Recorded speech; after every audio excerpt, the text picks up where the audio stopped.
Mitul. Dr. Mitul.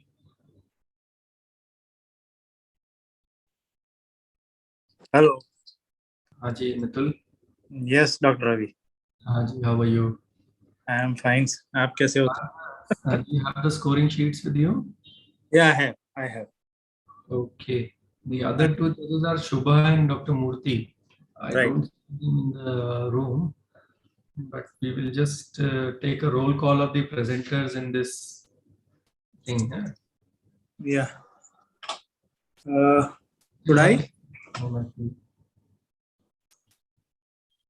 Should I go through the presentations names?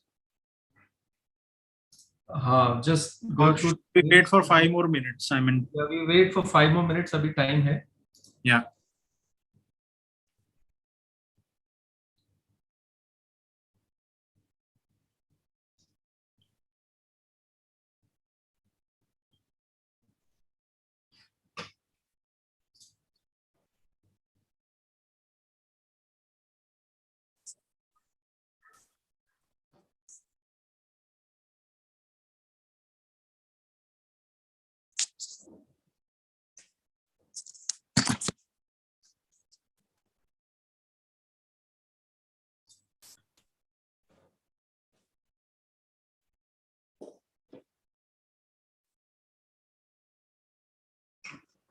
થોડું નાનું છે થોડું નાનું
So, hello Shubha, hello Puneet.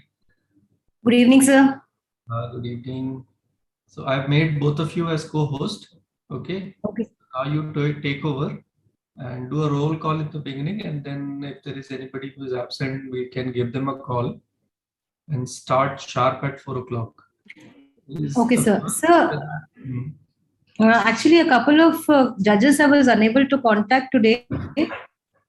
Dr. Tanveer Khan apparently is in the UAE.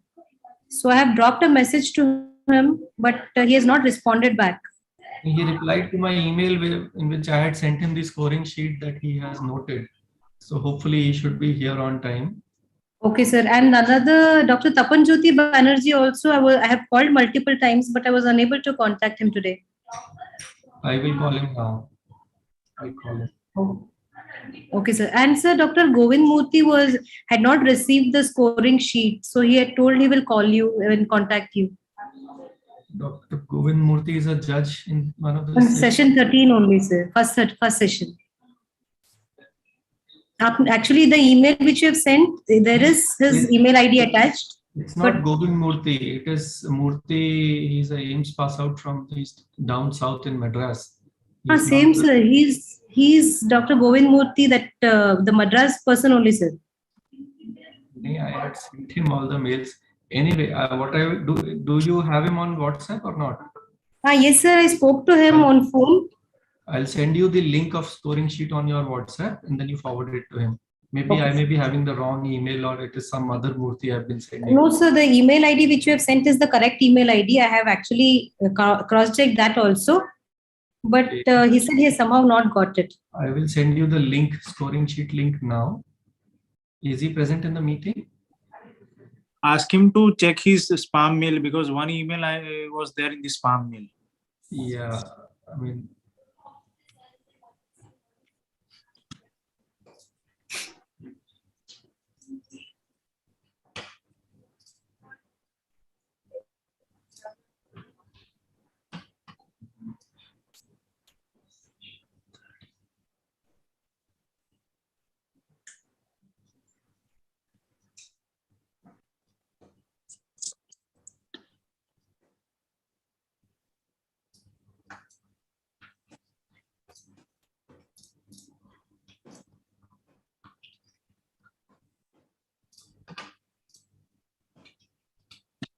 Shubha, I have sent you on WhatsApp. Okay.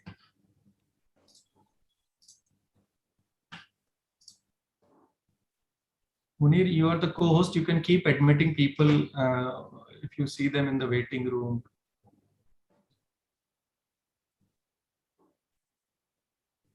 Sir, Dr. Govind is just joining and he got your email.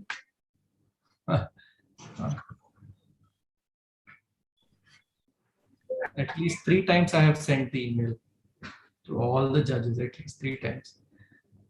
So we'll do a roll call. It is 3:57. Do a roll call. Should we start officially? Or just a roll call? So introduce the judges in the beginning. Okay. Okay. And then you start. Okay. So good evening, everyone. So welcome to virtual platform for EIPSCon. And this is Urology Day. We'll have Urology short oral presentations and 4 sessions. And for the first session, the judges are Dr. Mitul Parekh and Dr. G. Murthy. We are still waiting for him to join. And Dr. Shubha Naik. And participants, I'll just take a quick roll call. First is Dr. Aditya Arvind Manekar. Yes, sir. I'm here, sir. So here. Shravanti, you are here? Yes, sir, I'm here. Dr. Sujit Kumar.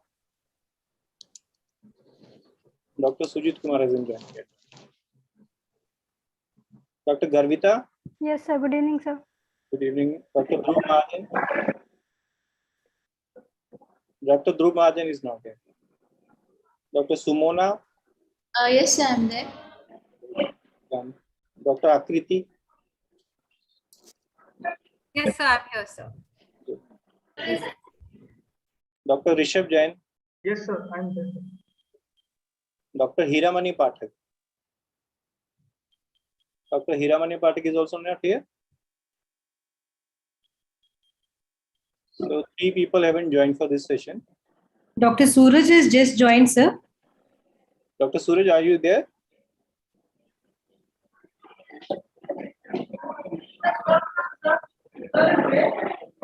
Dr. Suraj, Dr. Vikram, Dr. Hiramani Pathak.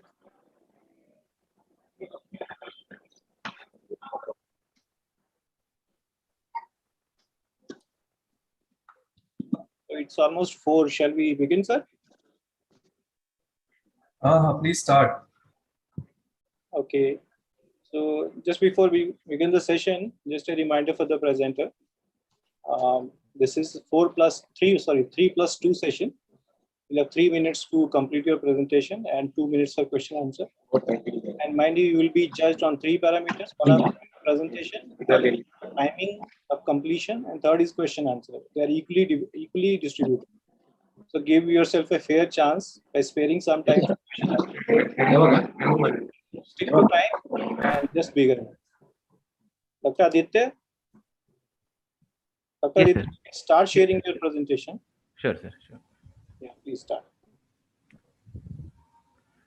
Sir, it is showing host has disabled participant screen sharing. Yes, yes. Yeah. Try again. Yes, sir. Got it, sir. Yeah, start sharing, please. Sir, is my screen visible? Yeah, screen is visible. Make it in the presentation mode. Yes, sir. Yeah, please. Start, please. So good afternoon, everyone. I am presenting a rare case of intrarenal paraganglioma in a child masquerading as a renal cell carcinoma. Now, as we all know, pediatric renal cell carcinomas are very rare. They constitute about 2% of all pediatric tumors, and paragangliomas are extra-adrenal pheochromocytomas, and they are very rare at uncommon sites. This rarity of tumors leads to misdiagnosis at many of the points. We present a case of a 11-year-old female child who just came with complaints of intermittent abdominal pain. There were no other significant complaints. Clinical examination revealed normal findings. Per abdominal examination, there was no mass palpable or no renal angle fullness. Other systemic examination was normal. On investigations, the hematological and biochemical parameters were normal. Ultrasound imaging was done, which showed a 5 to 6 centimeter heterogeneous mass in the right kidney with high internal vascularity. There was no free fluid, and the opposite kidney was normal. We did a CT scan of the patient, contrast enhanced CT scan, which showed highly vascular tumor in the right kidney. As we can see in the right side picture, it is just near the IVC. It had cystic components also, and in the right sided picture we can see that it is abutting the inferior vena cava. An MRI was done to define the vascularity properly, to define the morphology, the vascular morphology properly, and this also shows a highly vascular tumor on the in the right kidney. Now, the child was planned for surgery. Previously, an angiography and embolization of the right renal artery was done, and this was followed by a right-sided nephrectomy. During nephrectomy, that was a highly vascular mass, about 5 by 6 centimeter, and it was densely added to the IVC.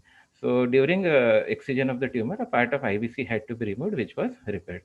These are the intraoperative pictures, which we can see. The yellow part is showing the part of IVC which was removed, and the thickened wall. And this is the tumor bed after excision of the mass. The child had an uneventful postoperative recovery, and the histological examination showed that the morphology of a paraganglioma, the cells arranged in a cell-valent pattern. And immunohistochemistry also showed the same thing. It was positive for chromogranin and synaptophysin. Now, paragangliomas are generally present with typical symptoms of hypertension, headache, and atypical symptoms like lumbar pain and fever have been reported. And renal cell carcinomas are grossly vascular tumor, and most common symptom is the hematuria. The diagnosis is basically radiological. And intrarenal location of paraganglioma is a very rare, and that too in a pediatric population is rarest. Only about 11 cases in adults have been reported up to date. And the mainstay of treatment in both is excision, and along in the renal cell carcinoma, it is along with retroperitoneal lymph node dissection.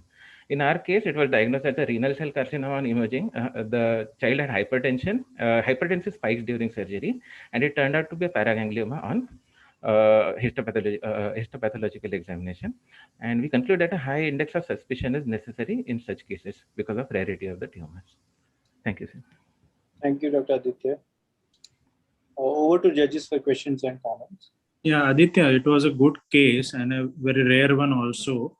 Yes, What I understand is paragangliomas are extra-adrenal pheo, right?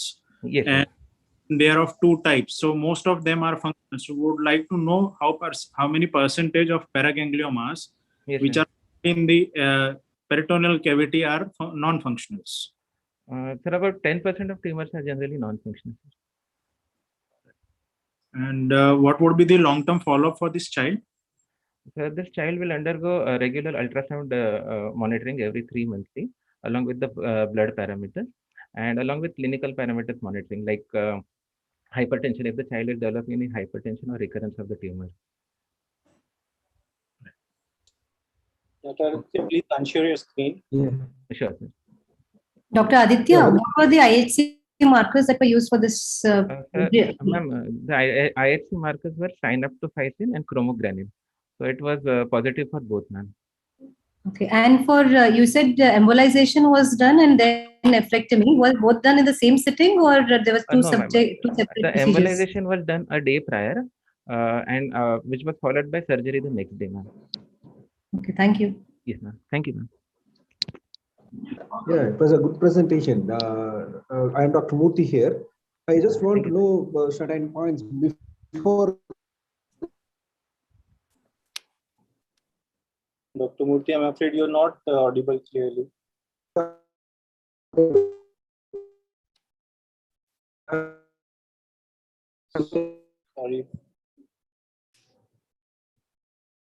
Dr. Shubha, is he audible? No, sir, he's not audible, sir. Murthy, you'll have to check up your Hello? connection. Yeah. Yeah.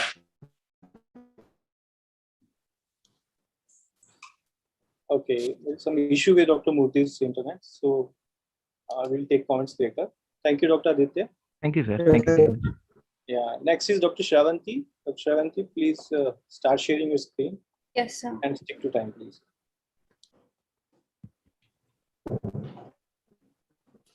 Is it visible, sir? Yeah, it's visible.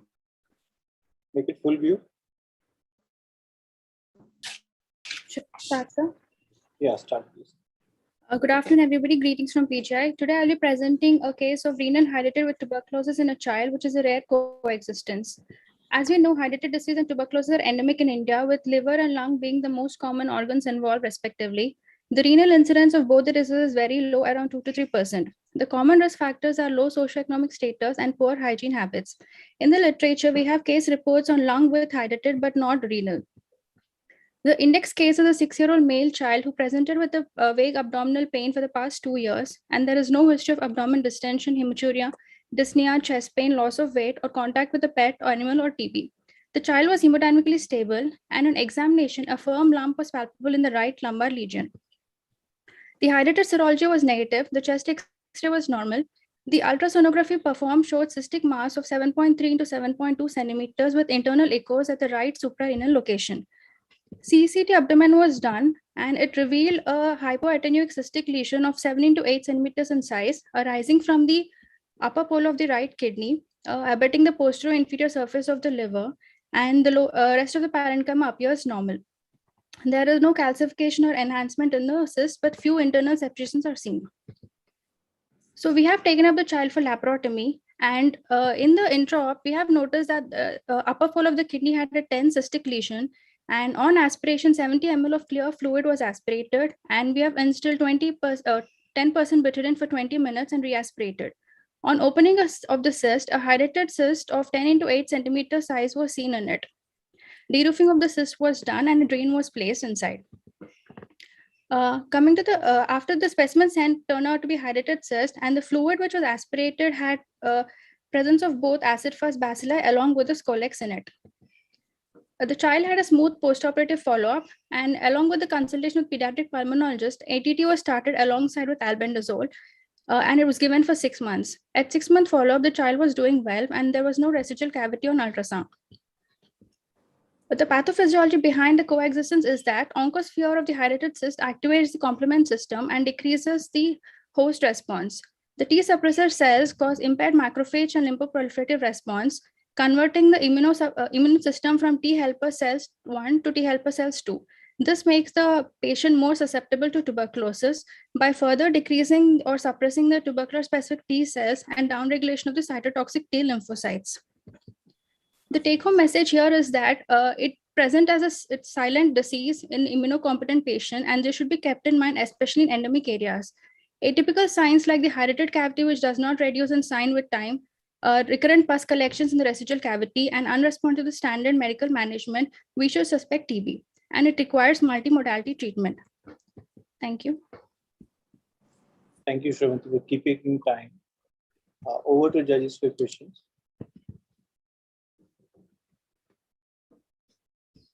Am I audible now? Yeah, breaking a little bit. Yeah, we can hear you. Am I audible? Yeah, you're audible. Okay. Am I clear? Yeah, you're clear. Yeah. Yeah, it's a very good presentation, Dr. Shravanti. I just want to know, I'm very curious because you are from PGI. Why did you choose open liver laparoscopy? So we didn't do laparoscopy initially because we thought it was a tumor and we wanted to do laparotomy. And later on intra, we realized that it was a hydatid cyst.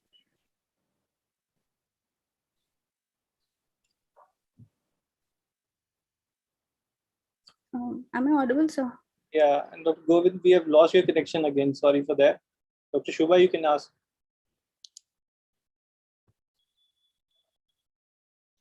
Good presentation, Shravanti. Am I audible? Yes, Yeah, ma'am. you're audible. Yeah. You have done hydatid serology early in the pre-op workup. Were you suspecting that? Yes, ma'am. In the CT, it looked like a cystic lesion with thin septations. We thought it could be hydatid and we got the hydatid serology done. But since it came out to be negative, we thought it could be a cystic variant of a renal tumor. So we went for laparotomy. Okay. Thank you. Dr. Mithul. No, I have nothing to ask. I mean, this very rare case, and only few cases have been reported in the literature. So, I mean, Okay. we have to keep such thing in mind. I mean, when you are dealing cystic lesion in the kidney, it could be hydatid. Okay, thank you, Shravanti. You can unshare your screen. Thank you, Has Dr. Sujit joined? Dr. Munir, the Yes, sir. presenter should keep their video on so that people can see them and they can make an eye contact with the audience. Yeah. I'm afraid Dr. Sujit hasn't joined yet. Dr. Garvita, you can start your presentation. Okay. Yes. Dr. Sujit is there. Yes, sir. Yes, ma'am. Yeah, Dr. Sujit. Share your presentation, Dr. Sujit. Yes, ma'am.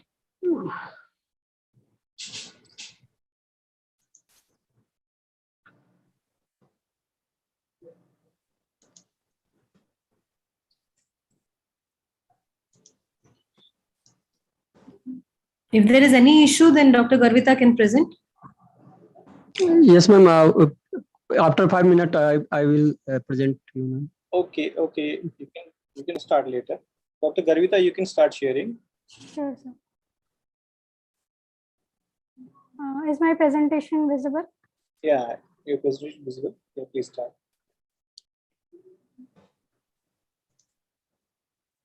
Yeah, start please. Okay. Good evening, everyone. Myself, Dr. Garvita Singh from Sir Gangaram Hospital. I am going to present a case of bilateral renal triplication with right ectopic ureter. Now, the ureteral triplication is among the rarest congenital disorder of the urinary tract, and bilateral ureteral triplication is even more rare. A 4-year-old girl with bilateral ureteral triplication, type 3 as per Smith's classification, with ectopic ureter is presented here. A combination of contrast studies and endoscopic procedures along with MR were utilized to establish the diagnosis. Now, a 4-year-old girl presented to us with dribbling of urine since birth. She had normal voiding and was diaper dependent, but there was no history of UTI. DMSA showed bilateral good functioning kidneys. On examination, there was a white patulous urethral opening and there was continuous dribbling present. 2 vaginal orifices can be seen with midline vertical septum and bladder was not expressible. Now, cystovaginoscopy was done in which we can see right ureteric orifice in the urethra and scope could enter into this ureter.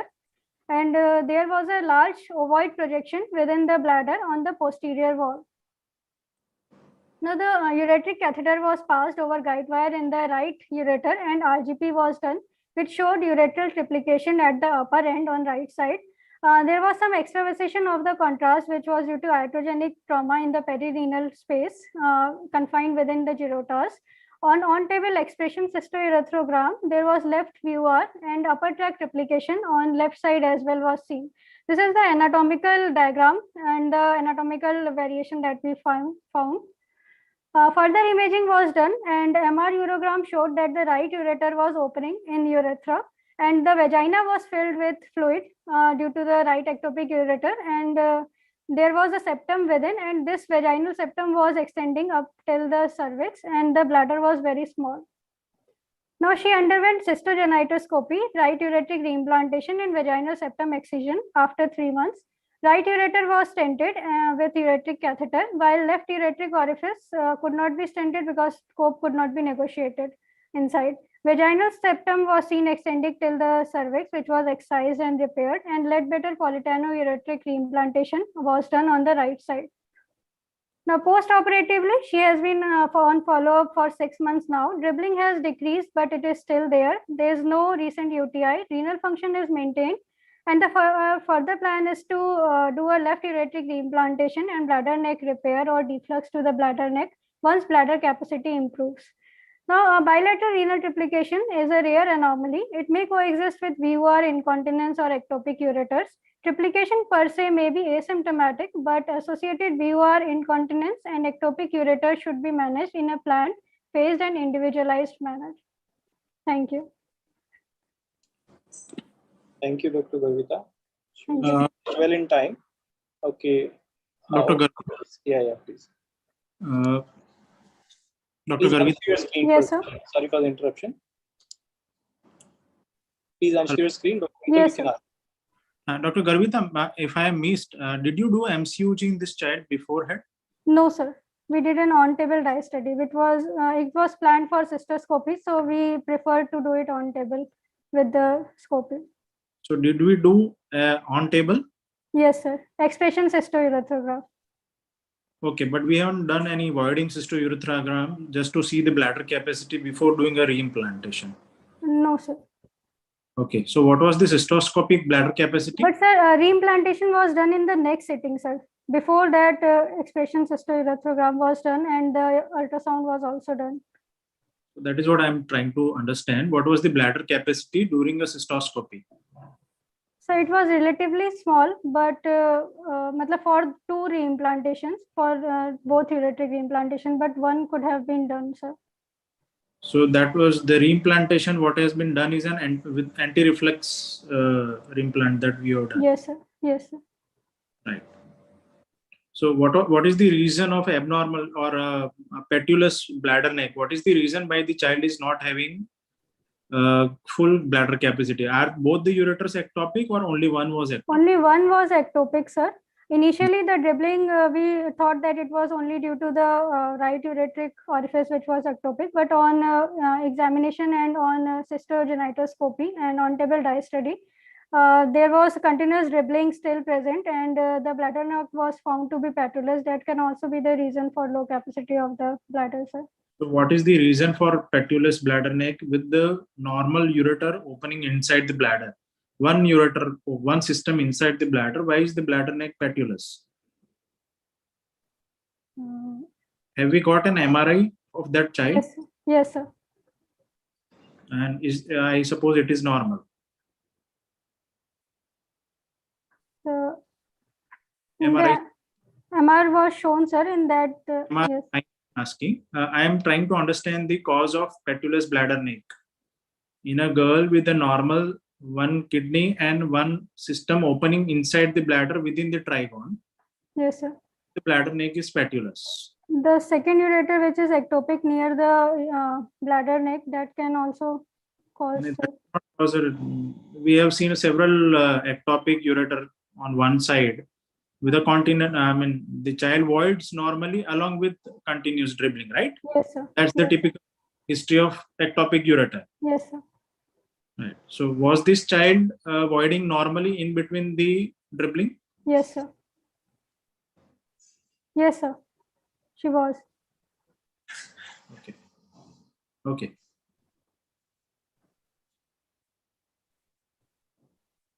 You mentioned you were unable to stent the left ureteric orifice. Why was that? Yes, actually, ma'am, the scope didn't go there and we didn't needed to stent that because for the ureteric reimplantation, we only stented the right to allow for the dissection of the right ureter, ma'am, because we had planned right ureteric reimplantation. Okay. That is what exactly I was asking. When you couldn't, why didn't you try to stent that left side at all?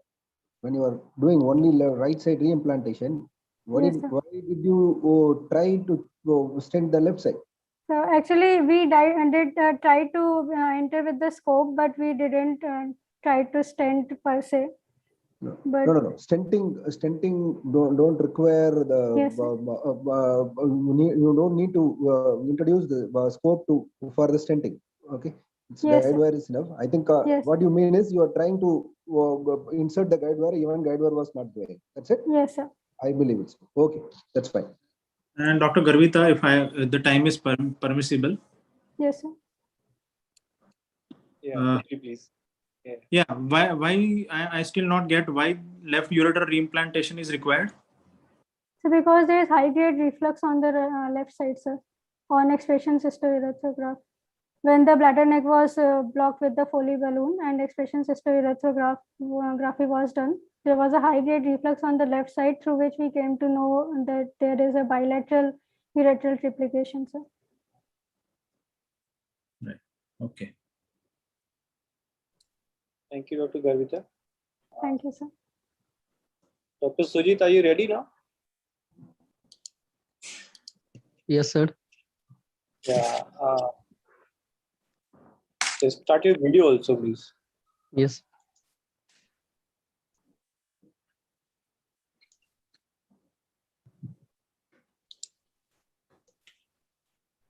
Yeah, put it in presentation mode, full view.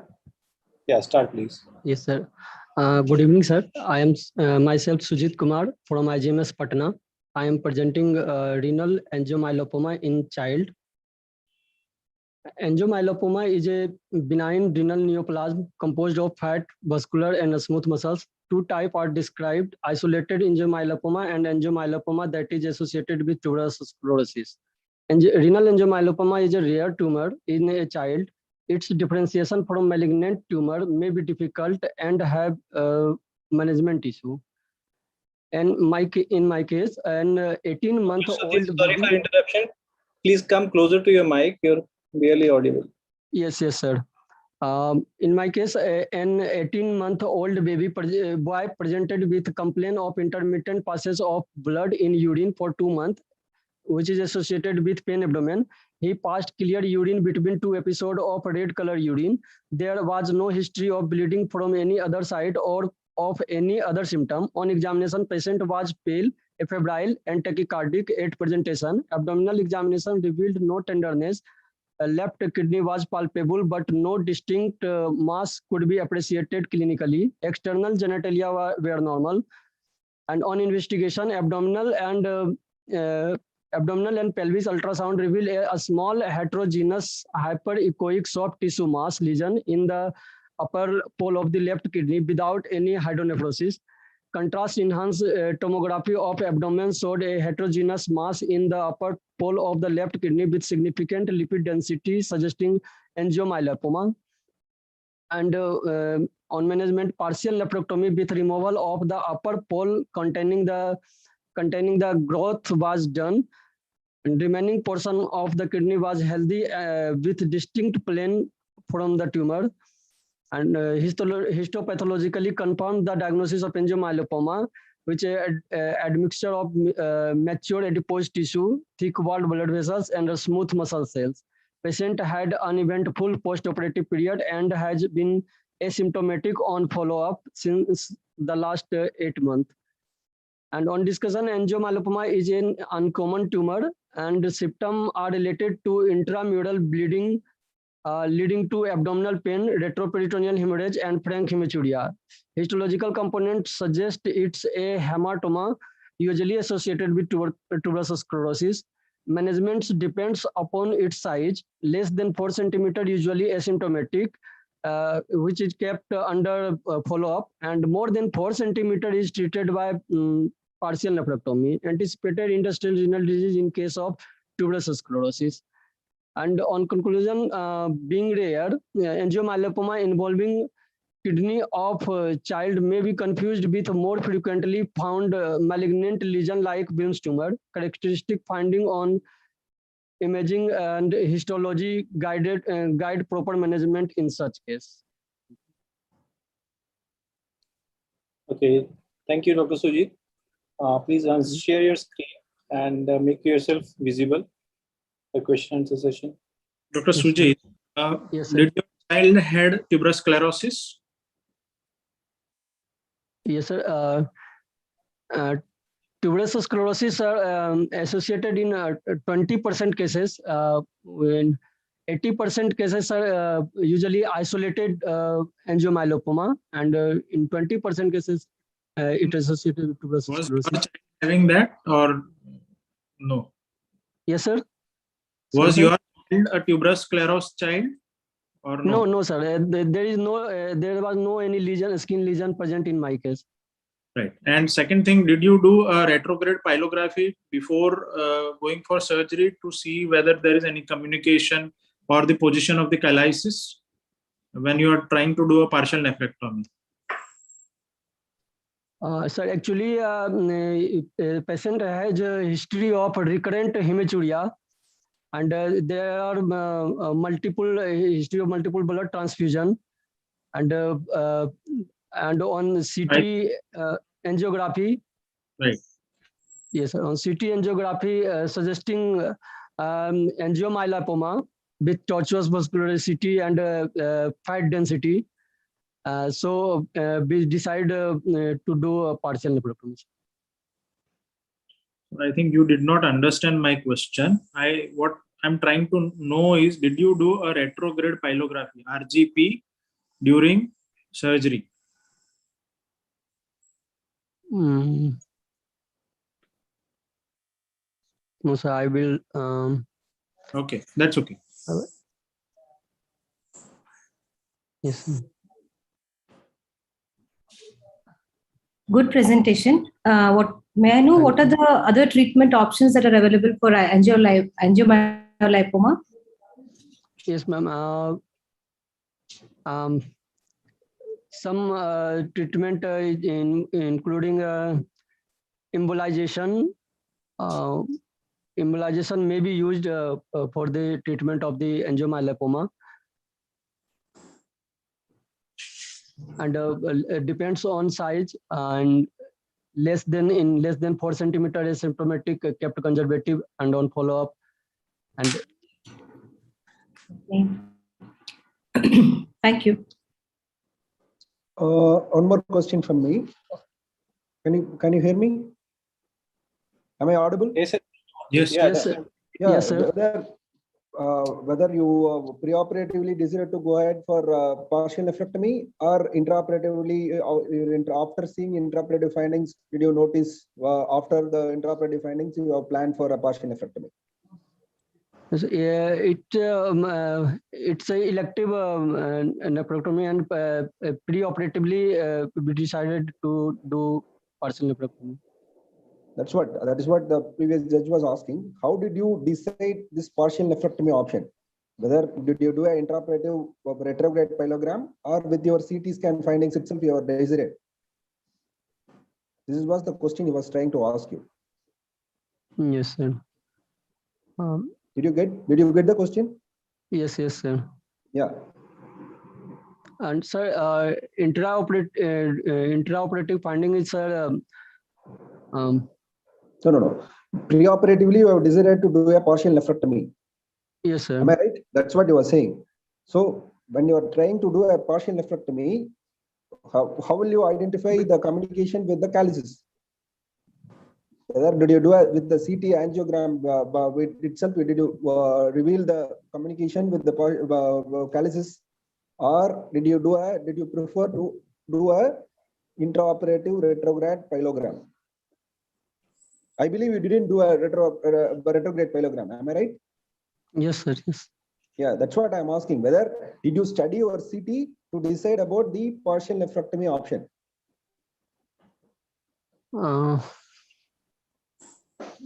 It's fine. You must have studied. According to CT, sir, CT angiography, and there is a finding of tortuous vascular CT and involvement of upper lobe of the kidney, and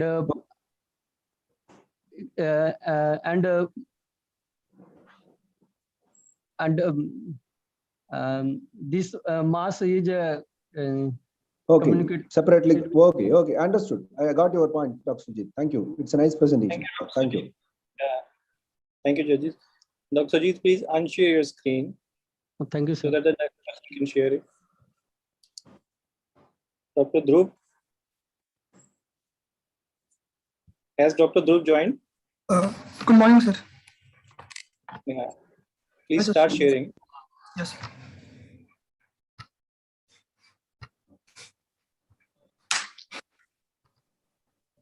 Sir, is the screen visible, sir?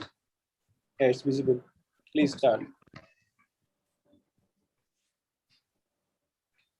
Warm greetings from AIMS New Delhi. I'll be presenting a departmental experience on renal angiomyolipoma in children. I have one disclosure that one case report has been published of one case in this series. Renal angiomyolipoma is an uncommon cause of renal mass in children, which is a benign clonal mesenchymal neoplasm, is composed of a mixture of adipose tissue, smooth muscle, and blood vessels. Both sporadic and centropic types are known. The fallacy is that it can potentially be confused with the renal cell carcinoma or potentially a Wilms tumor radiologically, leading to unnecessary investigations or adjuvant therapy when it is not required. We aim to evaluate the renal presentation and management and outcome of renal angiomyolipoma in children. A retrospective review of all the cases over a period of 10 years was done.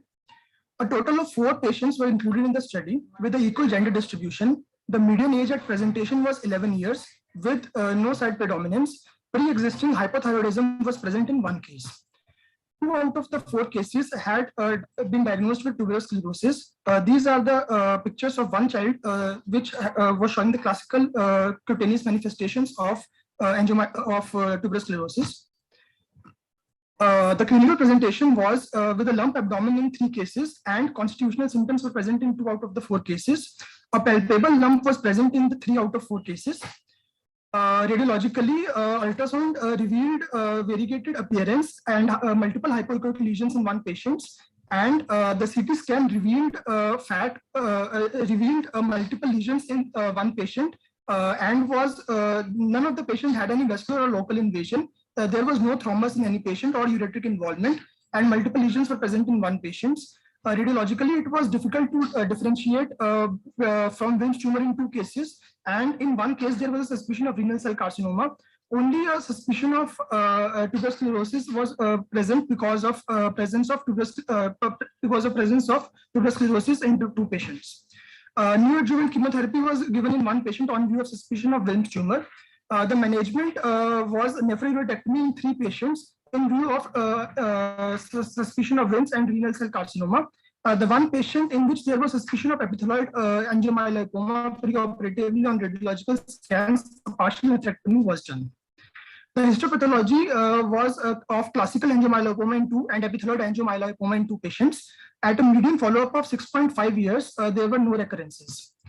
Renal angiomyolipomas are a rare pediatric renal tumors which have recently been classified under perivascular epithelioid cell tumors. Without the presence of tuberous sclerosis, the index of suspicion is low. Differentiation from other renal tumors is difficult, and the smaller angiomyolipomas can potentially be observed if diagnosis is made on radiological scans. However, otherwise nephrectomy or potentially nephron-sparing surgery in the form of partial nephrectomy is curative. No other adjuvant therapy is required in the classical subtypes, whereas epithelioid types require various chemotherapy regimens, as metastasis has been described in some cases. Rigorous follow-up is required to detect recurrences. To conclude differential diagnosis, in the differential diagnosis of pediatric renal tumor, angiomyolipoma should always be kept in mind, especially in the setting of tuberous sclerosis. Thank you. Yeah, Dr. Dhruv exceeded his time by half a minute, judges. And over to judges for question and answer. Dr. Dhruv, please unshare your screen first. Yes.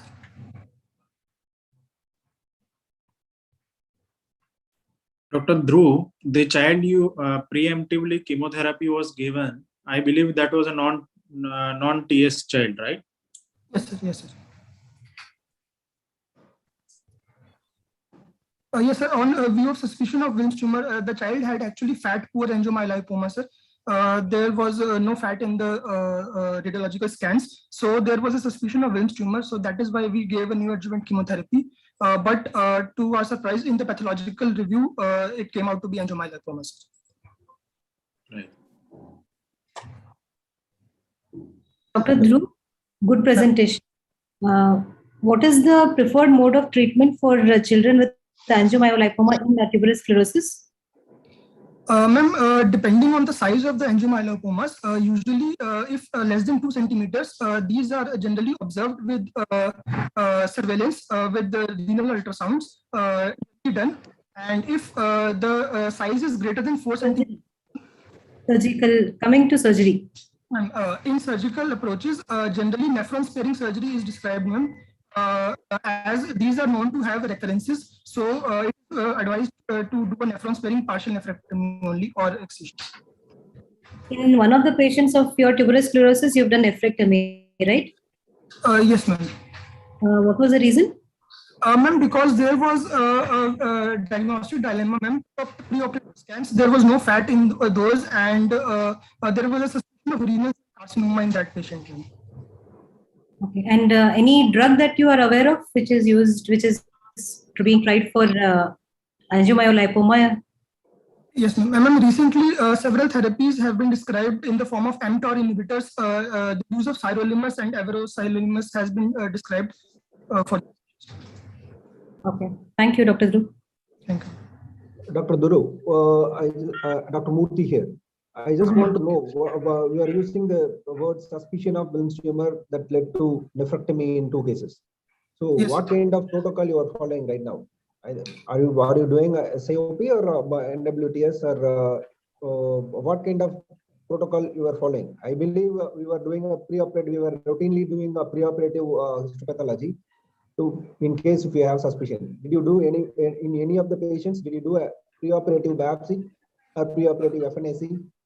Sir, generally, we do not do a preoperative biopsy if the radiologically and the presentation is suggestive of a Wilms tumor. However, we do prefer doing a FNAC preoperatively. In that child, the preoperative FNAC was inadequate sample, and the patient had clinical features of a renal lump in a small child, and radiologically the features were compatible with that of a Wilms tumor. So we went ahead with the neoadjuvant chemotherapy in that. Okay. Fine. Thank you, Dr. Dhruv. Next, we have Dr. Sumona. Dr. Sumona? Yes, sir. Yeah, please start sharing.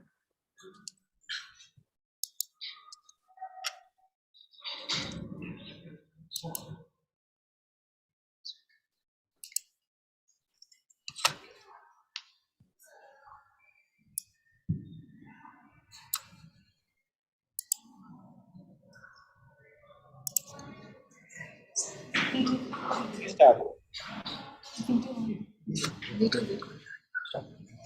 Dr. Sumona, we can't see you. Yeah.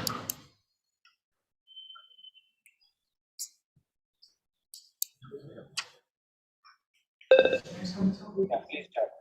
First. Good evening, everyone. I'm going to present a case of antenatal urolithiasis. Though 20 to 30% of the prenatally identified anomalies are related to the urinary tract, antenatal diagnosis of urolithiasis is very rare. So far, 2 cases have been reported in the literature, hereby reporting the management, follow-up, and surveillance of a child with antenatally detected renal stone. Slide. Please carry on. Asymptomatic 2-year-old girl was referred to us for the management of left renal calculus. Antenatal scan at 20 weeks of gestation had picked up multiple echogenic foci in the left lower calyx. Leica volume was adequate, no soft markers were documented. And she had an uneventful perinatal period. Follow-up scan showed progressive increase in the size of the calculus with increasing hydronephrosis. On examination, vitals were stable, systemic examination was normal, investigation showed normal renal function and metabolic workup. She had marginally low bicarb levels. Renal scan and CT-QV confirmed the presence of a 2 centimeter pelvic stone. DTPA showed obstruction of the left kidney with a differential renal function of 33%. Left parallithotomy was done. 3 by 3 centimeter calculus was retrieved from the left renal pelvis. On probing the ureter distal to the stone, valve causing narrowing was noted. This segment of the ureter was excised and pyeloplasty was done. A stone on analysis was found to contain 100% cysteine. Follow-up after 3 months showed improvement in the bicarbonate levels, and EC scan showed resolution of hydronephrosis with improvement of differential renal function from 33 to 49%.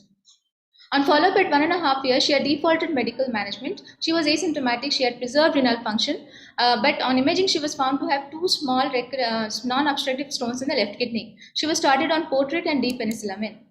The reported cases of antenatal urolithiasis have been detected so far in 3rd trimester with no metabolic or structural abnormalities, and both the patients were asymptomatic till a short follow-up. 100% cysteine confirms the diagnosis of cystinuria. Cystinuria predisposes to stone formation, which requires proper medical management and prolonged follow-up. Detection of renal stone at 20 weeks of gestation, as in this case is the earliest reported so far, girl child and left side being an exception. Antenatally detected urolithiasis requires regular follow-up and screening for metabolic disorders. Increasing stone size and hydronephrosis prompts evaluation for structural and metabolic structural abnormalities and obstruction. This ensures timely intervention, prevents renal function deterioration, and management and proper medical management of metabolic disorders. Probing of the ureter distal to the stone is emphasized lest an occult obstructive pathology might be missed.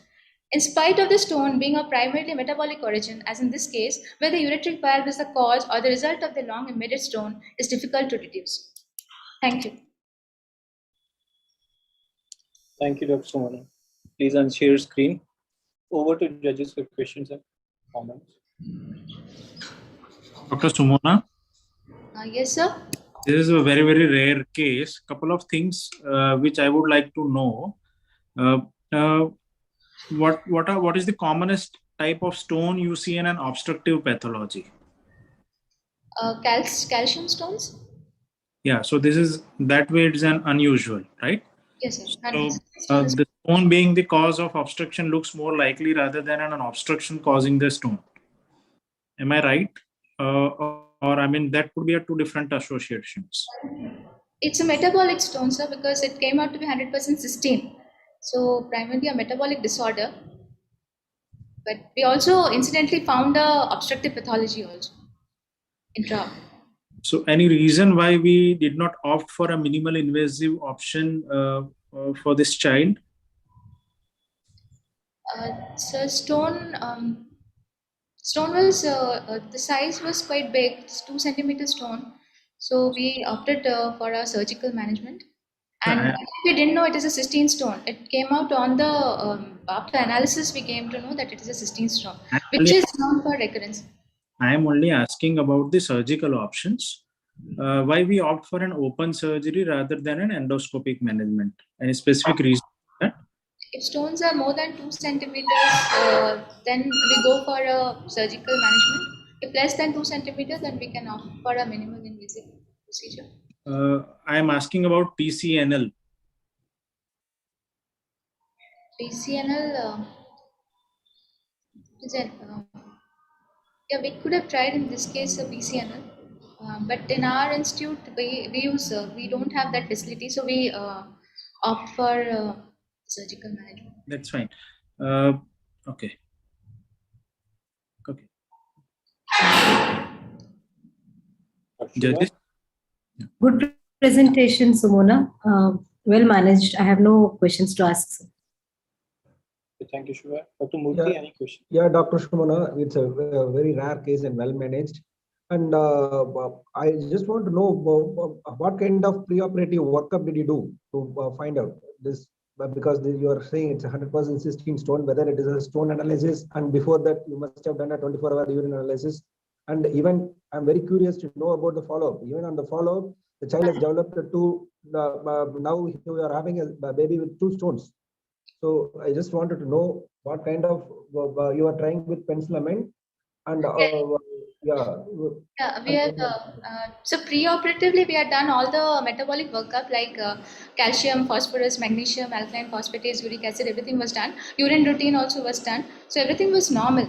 Cysteine, cysteine stone was an incidental finding like post-op on stone analysis. And so now she has defaulted medical management, and she was not. Cystinuria requires a metabolic medical management, but she has defaulted that. So now she has been started on portrait and D-penicillamine, and EC scan she has done, which is showing non-obstructive calculus. So she has to be on follow-up. She has high chances of causing more stones. Good. Thank you. Thank you, Dr. Simona. Thank you, sir. Next, we move on to next presentation by Dr. Akriti Tulsian. Dr. Akriti. Yes, sir. Yeah, please start sharing your screen presentation.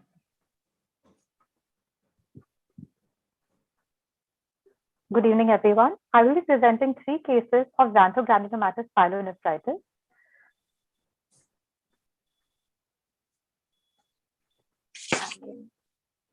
Yeah, please go ahead. We can hear you. I'm sorry, sir. My PC is acting. Just one second. Yes. Xanthogranulomatosis pyelonephritis is a chronic granulomatous disease of the renal parenchyma. It is an uncommon entity which accounts for only 0.6% of chronic pyelonephritis. We had 3 cases of xanthogranulomatosis pyelonephritis, all 3 of which had varying presentations. One case presented at 2 years of age with a recurrent UTI and failure to thrive since 1 year. Another was a 1.5-year-old male child presenting with a discharging flank sinus since 1 year after a percutaneous nephrostomy which was done for pyelonephrosis. And another was a 7-year-old female who presented with fever and left flank pain and swelling since 6 months. On evaluation, all 3 were found to have pyuria with urine culture positive for either E. coli or Pseudomonas. On USG-KUB, all 3 had gross hydronephrosis and pyonephrosis, but in case 1, it was associated with PUJ obstruction. In case 2, it was associated with a discharging sinus. And in case 3, it was associated with a perinephric abscess. The EC scan of all 3 patients showed a non-functioning left kidney. So we went ahead with a left nephrectomy for all 3 patients. As you can see that these are the 3 nephrectomy specimens for these patients, which shows gross destruction of the renal parenchyma along with gross hydronephrosis.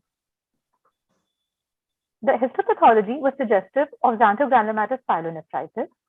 And on follow-up, all 3 patients were asymptomatic and thrived well on long-term 3 to 5-year follow-up. Xanthogranulomatosis pyelonephritis is a rare pathology, especially in the pediatric and neonatal age group, with most common presentations being recurrent fever, weight loss, failure to thrive, and an abdominal lump. The exact pathogenesis is unknown, but it is seen to be commonly associated with obstructive uropathies like renal calculi being the most common, and pelvic-ureteric junction obstruction, and also recurrent urinary tract infections. There are 2 types of XGP, one being focal and another being diffuse being the most common out of the 2. Focal XGP is clinically and radiologically similar to pelvic-ureteric junction obstruction, cystic lesions, renal tuberculosis, and renal malignancies, and hence it is difficult to differentiate from the above preoperatively. Whereas diffuse XGP shows a classical bare paw sign on CT, which is representative of a global enlargement of the kidney with dilated chelicus and focal areas of destruction, along with lipomatous components. Histopathology is required for definitive diagnosis of XGP, which shows an enlarged kidney with thickened capsule, loss of renal parenchyma, and yellow fatty nodules on gross examination, and microscopic examination showing multinucleated giant cells, lipid-laden macrophages, fibrosis, and inflammatory infiltrates.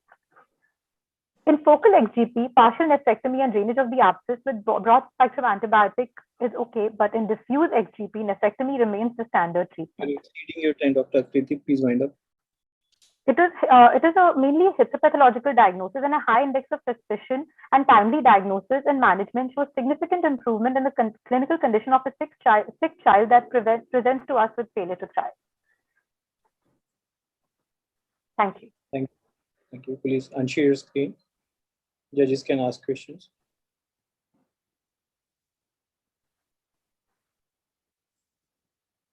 Dr. Mittal. Dr. Akriti. Yes, sir.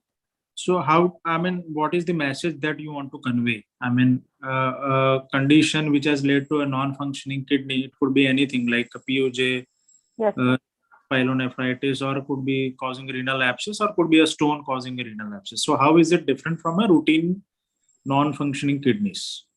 So in routine non-functioning kidneys, we don't go for a nephrectomy for all non-functioning kidneys unless and until they are causing any chronic renal disease, like causing persistent hypertension or like, or if there is a malignancy associated with a non-functioning kidney.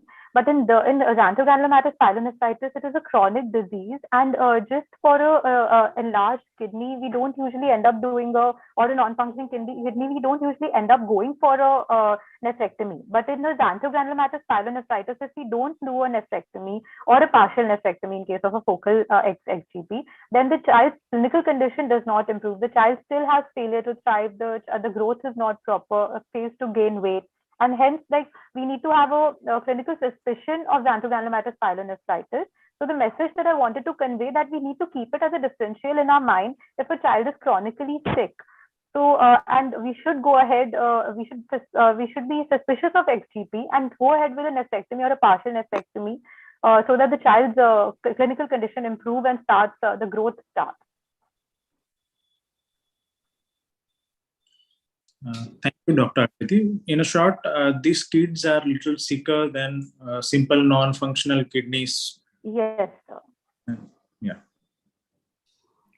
Dr. Akriti, in any of your cases, were you able to diagnose it preoperatively, or they were all post-op diagnosis only? Ma'am, in the third case, we because we had already seen 2 cases of XGP by then, so we had a clinical suspicion of it. Because the child presented with pyuria and a perinephric abscess, and we had seen previous cases in which the child was chronically sick, was failing to gain weight. So in the third one, we had a clinical suspicion, but the definitive diagnosis was possible only on the histopathological examination after the nephrectomy was done, ma'am. Thank you. Thank you, ma'am. Thank you. Thank you. Okay. Thank The you. next presenter is Dr. Rishabh Jain. Dr. Rishabh? Yes, sir. Share your presentation.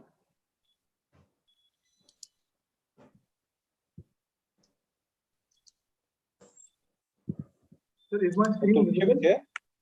Yeah. No, not yet. Yeah, please.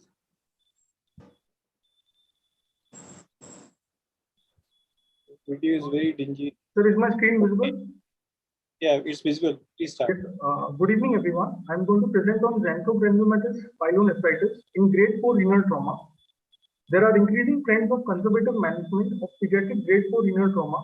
Non-operative management is the treatment of choice for most renal injuries, which includes supportive care, bed rest, and observation. An initially conservative approach is feasible in stable patients, hemodynamically stable patients with devitalized segments in grade 4 renal trauma, although these injuries are associated with increased rate of complications and late surgery. One such complication of xanthogranulomatous kidney has been discussed. This is a case report of a 7-year-old girl who was referred from another hospital with a history of abdominal trauma 2 days back due to fall from height. Hemodynamically, patient was stable, vitals were stable, patient had presented with hematuria. This is the CCD abdomen pelvis film. In the figure 1, there was renal parenchymal laceration which was extending deep through the renal cortex and medulla with involvement of the collecting system. There was urinary contrast extravasation near the upper pole. The right ureter was not opacified. There was subcapsular and perinephric hematoma. Main renal vessels showed no extravasation. In the second figure, in the upper image marked by the yellow arrow, there was enhancement of the upper segment of the kidney, whereas the lower segment was not enhanced, which was suggesting that there was an injury to the inferior segmental branch of renal artery. Patient was assessed for DG stenting or nephrostomy, but not intervened. There was no urinoma formation, hematuria was settling, and patient was tolerating diet well. Patient was therefore discharged after 2 weeks with follow-up advices. After a month, patient had come to us with limping and right renal angle fullness. The ultrasound abdomen was suggesting query hematoma, query infected urinoma, query cellulitis. The IVP showed right upper calyceal system minimally dilated and lower calyx was non-functional. There was no reduction of function in the residual upper kidney. DTBA was suggesting left kidney function 76.6% and right kidney 23.4% with non-obstructive clearance and gradual accumulation of radiotracer in mid and lower pole, which was suggesting of urinoma. This is the IVP film in which the lower calyceal system was non-functional and the upper calyceal system was enhanced. And in the arrow shown, there was when retrospectively we looked at the IVP film, there was a contrast enhancement extreme laterally, which was suggesting that there could be a query communication between the renal parenchyma and the colon. Patient was taken an OP for ureteroscopy, DJ stenting or ULC-guided percutaneous nephrostomy, and DJ stent was placed. The fluoroscopy showed DJ stent query in colon, which was suggesting that there could be a possible query fistulous communication. CCT abdomen and pelvis was repeated, which was suggesting that there was multiple fistulae with colon and psoas sepsis with xanthrogranulomatous transformation of the right kidney. This is a fluoroscopic image where the DC stent was possibly entering to the going in the right colon because it was reported that there was a partial transaction of fugio in the first CT film. This is a repeat scan. In this, there is a 3D reconstruction maximum intensity projection film where the arrow is suggesting that there could be a possible fistula from the renal parenchyma to the colon. Right renal exploration was done with plan of nephrectomy but could not be done due to stony heart fibrosis. We were not able to gain complete renal vascular access due to extensive fibrosis. The colorenal and colopsoas fistula tract was disconnected and we managed. Biopsy of the excised perirenal tissue was suggesting of xanthogrammatous inflammation. Residual nephric tissue was ablated by angiographic embolization of renal vessels as attempt while performing nephrectomy, which was not possible at that time. These are the angiographic pics. Embolization was done with polyvinyl alcohol particles and post-embolization check injection showed no opacification of the vascular bed. Xanthogranulomatous kidney is a rare, serious chronic inflammatory disorder of the kidney characterized by destructive mass that invades the renal parenchyma. Less than 300 cases have been reported. Conclude, please. Reports of complications such as renopolic fistula and perinephric abscess have been described. CT is valuable and complete nephrectomy is the treatment, and we should be careful in following these patients of grade 4 renal trauma. And angiographic renal artery embolization is valuable tool in performing nephrectomy in such cases. Thank you. Please unshare your screen. Judges to ask questions.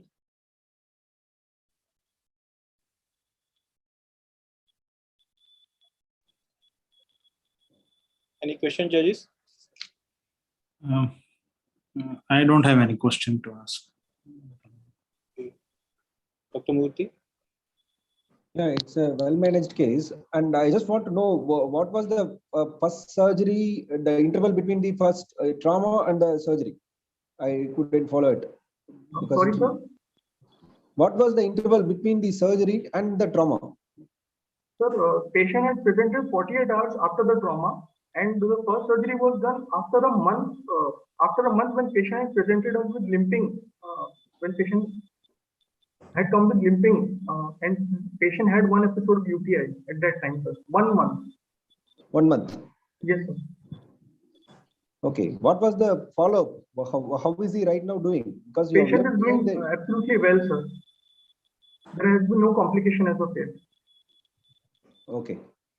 That means because previous presenter was saying because nephrectomy was the treatment, but now here the another exactly the different presentation which forms the even after trauma we are having a xanthogranulomatous pyelonephritis which is causing a stony hard mass, which could be sometimes even I have seen a patient who is on regular dialysis was on recurrent infection and having xanthogranulomatous pyelonephritis, which we try to attempt to remove this kidney, but we couldn't because of dense fibrosis. Even we have seen the same thing.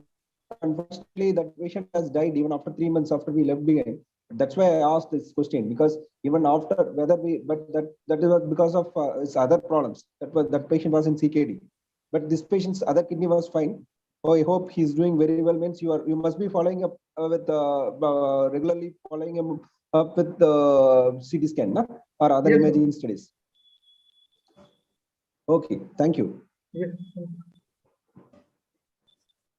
Does this child have hypertension? No, ma'am. No. Thank you. Thank you, Dr. Rishabh. Thank you. So we come to the last presentation of the session. The presenter is Dr. Hiramani Pathak. Dr. Hiramani, you can start sharing your screen. Yes, sir. Yeah, share your presentation.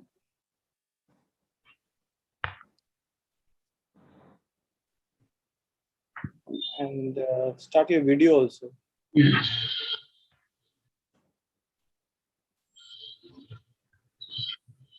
Please stick to your 3 minutes time.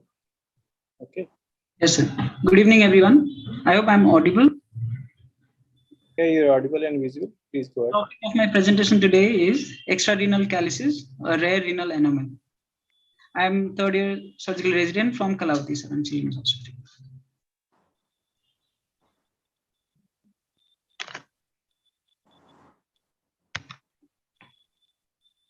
There are no conflict of interest. Introduction: extrarenal calluses are a rare renal anomaly. It was first described by Eisenderth in 1925, and there are less than 50 cases reported so far. And in this case, major calluses and pelvis, they lie outside the parenchyma of the kidney. It is usually associated with hydronephrosis due to UPJO, or it can be associated with dysplasia and ectopic kidney. The case I'm going to present is a 10-year male who presented to us with pain and lump in the left flank. An ultrasound scan showed hydronephrotic left kidney, 11.3 into 5.1 centimeters with paper thin parenchyma and dilated pelvis. The dynamic scan was done, which showed severe hydronephrosis with poor functioning left kidney. The function was only 9%. An open left pyeloplasty with consent for left nephroureterectomy was taken. Intraoperatively, we approached through anterior flank extraperitoneal approach. Left kidney was ballooned, so we decompressed it, and 150 ml of clear urine was aspirated. And there were multiple tubular structures arising from the kidney and draining into dilated sac. So we thought it could be renal duplication anomaly. And initially there was non-visualization of the ureter. So we continued very careful dissection, and we saw that there were 4 major calluses draining into dilated pelvis, and ureter was attached to the lowermost part of the renal pelvis, and there was narrowing at UPJ. So in view of complex anatomy, poor renal function, and paper thin parenchyma, we underwent left nephroureterectomy. So on biopsy, there was markedly dilated pelvic calcium system and thickened ureter and focal hydropic changes in the kidney. And now the child is in our regular follow-up and has been symptom-free. ERC is a rare renal anomaly, and the pathogenesis is poorly understood, but it is postulated as slow growth of metanephric tissue or rapid growth of ureteric bud. So ERC without symptoms, they actually require no treatment, but the symptomatic children will require treatment, and it can be tailored according to the need. Either we can go for pyeloplasty or ureterocalycostomy or nephroureterectomy. And however, the attempt should be made to do renal preserving procedures in functioning kidneys. To conclude, ERC is a rare renal anomaly. It requires high index of suspicion for diagnosis on preoperative imaging. It may be confused with duplication anomaly intraoperatively, and it may be associated with hydronephrosis. And renal preserving surgeries in functioning kidneys should be attempted. These are my references. Thank you very much. Thank you, Dr. Veeramani. Judges can ask questions now. What was the renal dynamic scan findings? Have you done a renal dynamic scan? Yes, sir. Actually, it showed severe hydronephrotic left kidney with differential function of just 9%. 10%. So you didn't try any external drainage or internal drainage to know whether, because what our plan was to attempt a pyeloplasty. So yes, sir. Initial diagnosis was just hydronephrosis. So we plan to do, in most cases here, we practice doing pyeloplasty unless it is demanding that we do a nephrectomy for all UPGOs.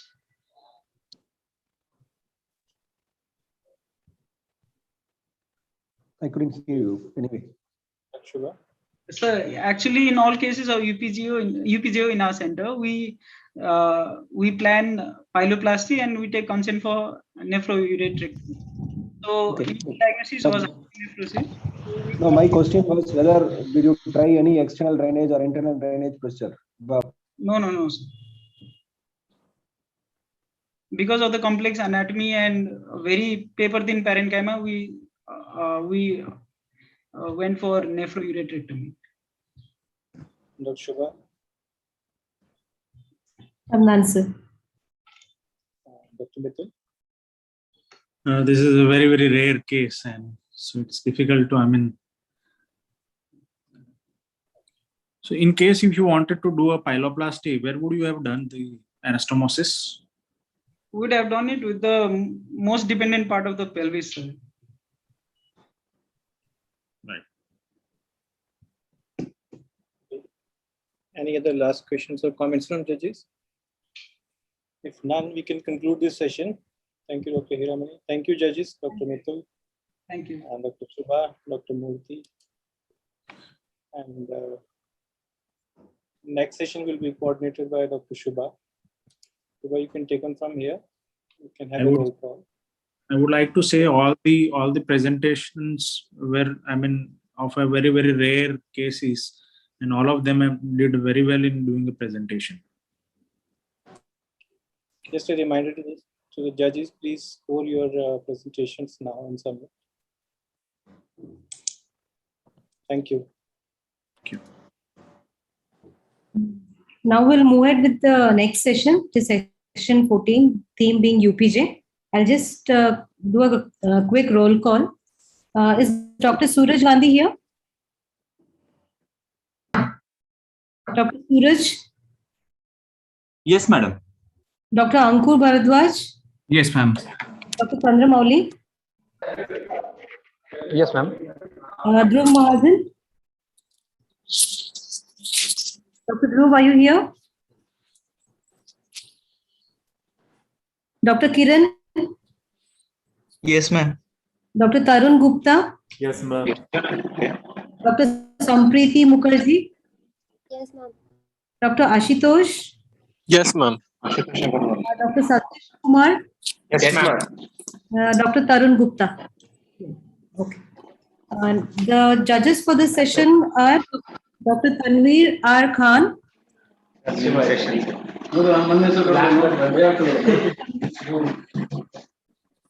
Dr. Akash Patil and Dr. Vijay Upadhyaya.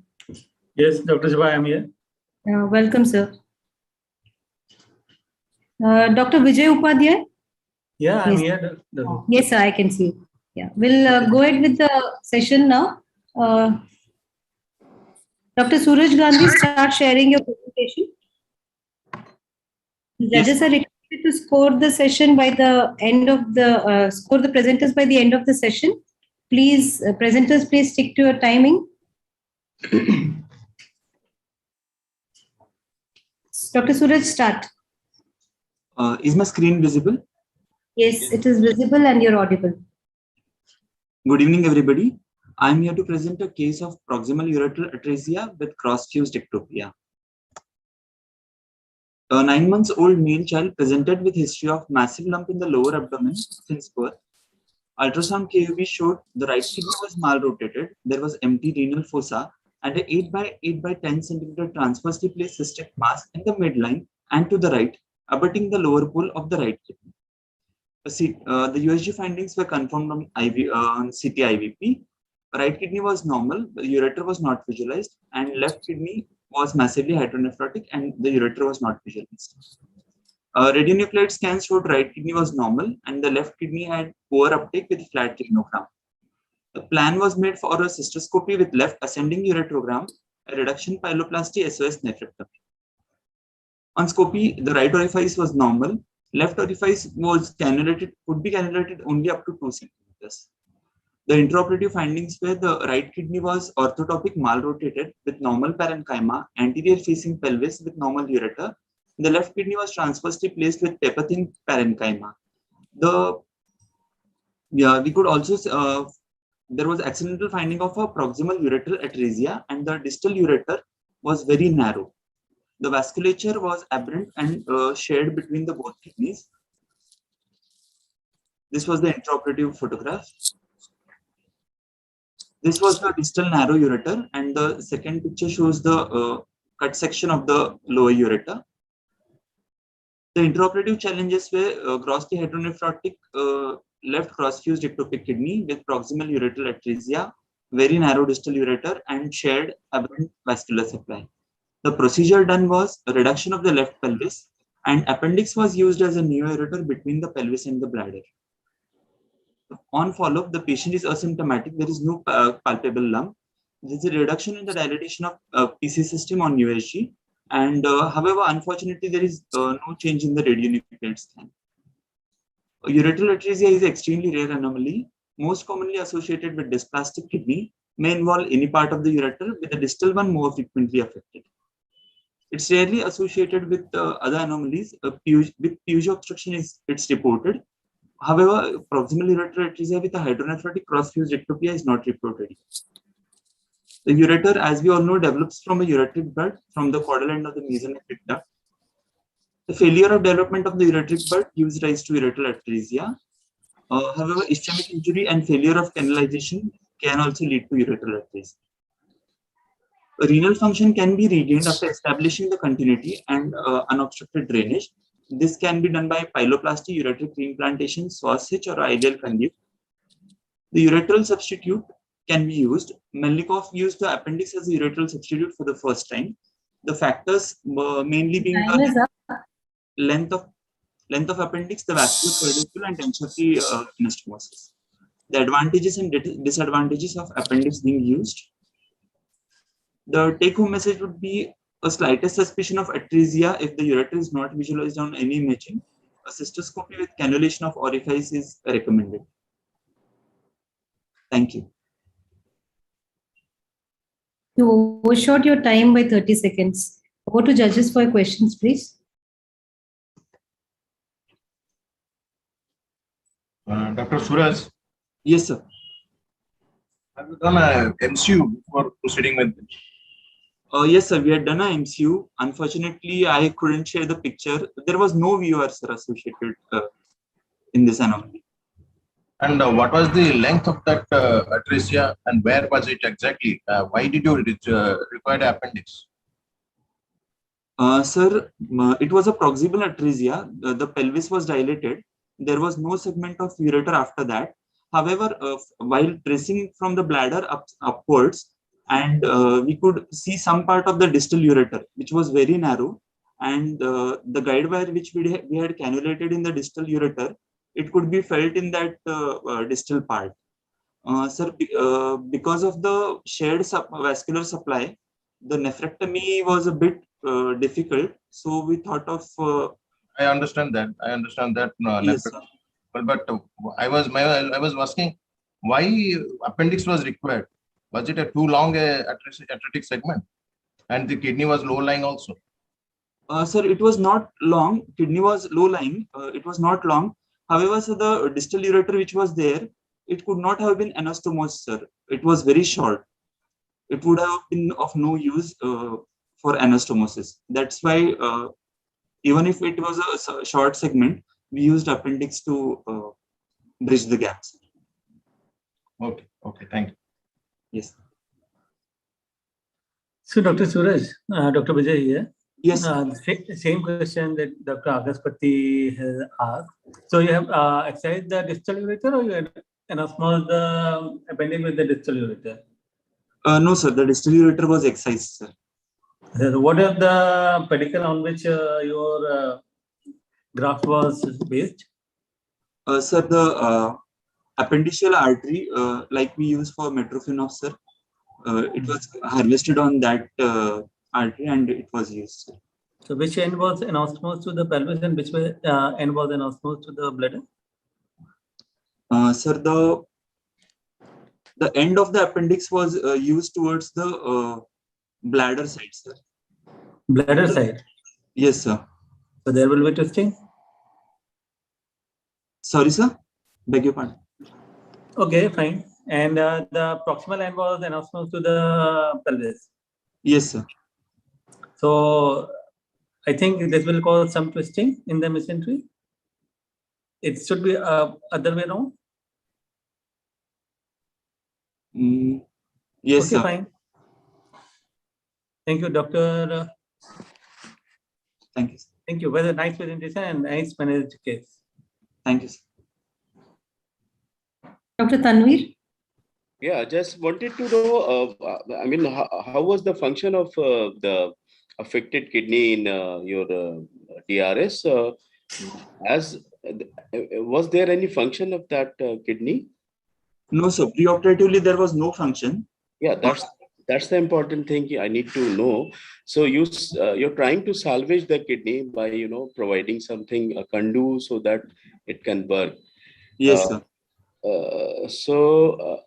The lump was basically because of the gross hydronephrosis, I think. Yes, sir. Yeah. So any improvement in function after doing this? How much time you have elapsed after doing surgery? Sir, it's almost 2.5 years, sir. 3 years, but there's no function regain in that. So now what's your plan?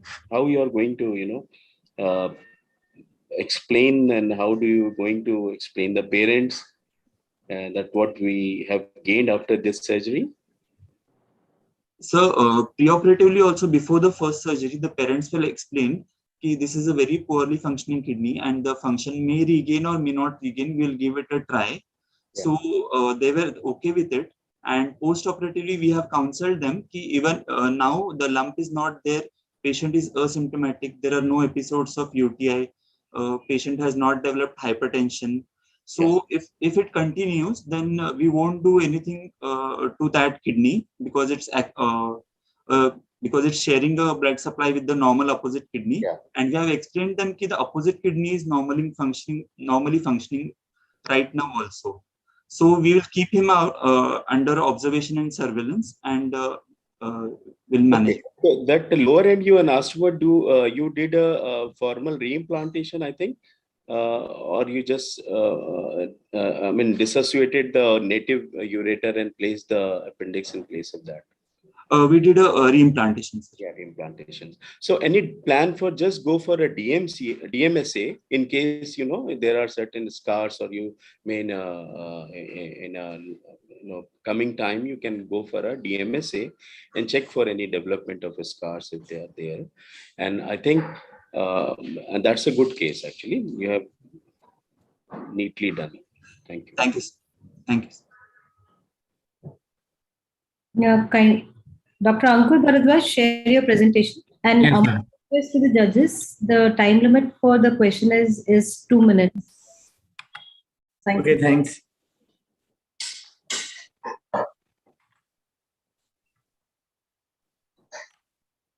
Ma'am, are my slides visible? Yes, your slides are visible and you're audible. Please present. Okay. So, respected chairperson, judges, and my dear friends, a very good afternoon to all of you. From Department of Pediatric Surgery, New Delhi, I'm going to present a case series on feasibility of open extraperitoneal dismembered pyeloplasty for children with ectopic pelvic kidney.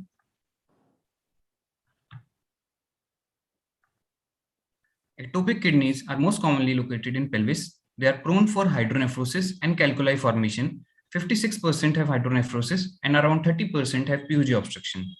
Anatomical constraints for surgery in such cases are altered spatial relations with adjacent pelvic organs, abnormal vascular patterns, pelvic nerve plexus, and tortuous ureter. Multiple surgical approaches have been tried for treating PUG obstruction in ectopic kidneys, which range from transperitoneal, extraperitoneal, laparoscopic, retroperitoneoscopy, and endopylotomy. Ectopic pelvic kidney with PUG obstruction was usually operated by transperitoneal approach. Purpose of our study was to evaluate the feasibility and outcome after open extraperitoneal dismembered pyeloplasty.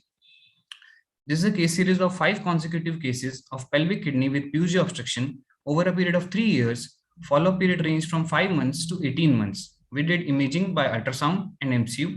Functional status of kidneys was checked by renal dynamic scan. Average age was 5.2 years. 4 out of 5 patients were male. 3 out of 5 patients had right side involved.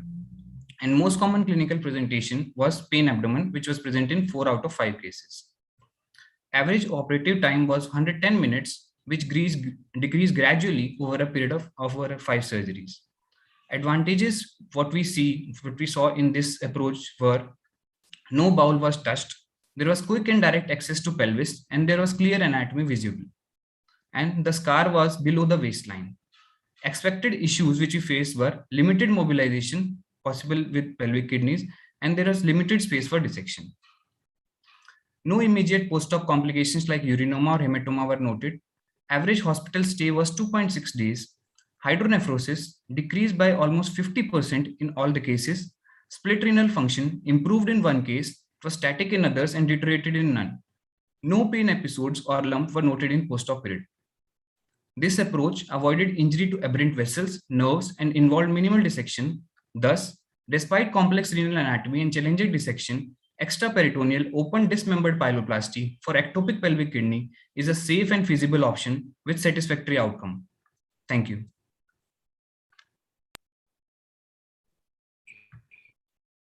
You finished well in time. Over to judges.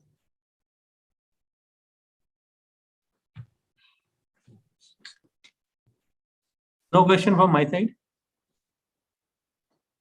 Dr. Ankur. Yes, sir. Well presented. Good afternoon. Good evening.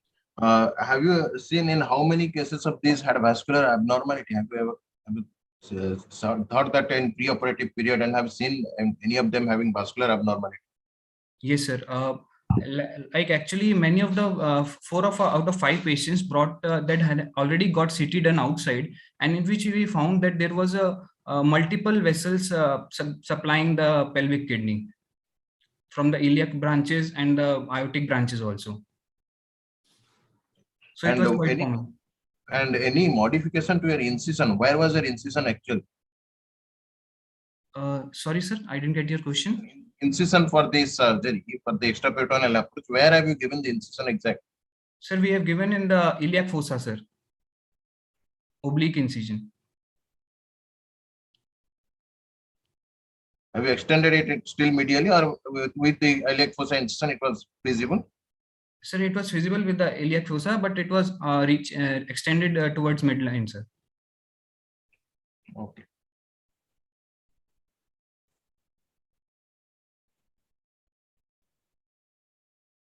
Dr. Tanveer? Good presentation, Dr. Thank you, sir. 5. Sorry, sir, I can't hear you. You're not audible, Dr. Clear now? Yes, sir, now you're clear. There's some network issue, I think. There is saying internet is unstable. Yeah, now you can hear me? Yes, sir.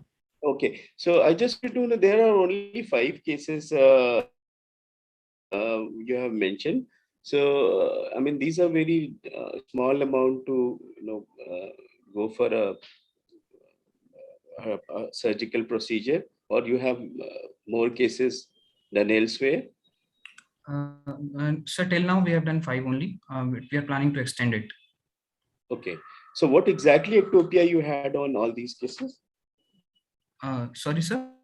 What kind of ectopia you had in mostly in these cases? Sir, it was pelvic ectopic kidney, sir. All 5 were pelvic ectopic kidney. Okay. Any chances of doing something laparoscopically you try? Sir, we didn't try the laparoscopically because we were thinking that there will be abnormal vessels. And yeah, that's the thing. And how much time did you take in doing this extraperitoneal? Sir, around 2 hours, sir. 2 hours. Okay. Okay, that's all. Thank you. Thank you. Thank you, Dr. Ankur. Dr. Chandramouli, please share your screen. Yes, ma'am.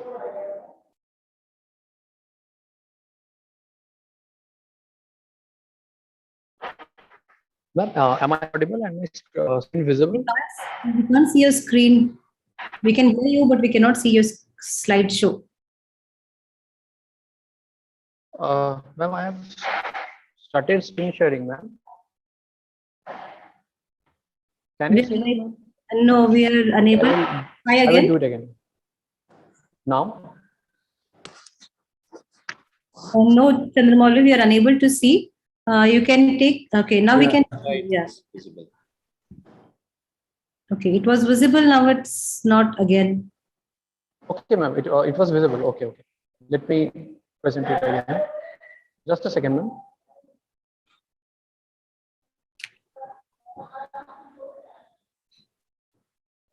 Do you need time? We can come back to you again. No, ma'am, it's already almost done.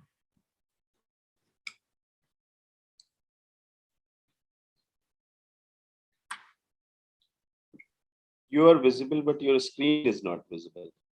Only you start. Otherwise, your time will be counted. If you want time, you can switch over. Sir, I want to. You take now is it visible, sir? No, not yet. No, Chandramouli. Now,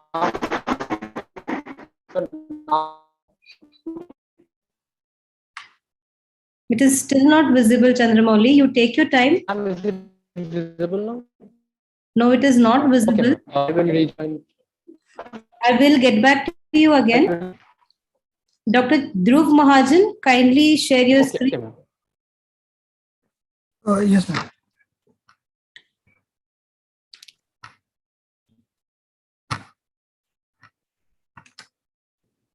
Ma'am, is the screen visible, ma'am?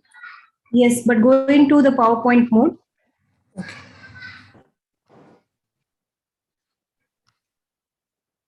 I start. Warm greetings from AIMS. I'll be presenting a rare case of cross-fused ectopia presenting with the pelvic junction obstruction on the ipsilateral side, a case report and a systematic review. Cross-fused ectopia is an uncommon congenital renal anomaly which can often go unrecognized and can have a varied clinical presentation.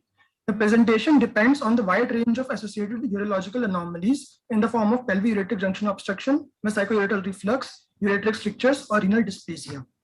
There is no concrete literature review on the incidence, natural history, and management of pelvic junction obstruction when associated with cross-fused ectopia. We outlined to study that. As per the PRISMA guidelines, databases were reviewed and 11 case reports were included in the present study. The index case was a 5-year-old female child who presented to us with history of multiple episodes of left-sided flank pain for the past 3 months. On evaluation, there was no lump which was palpable. Your audio is not on clear. Imaging, there was left side. Right. Hello, ma'am. Is it better now, ma'am? Hello, ma'am. Yes, go ahead. Am I audible, ma'am? Yes.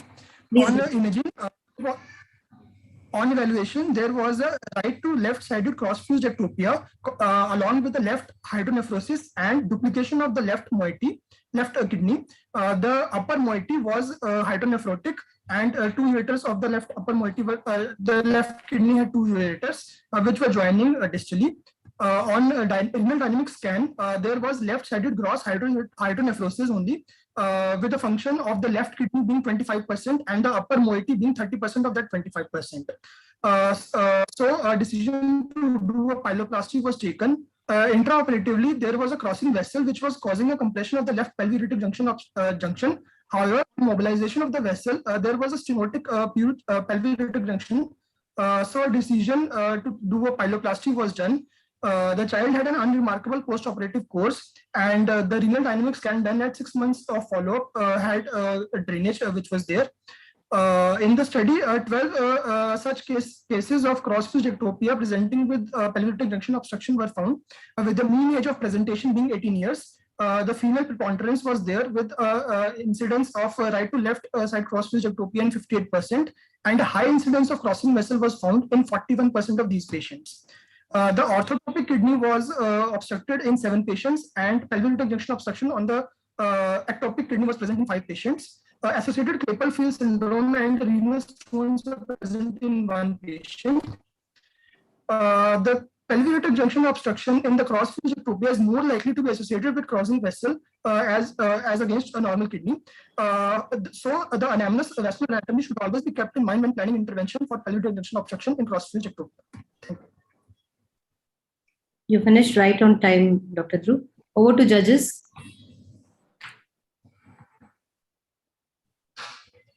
Dr. Dhruv. Sir. Yeah, I'm Dr. Tanveer. Yeah, it's a good presentation for your management regarding these ectopic kidneys. What was the finding of your meta-analysis? Sir, the finding was that usually the most common cross-fused ectopia is the left-to-side cross-fused ectopia with the male preponderance. However, in cases in which there was a pelvic junction obstruction, we included only those cases. There was one was that it had a female preponderance, and The left to right cross-fused ectopia was more common in these patients. And the finding was that crossing vessel was significantly larger as compared to normal kidneys which present with pelvic junction obstruction, with the finding being that 40% of these patients had a crossing vessel. Okay. So what type of, it's a true abdominal or a pelvic ectopia? What was the division? Sir, it was basically the kidney, right-sided kidney was inferiorly fused with the left kidney, sir. And we do the extraperitoneal approach, sir. Okay. In all cases, you used extraperitoneal approach. No, sir, we have only one case which we did. Otherwise, in the literature, a transperitoneal approach has also been described, along with the laparoscopic approach has also been described. Okay. Thank you. Dr. Vijay? No question, Dr. Subha. Dr. Akash? Yeah, Dr. Dhruv, nice presentation. From your analysis of so many cases, do you find that is there any variety of fusion in which? So you're not audible, sir? Am I audible now? Yes, sir. Now, sir, you're audible, sir. Yeah. From all these analysis of these cases, any particular variety of fusion in which you find more of pelvic junction obstruction? Sir, I didn't get you. Any particular what? Variety of fusion. This is a fusion element, no? Sir, only in 5 cases the variety of fusion was described, sir. In most of the studies, the type of fusion was not described, sir. In our study, it was inferiorly fused kidney. In 2 other cases, it was superiorly fused kidney, and one had a lump kidney, sir. Okay. And another thing is, what about the other ureter? Sir, yes. How did you prevent it from damage, and did you stent it? No, sir, we did not stent the other ureter, sir. The other ureter, since in our case it was an inferiorly lying left kidney, right kidney, so the other ureter was going downwards only, and there was no risk of any obstruction to that kidney. Okay. Thank you, Dr. Dhruv. Chandramouli, you can start your presentation. We can see your presentation now.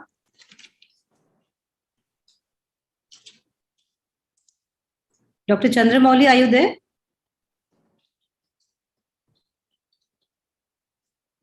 Dr. Chandramouli? Okay, ma'am. I'm just starting. Yes, ma'am. Can you see my slide, ma'am? Yes, we can see your slide. Am I audible? Yes, we can hear you. Please proceed. Okay, ma'am. I'm starting now. Good afternoon, respected judges, chairpersons, delegates, and seniors.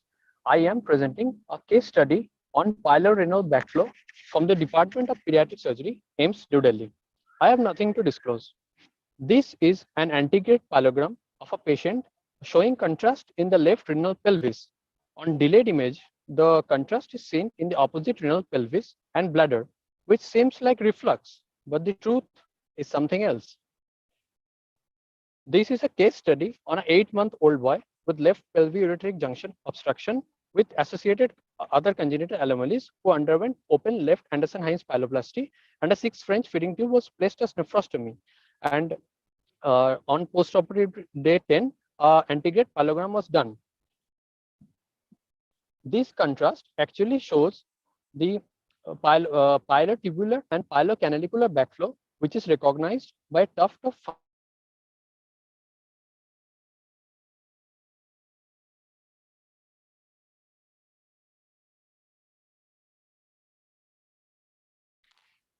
Dr. Chandramouli, I think you have lost internet connection. parenchyma. Dr. Chandramouli? Pilosinusal backflow indicates. Yes. Chandramouli, you are not audible. Pilosinusal backflow indicates.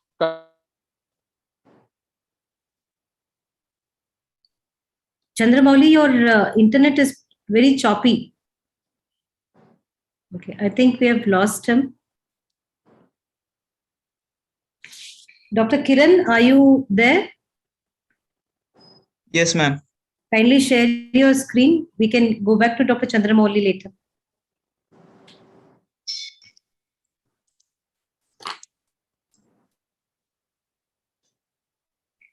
Is my screen visible, ma'am?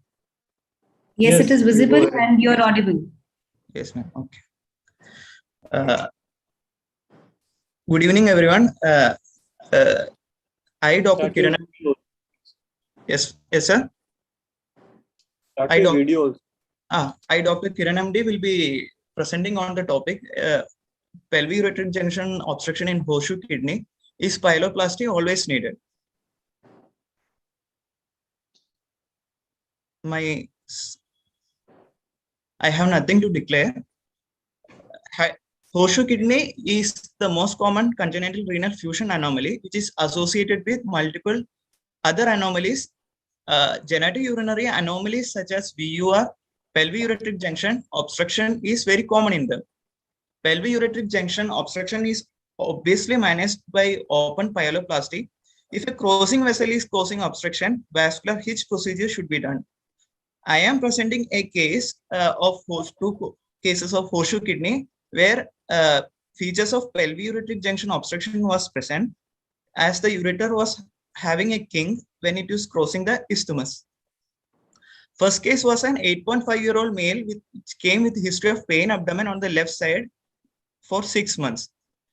It was continuous mild aching type. There was no other complaints. On per abdominal examination, it was soft without any lump. Second case was a 10-year-old female with history of pain abdomen for 2 months. Per abdomen, no significant findings were there. When we did an ultrasound, we could see left hydronephrosis with enlarged left kidney with AP diameter of 3.2 centimeter. Well-timbered RDS was done, which was showing left kidney having delayed clearance with preserved function. Other investigations were normal. As both the children were symptomatic, we planned to do exploration. A transperitoneal approach was used. Horseshoe kidney was identified at L3 level. The left renal pelvis was seen to be grossly dilated with ureter crossing over the isthmus. Isthmus was divided and the pelvis got drained on its own. Intra-op Lasix challenge was given and we could not see any collection at the pelvis at the end of 10 minutes. So we planned to move on with the lateralization of the left kidney by renopexy, and on intra-op and post-op complications were not there. And both children are asymptomatic and is doing well on follow-up. Coming to discussion, the cause of PUJO in horseshoe kidney could be due to intrinsic factors such as the presence of an adynamic segment or stricture, or due to an extrinsic cause such as compression by a crossing vessel, or high insertion of the ureter, or an abnormal cause of the ureter over the isthmus. The management could be either open or laparoscopic or robotic pyeloplasty or vessel transposition based on the etiology. Coming to the conclusion, there should be a thorough perioperative assessment which is needed in case of horseshoe kidney prior to the pyeloplasty. Istotomy and lateral 3-point fixation helps preventing hanging of the ureter over the medially placed lower pole of the kidney. Thank you. Dr. Kiran, you short past your time by 15 seconds. Over to judges. Dr. Kiran, good presentation of your these cases of horseshoe kidneys. I mean, this is not a question, I'm just adding something. The criteria of doing surgeries and in these cases, they remain like a standard PUJ obstruction. Who present late, and you have cases who present only with mild abdominal pain and maybe recurrent abdominal pain. So that goes along with that standard PUJ obstruction, what you are having. So in cases, you must be knowing you have seen that there's those who present late, they only have a symptom of having, abdominal pain. So what's the difference between horseshoe kidneys presenting late?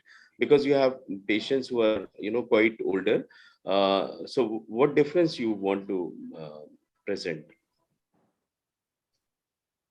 What difference in what way, sir? Standard PUJ, we also get older patients where the only presenting symptoms could be, recurrent abdominal pain or a mild abdominal pain, and that is same you have said in your patients also. So I just wanted to know what difference you have found in your patients in horseshoe Sir, kidney. yes, sir. Actually, the difference is in the management. The cause of pelvic-ureteric junction obstruction features in a horseshoe kidney could be due to an extrinsic compression, that is just like in a normal person who is having a crossing vessel. In a horseshoe kidney, the ureter, an additional factor, I'm telling, a cause of extrinsic compression as the ureter being compressed by the isthmus as the ureter is passing over it. So we have to have an eye on that intraoperatively before proceeding with pyeloplasty. Okay. Okay, Dr. Kiran. Yes, Dr. sir. Vijay here. Yes, so, what is your take that stomach is obstructing the ureter? But whether it was splayed over it or it is causing external compression. First, second, you are saying that the patient were symptomatic. So, what were the symptoms in both of these patients? Sir, the ureter was having a kink as it was crossing over the isthmus. That was the intraop finding that we had. And symptom-wise, both the patients had history of recurrent abdominal pain. No lump? Lump was not palpable, sir. Lump was not palpable. But the AP diameter you told it was something around 3.2 centimeter. 3.2 centimeter. Yeah, 3.2 centimeter is a quite good enough size. But if it is lump was not palpable. Okay, fine. Dr. Akash? Yeah, Dr. Kiran. Yes, sir. Yeah, you have not done pyeloplasty in any of the cases, in both the cases. In these two cases, we have not done, sir. So have you? How have you followed up these patients? Followed up, sir. First, our second case is just now 6 months over post surgery. What is your criteria for follow up in these two cases? So just like a normal case of pyeloplasty, after 3 months post procedure, we will get an UST done, and after 6 months, we will tell them to get a repeat RDS done. Second case is now just completing 6 months, so by next month they will come for follow up. The first case is having a preserved function. Is there any difference in the ultrasound follow-up between these patients and compared to those patients of horseshoe kidney where you have done a AH pyeloplasty? No, sir. Have you seen it? In your institute, you have done cases with pyeloplasty, horseshoe kidneys with pyeloplasty you have done, and these two cases you have done without pyeloplasty, isn't it? So have you compared both the groups? Actually, sir, the obstruction in these two cases was not was an extrinsic factor which got relieved as we separated the isthmus. Istotomy, when we did, the extrinsic compression was relieved. So it was like a normal ureter only post procedure.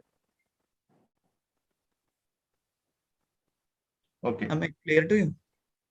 Okay, sir. Thank you, Dr. Kiran. Dr. Tarun, please share your screen. Dr. Tarun? Yes, ma'am, I'm sharing. Just a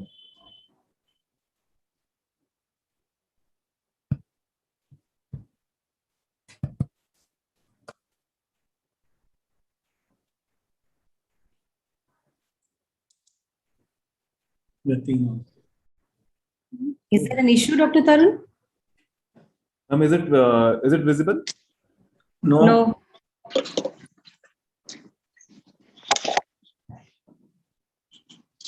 Just a minute.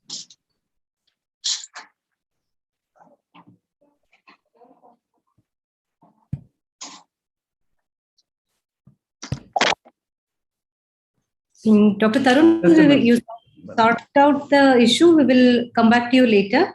Okay, ma'am, I'm having an issue. I'll just. Dr. Sakriti Mukherjee, are you here? Yes, ma'am. Kindly share your presentation. Yes, ma'am.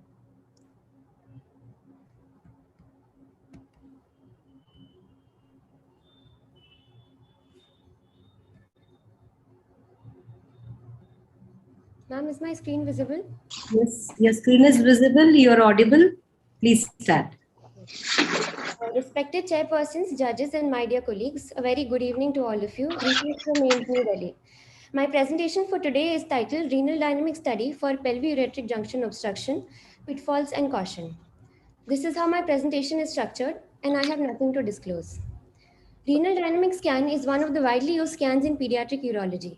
And while it gives a fairly good functional and drainage information about the kidney, the details are not to be relied upon heavily in cases of bilateral disease and in anatomical errors.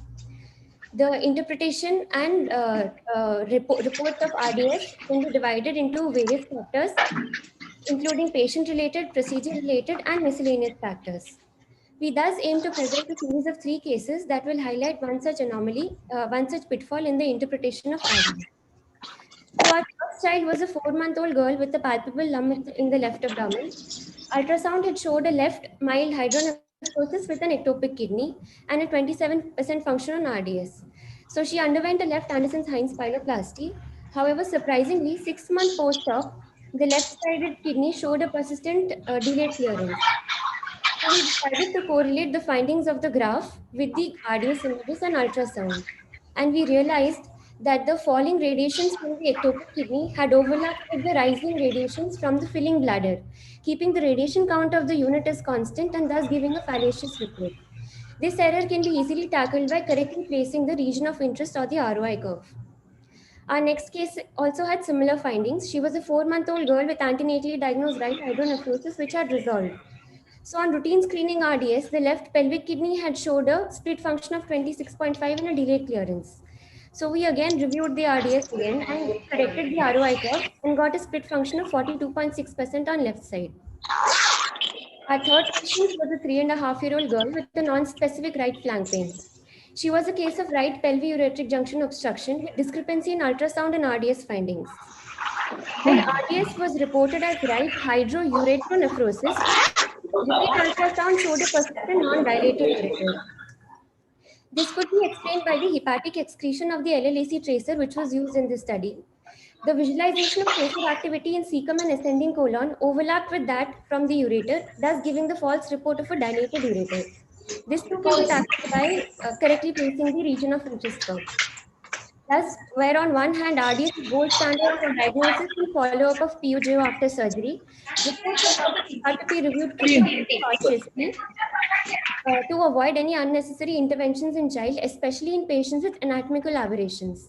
So we at AIMS have now made it a point to review all the RDS reports and correlate them with the graph, the images, and ultrasound before arriving at any clinical decision. Thank you. Dr. Sampriti, you finished well in time. Over to judges for questions.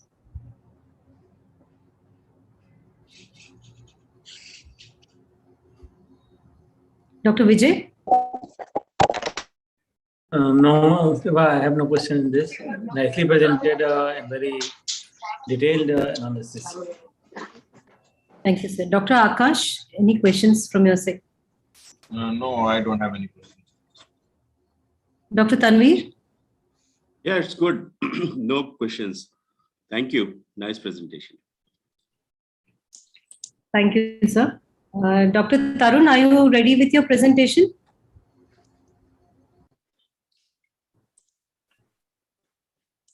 Ma'am, is it visible now? Yes, it is visible. Going to the full screen mode. Yes, ma'am. Yes, ma'am. Just.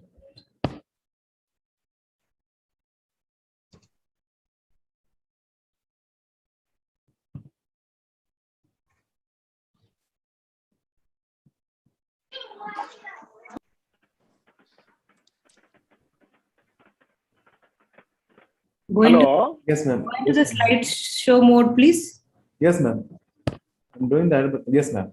May I start? Yes, start, please. So, good evening, everyone. I'm Dr. Tarun from Sangli. So, I'm here to present 3 cases of pelvic junction obstruction.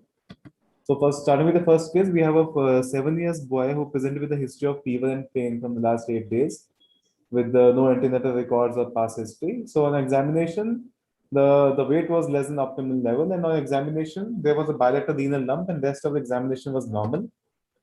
Investigations were within normal limits except the urine routine, which contained 10 to 12 pus cells. And on the USG, there was AP diameter of more than 4 centimeters and more on the left side, which is more than 5 centimeters with the normal ureters and urinary bladder. MCO was normal. The renogram showed the bilateral obstructive curve, and the T-half was not achieved on either kidneys. So it was diagnosed with bilateral hydronephrosis with PUG obstruction. So in this case, bilateral pyeloplasty was done in single sitting. So on exploration, we can see the grossly hydronephrotic pelvic system. The modified Anderson-Hines pyeloplasty was done with DG stent. So starting with the second case, we had a 6 years boy who presented with a pain in abdomen and failure to thrive from last 1 month. With no antenatal USGs were done. On examination, there was a vague fullness in bilateral lumbar region. The rest of the examination was normal. Investigations were within normal limits and showed a gross hydronephrotic kidneys with AP diameters of 7 centimeters on either both the sides with normal ureters. The MCO in this case was also normal. And this case showed the left side the obstructive curve, but on the right side there was a equivocal T-half of 10 seconds. 10 minutes. So in this case also we went ahead with the bilateral Anderson-Hines pyeloplasty in a single sitting with DG stent. So this is the interpretive photograph. So in third case, we were 2 months male infant with antenatally diagnosed bilateral hydronephrosis at 7 months of intrauterine life with normal urinary stream. On examination, there was a bilateral renal lump with no other findings. The investigations were within normal limits except serum creatinine, which was slightly higher according to the age. And it showed the AP diameter of more than 4 centimeters with normal ureters. MCU was normal. And in this case also, there was a bilateral obstructive pattern. And T-half was not achieved on both the kidneys. And similarly, so bilateral Anderson-Hines, modified Anderson-Hines pyeloplasty was in a single sitting. And this was an interpretive photograph. So bilateral pelvic junction is the rare and causes high morbidity and mortality. Recent advances have led to its diagnosis and management in the perinatal period. However, open surgery is still the mainstay of treatment in less endowed nations where the late presentation is the norm. And those with the initial AP diameter of less than 25 and GFR of more than 35 ml per minute were more likely to improve during the observation. But in our case, it was short past your time. Yes, ma'am. In those with bilateral grade 4, bilateral pyeloplasty is feasible, and bilateral severe hydronephrosis related to PUJ can be safely managed in a similar manner of ureteral case, and poor drainage should be considered a negative predictive factor in the feasibility of conservative management. So, idea behind this presentation was just to share our experience with the approach towards the bilateral PUJ obstruction. I just wanted to know your valuable comments about your take on bilateral PUJ obstruction. Thank you. Dr. Vijay Upadhyay here. So one is a very common chat box question which I want to ask also. What is modified Anderson-Hines technique? Secondly, your second case is 6-year-old child. So what was the reason that he has a pain for only 1 month and you consider that patient for concurrent simultaneously bilateral pyeloplasty? Sorry, sir.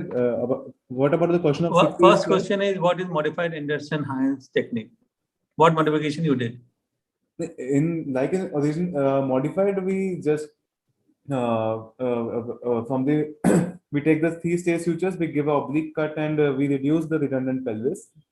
That is Anderson-Hines. Secondly, what is the reason that in a second case, which is 5 or 6-year-old male child, yes, sir, and you consider this patient has the symptoms from only 1 month, and yes, you sir, consider this patient for simultaneously doing the bilateral pyeloplasty.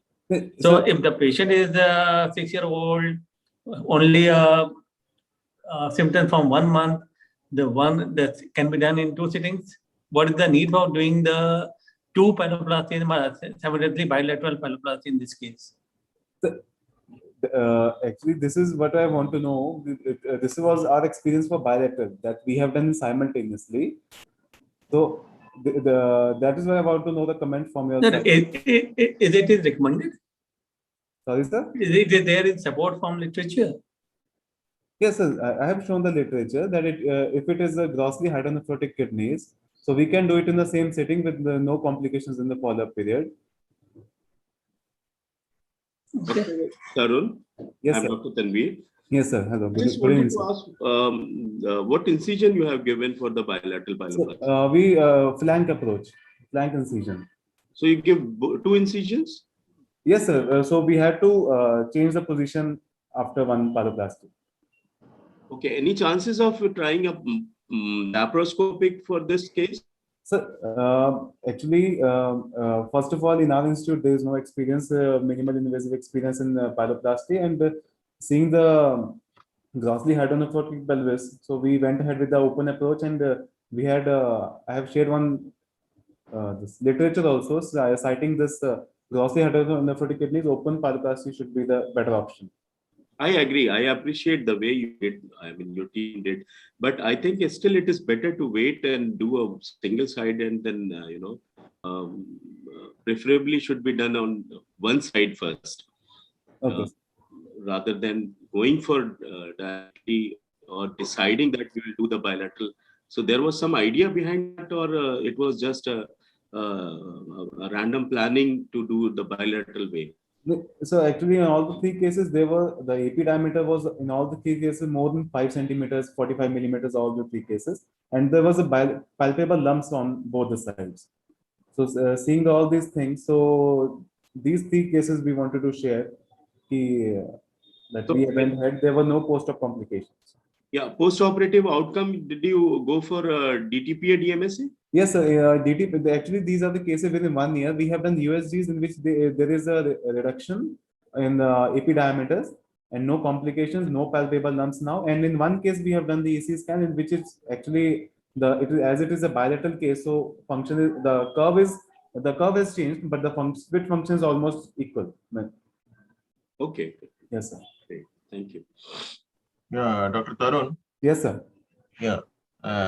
Actually, I have the same question as Dr. Bijay, that in a 6-year-old child. Yes, sir. So, have you done any other investigation to find out? And what about your differential renal function if bilaterally involved? So, this is the case, 6 years old. Okay. So this function, you cannot say from the function, only with the drainage pattern, you have said that it is obstructed. Yes, sir. In this case, the right half, we can see it's a 10 minutes, which is equivocal, just because it is the AP diameter was around 75 millimeters. And there was a bilateral palpable lump. So seeing this, based on these findings, we went ahead with bilateral pyeloplasty. Until 6 years, the child was not having any problem? No, sir. He presented with just 1 month history of abdominal pain. Okay. Yes, sir.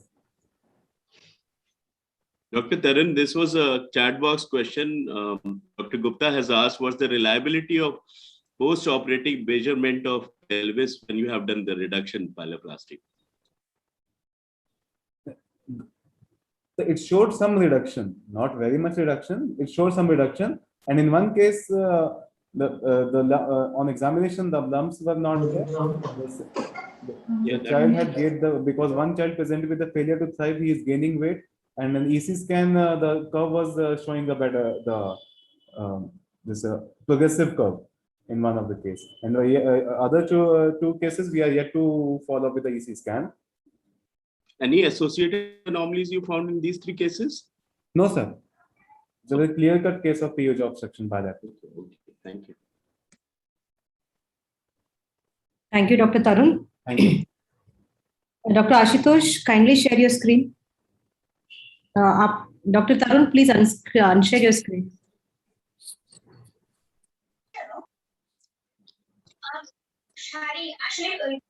Dr.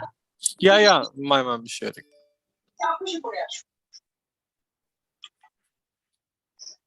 Is it visible, ma'am? Yes, it is visible and you're audible. Kindly turn your video on. Okay. Oh, yes. Yes.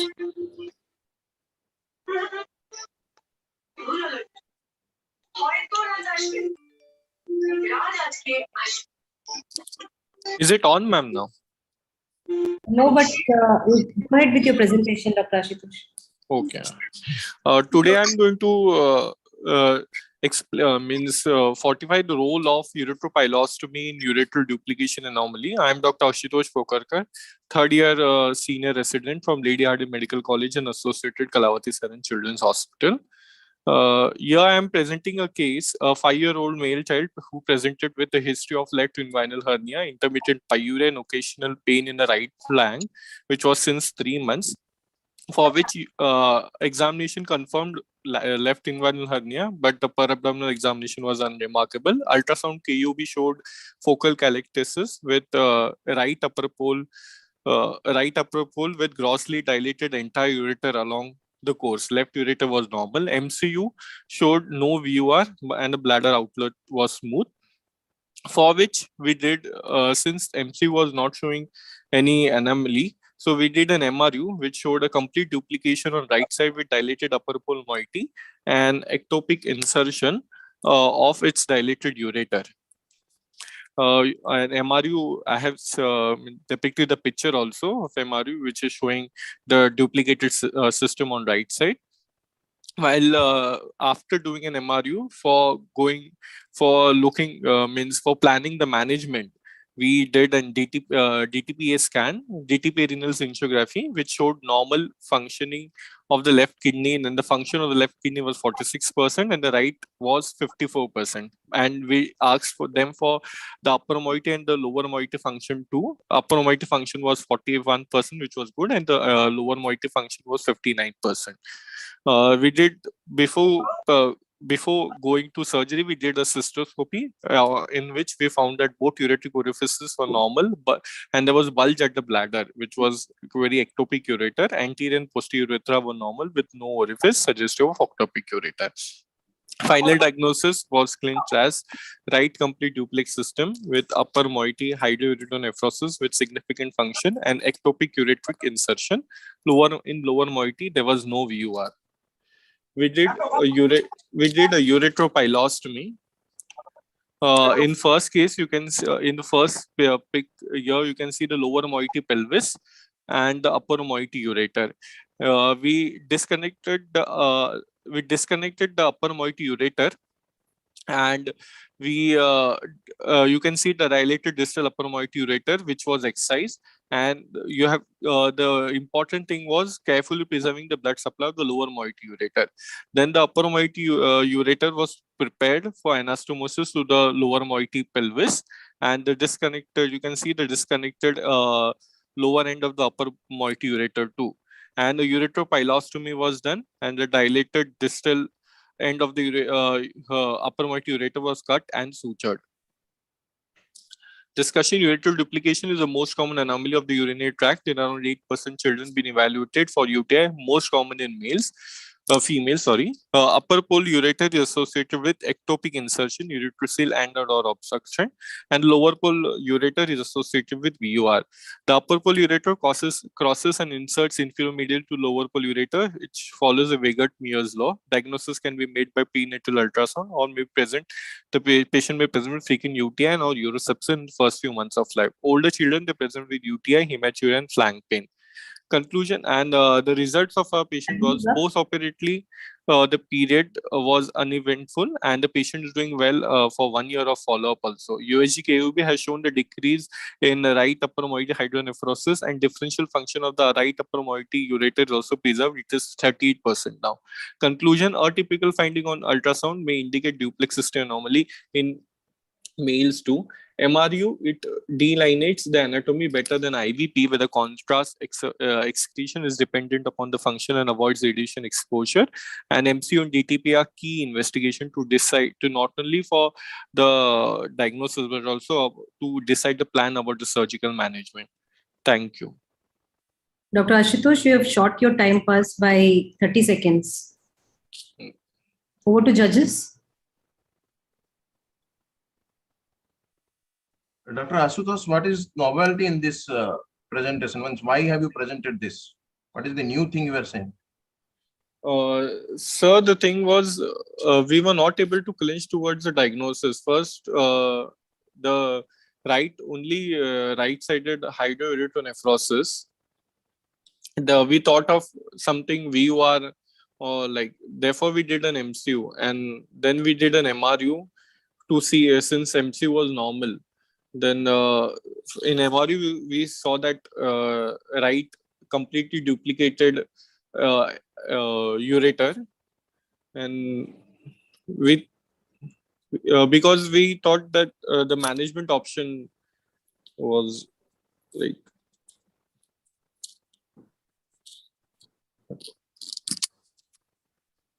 hello. Dr. Vijay? Yes, it was a nice presentation. Same question which Dr. Akash asked, what is the new in this case? And what was the ultrasound finding? Didn't they are able to say the two, No, sir. able to see the two ureters? No. They were not able to see. Okay, and during operation, where the upper moiety ureter was inserted? And secondly, you told that upper moiety ureter was excised.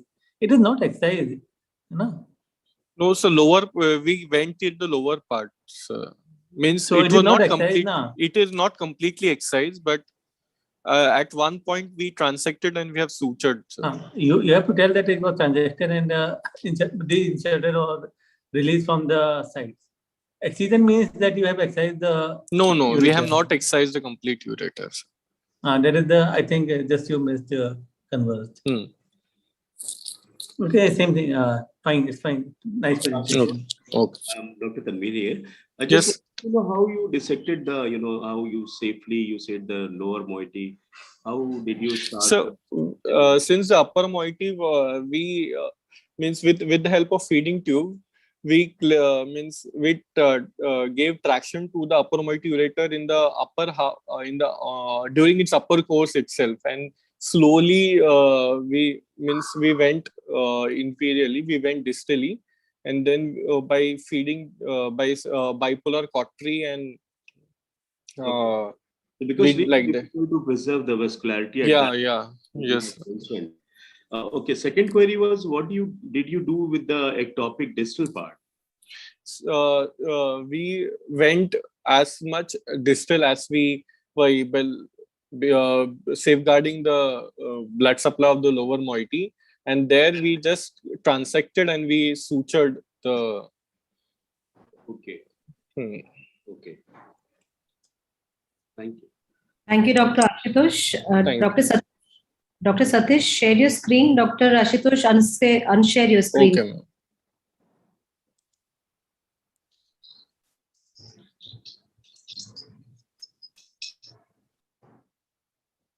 Dr. Satish, are you here? Dr. Satish? Dr. Tarun Gupta, are you ready with your next presentation? Yeah, hello. Can you hear me? Hello, Dr. Satish here. Am I audible? Yes. Yeah, you are audible. Trying to share my screen now.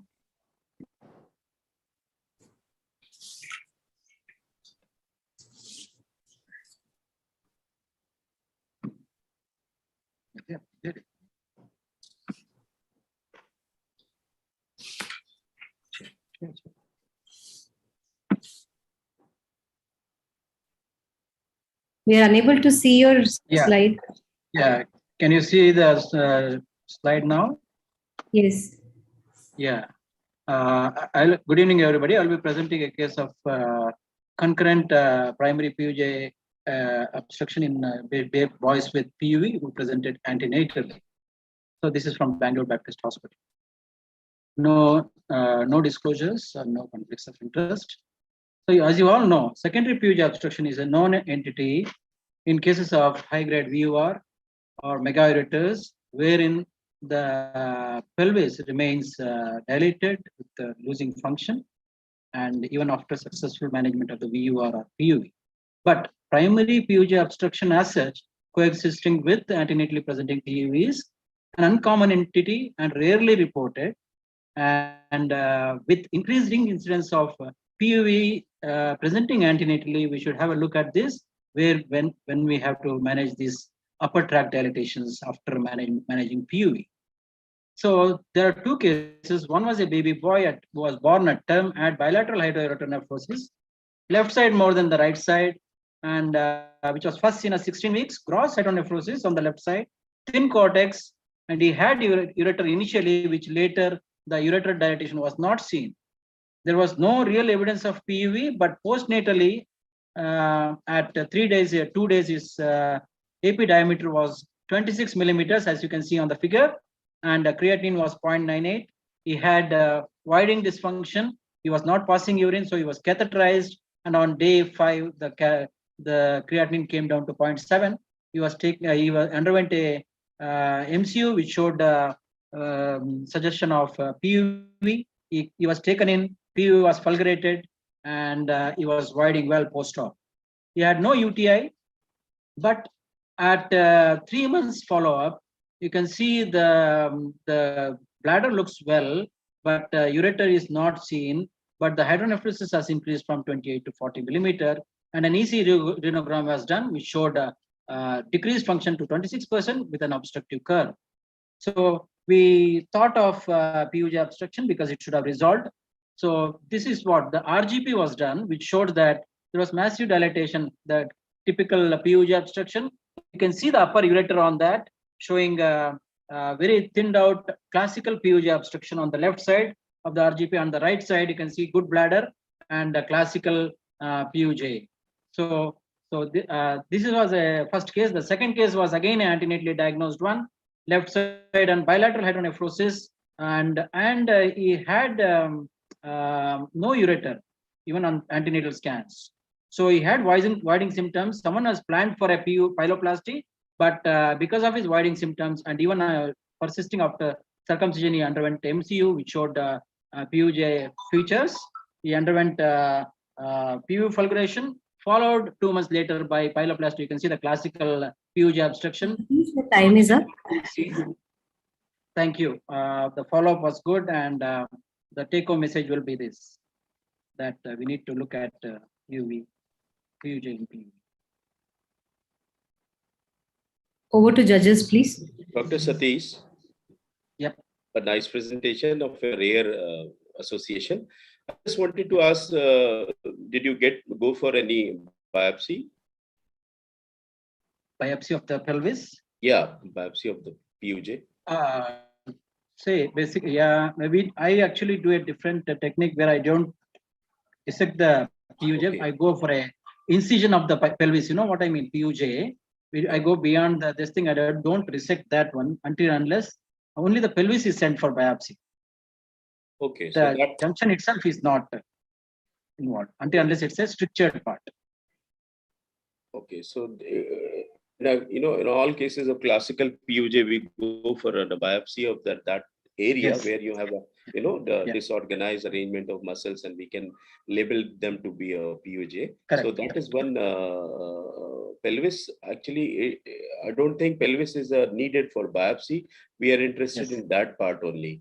So I just wanted to know that if you have done. So here, what happens is a small child, Usually, otherwise, what I do is I take make an incision through the pelvis beyond the obstruction and take a part of the tissue for biopsy.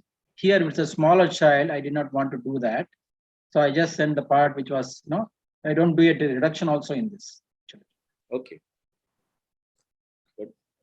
Okay, Dr. Satish, can you go back to your first case?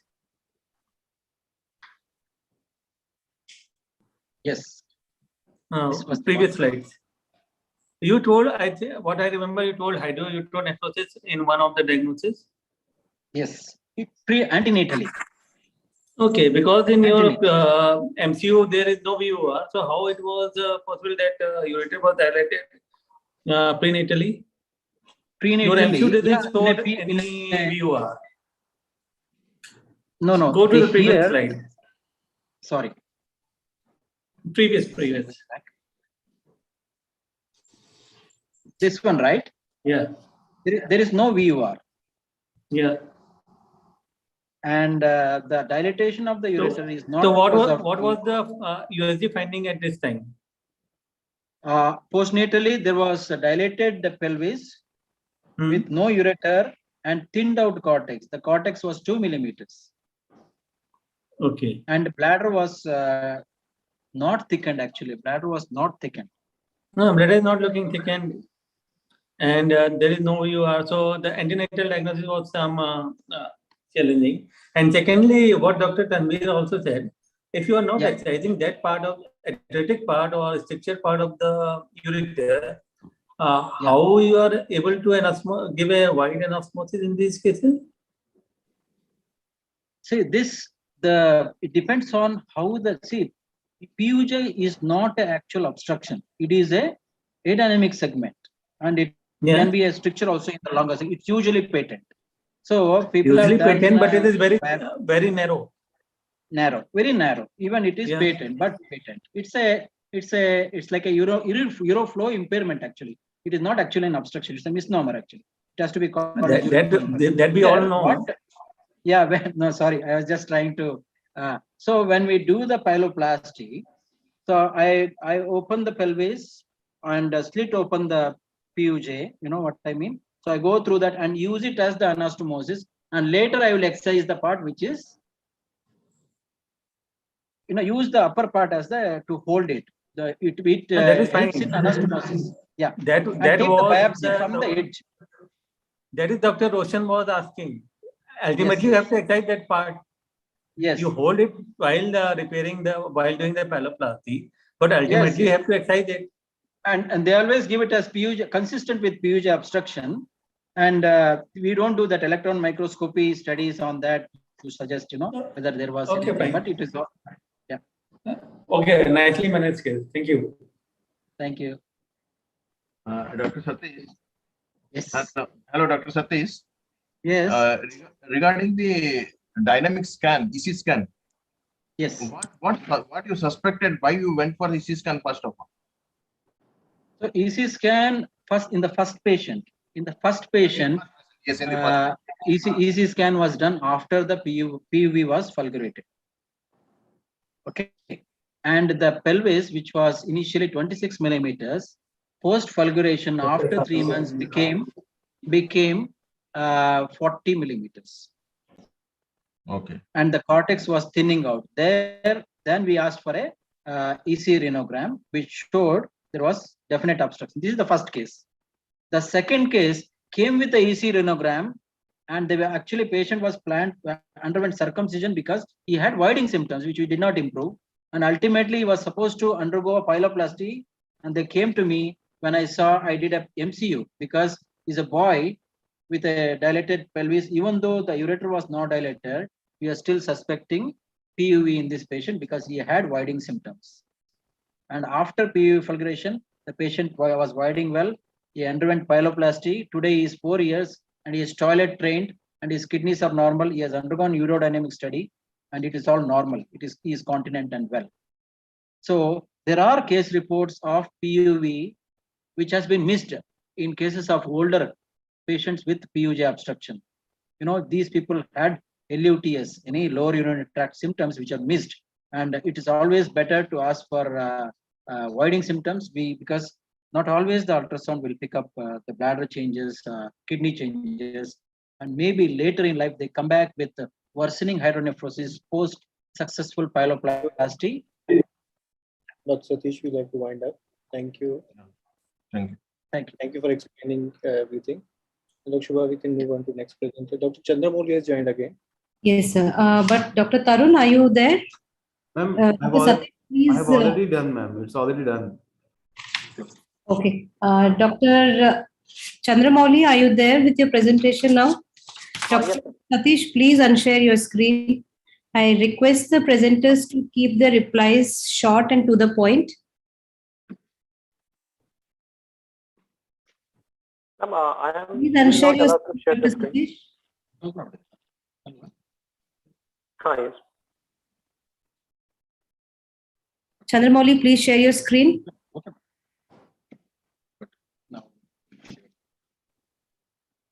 In the next session.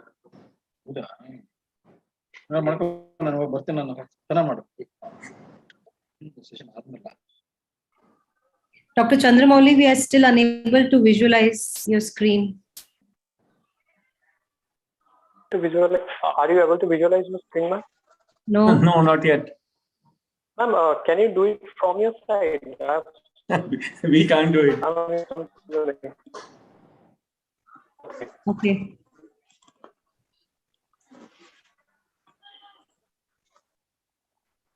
Now, ma'am? Now?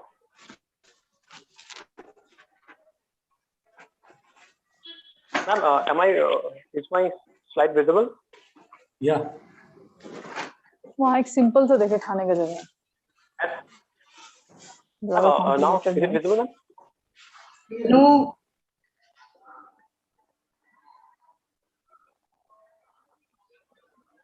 Is it visible now, ma'am? Yes, it is visible now. Yes. Am I audible, sir? Yes, Yeah. please. Okay, okay. I'm starting, ma'am.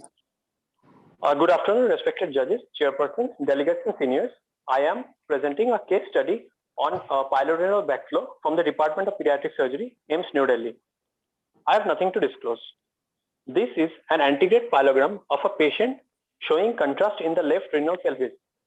On delayed image, the contrast is seen in the opposite renal pelvis and the bladder, which seems like reflux, but the truth is something else. This is a case study on 8-month-old boy with left pelvic-ureteric junction obstruction with associated anomalies and who underwent left Anderson-Hines pyeloplasty, and a 6-French feeding tube was placed as nephrostomy. An antegrade pyelogram was done on 10th postoperative day. This contrast study actually shows a pyelotubular and pyelocanonicular backflow, which is recognized by a tuft of fine lines radiating from the end of calyx, giving the brush-like characteristics. The pyelointerstitial backflow implies the medium has penetrated the stroma of the kidney and is interspersed in an irregular manner throughout the renal parenchyma. Pyelosinusal backflow indicates contrast extravasation in the renal sinus as shown by the arrows. And pyelolymphatic backflow is observed when the lymphatics become filled with contrast and is recognized by the fine streaks or thread-like channels. Ultimately, contrast is seen in the opposite renal pelvis and the bladder due to systemic absorption by pyelovenous backflow. Pyelovenous backflow, as previously observed by Hinman and Lee Brown, represented a tear or rupture of the fornicial angle into the pericapillary vein. Fornicial rupture would explain the pyelovenous backflow, whereas the pyelotubular backflow occurs with intact calyx. Clinical importance is urine absorption in raised intrapelvic pressure and contralateral excretion. Infections may spread into renal parenchyma, perirenal area, or enter the bloodstream to produce bacteremia. To conclude, a pyelorenal backflow results in contrast entry into the systemic circulation and excretion by the contralateral kidney. These phenomena must be kept in mind for proper interpretation and evaluation of findings seen on antegrade pyelogram, because if one is unaware of this condition, this will easily confuse with vesico-ureteric reflux of the contralateral side, thus complicating the diagnosis further. Thank you all for giving me this platform to present. I would also like to thank all the faculty and senior of our department. Thank you, Dr. Chandramouli. I request the judges to keep the question answer session brief. No question from my side. Dr. Chandramouli, that's a unique and very interesting thing you have presented. I mean, there is no confusion that this could be a reflux. How could reflux can be presenting in the kidney rather than coming from the down? So that is one point I have to ask. Second is this phenomena is present normally, or you are doing in a this contrast study, then the contrast is getting absorbed, then systemic absorption, then presenting on the contralateral side? Okay, sir. To your first question, actually, sir, the films, sir, actually, the first film we got was a delayed film, like other than the normal film, but on the delayed film, it showed the contrast present in the opposite kidney and the bladder. So first, we thought it might be a case of reflux, as the contrast might go into the bladder from the left side and maybe refluxed on the right side. But actually, the findings were a little different after the radiology discussion. And answer for the second question is that, sir, this is yes, sir. Obviously, this was found on the antegrade pyelogram in our patient, but there were several case series done by Hinman and Lee Brown and some other radiologists, and also Victor Politano in his paper wrote there were several cases, and they are also done in some animal models like mouse model or pig models, in which they have shown that there is pilosinusal, pilotubular, and other pilorenal backflow in other animals, and also in cadaveric models of humans. The importance is mainly radiological, so that we might not confuse it with reflux. Dr. Chandwali, I got your point. So, did you do this program only for this study, or it's a routine thing to do after pyeloplasty? No, sir. Actually, the importance of the case is that the patient was operated outside, came here, presented here. Open left endosine pyeloplasty was done from our other institution. They presented to our institute with left renal flank pain. On ultrasound, there was still persistent gross hydronephrosis, and on renal dynamic study, it was 18% renal function with obstructive clearance pattern. So we did a counter study as the nephrostent was patent. So we did a counter study. It was just a incidental finding. Yeah, thank you. But the condition is confusing. That's why the presentation. Dr. Chandramouli, one question from Dr. Gupta here. Yes. Did the antegrade flow, whether the ureter was visible at all on the pyelogram? Antegrade pyelogram? Sir, I couldn't get your question, sir. You have done that antegrade pyelogram? Yes, sir. Was the ureter visible down below? No, sir. No, sir. Okay. The question is whether what was the APD of this child?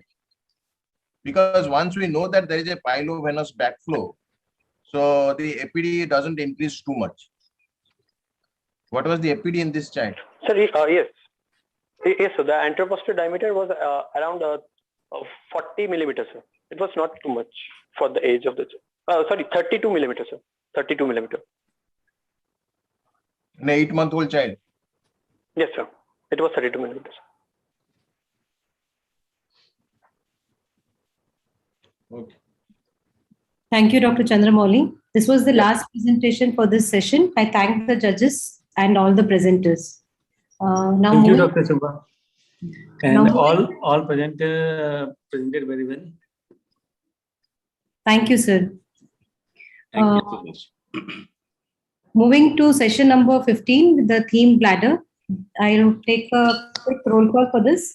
Dr. Teg Rabab Singh, are you here? I'm present, ma'am. Good evening. Dr. Charu Yadav. Dr. Charu Yadav. Dr. Sunil. Yes, ma'am. I'm here. Dr. Sunil KS. Yes, ma'am. I'm present. Dr. Garvita Singh. Yes, ma'am. Good evening, ma'am. Dr. Muni Verma. Yes, ma'am. Good evening. Dr. Sonal. Dr. Sonal, are you here? Dr. Jagdish. Yes, ma'am. Good evening, ma'am. Dr. Mudassir Ahmed. Yes, ma'am. I am here. Dr. Ashwita Shenoy. Yes, ma'am. I'm here. And Dr. Gaurav Singh. Good evening, ma'am. Yes, ma'am. I'm there.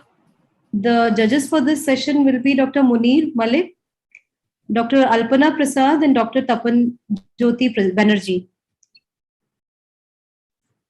Dr. Alpana, are you here? I'm here. Yeah, I'm here. Dr. Tapan Jyoti Banerjee, are you here, sir? Yeah. I am present. So we'll start with the session. Dr. Teg Rabab, please share your screen. It's a request to the presenters to finish in time, and the session is 3+2, 3 minutes for presenters and 2 minutes for the judges. Are my slides visible?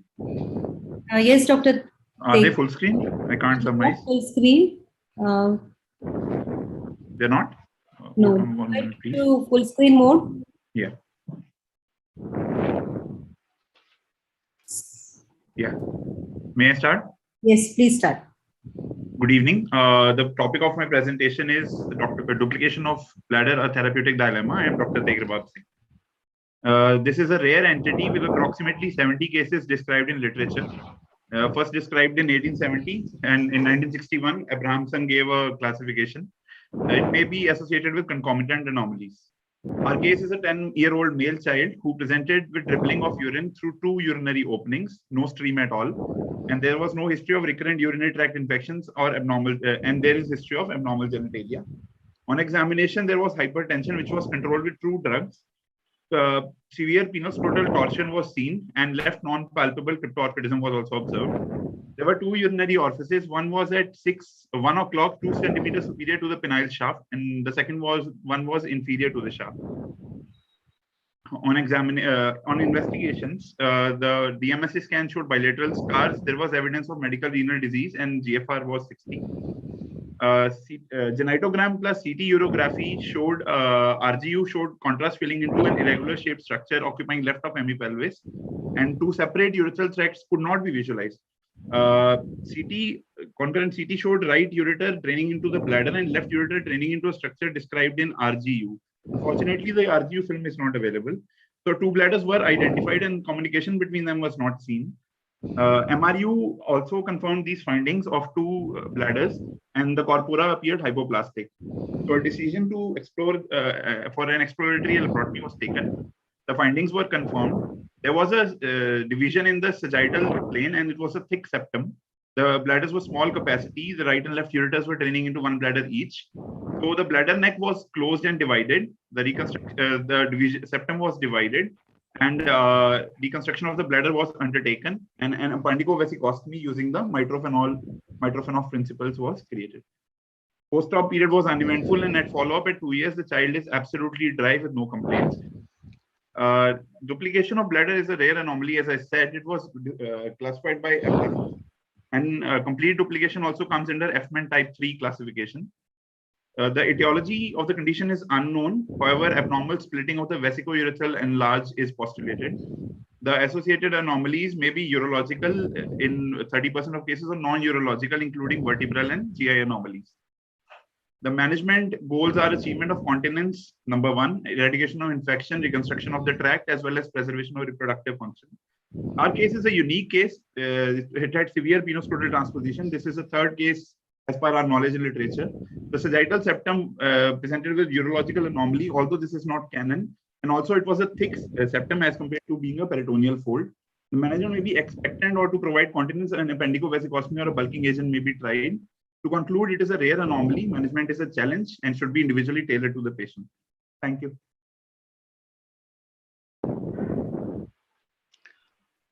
Over to judges. Hello. Hello, sir. Thank you for your good presentation. How did you manage the external genitalia? Did you manage external genitalia, or no, just... sir, the child was operated in 2019 and then lost to follow-up in COVID, sir. Not yet, sir. Not yet. That No, means you have done only metrophenum procedure, not more than that. Not more than that yet, sir. 1 ureter, you told it has opened into the perineum. Am I correct? It was 2 centimeter superior to the shaft, sir, and 1 was just inferior to the shaft. And did you do anything with this ureteric opening? No, sir. It was closed from the exploratory laparotomy was done. It was closed from above, and the only drainage of urine was only through the appendicovesicostomy. Now that you have said that you are draining the bladder by the ureteric the metrophenum procedure, right, but sir. what you did with the ureter? Did you do the neocysto-ureterostomy? No, that was not done, sir. The ureteric orifices were cannulated during the reconstruction of the bladder, as in ureteric stents were placed, and that was left untouched, so, sir. No ureteroneocystostomy. No, sir. Not needed, sir. Hello? Dr. Muni? Hello. Right, sir. Dr. Tegh Bahadur, what were the cystoscopic findings in your cases? Sir, cystoscopic finding through the two orifices, one led to two separate structures, in which there was one minimally dilated ureteric orifice in the right structure and pinpoint ureteric orifice in the left structure. Unfortunately, the films are not available, and yes, sir. It was smooth word, sir. I'm sorry, sir. How was bladder neck in cystoscopy? Petrolus, sir, both of them. Both of them? Yes, sir. Okay. That's it. Thank you. Kalpana ma'am?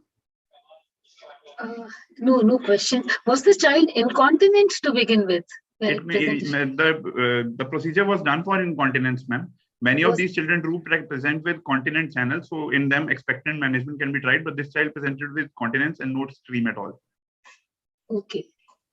Okay, thank you. Thank you, Dr. Tegh. Charu Yadav, kindly share your screen. Yes, ma'am.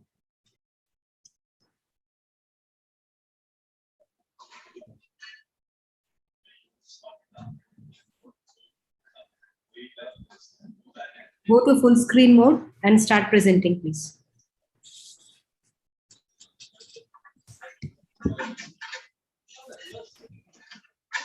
Good evening, everyone. I am presenting an unusual case of recurrent inflammatory polyps in Monti-Yaw catheterizable channel. Various complications like stenosis, dilatation, and stricture can occur with these continent catheterizable channels, which cause difficulty in catheterization, but very few reports have mentioned the development of polyps as one of the complications of these channels. And according to our search of literature, it is the first such case to be reported in India. A 12-year-old girl, known case of spina bifida with young ileovasecosme and macystoma created at 5 years of age, presented to us with chief complaint of difficulty in catheterization through the umbilical end of the channel for 2 days. She also underwent endoscopic removal of the polypoid structure at the bladder end of the stoma 1 year back elsewhere for similar complaint.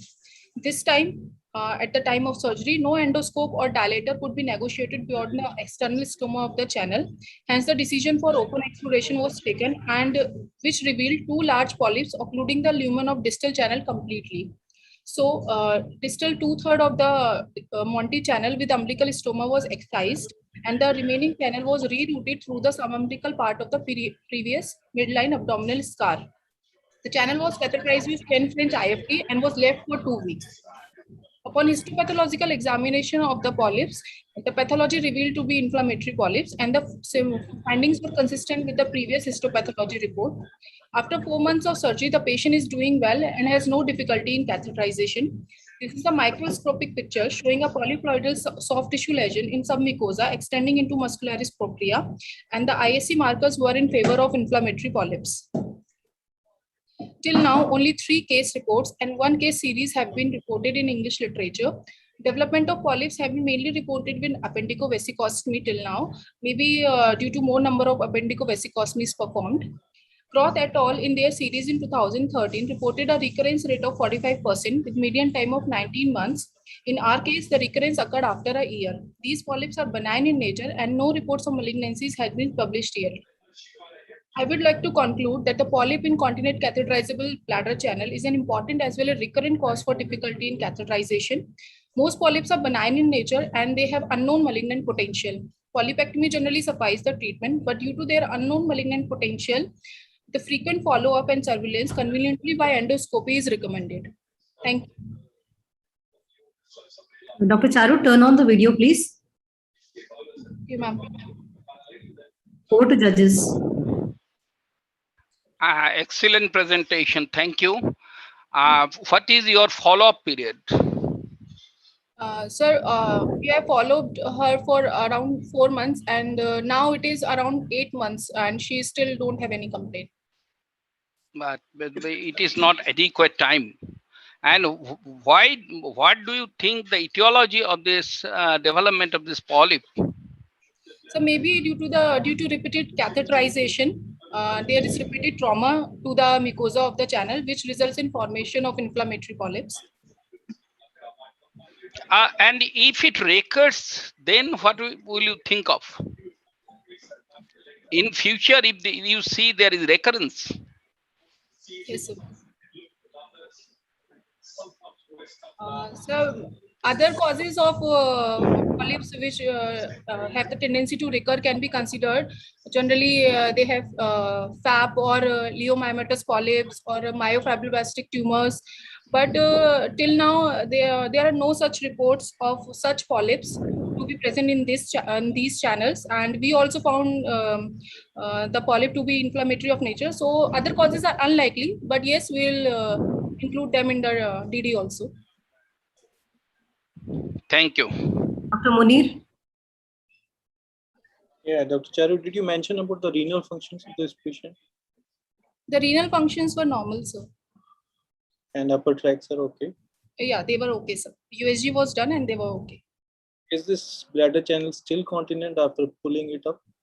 And Yes, sir. We excised the distal two-third, the distal one-third, the two-third was remaining.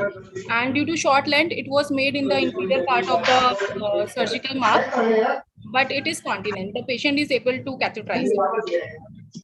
Any role of doing any dye studies to ascertain that? To see the patency of the channel, sir. Patency of the channel and continence. Yes, sir, we can do dye study, but I think endoscopy is also sufficient. And Endoscopy is for surveillance. yes, sir. Dye study about ascertaining the reflex, anti-reflex mechanism of your Monty tube.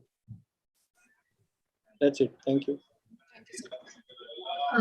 Charu, was it possible to do it endoscopically? No, ma'am. Actually, we were not able to negotiate the scope beyond the external opening even. We tried with the minimum dilator also possible, the minimal IFT possible, but it was not possible. We tried a lot. So after that, the decision of open exploration was taken. So how was the child emptying the bladder if it was not possible? She landed in emergency, madam, with not able to pass urine. Only dribbling was there, but she was not able to pass the urine. So she landed up in the emergency, and she was taken in the OT in the emergency.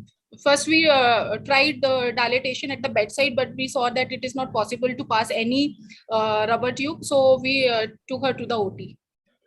Okay. To try the endoscopy or dilatation first, but it was not possible. So open exploration was done. Okay. Thank you, Dr. Charu. Dr. Sunil, kindly share your screen.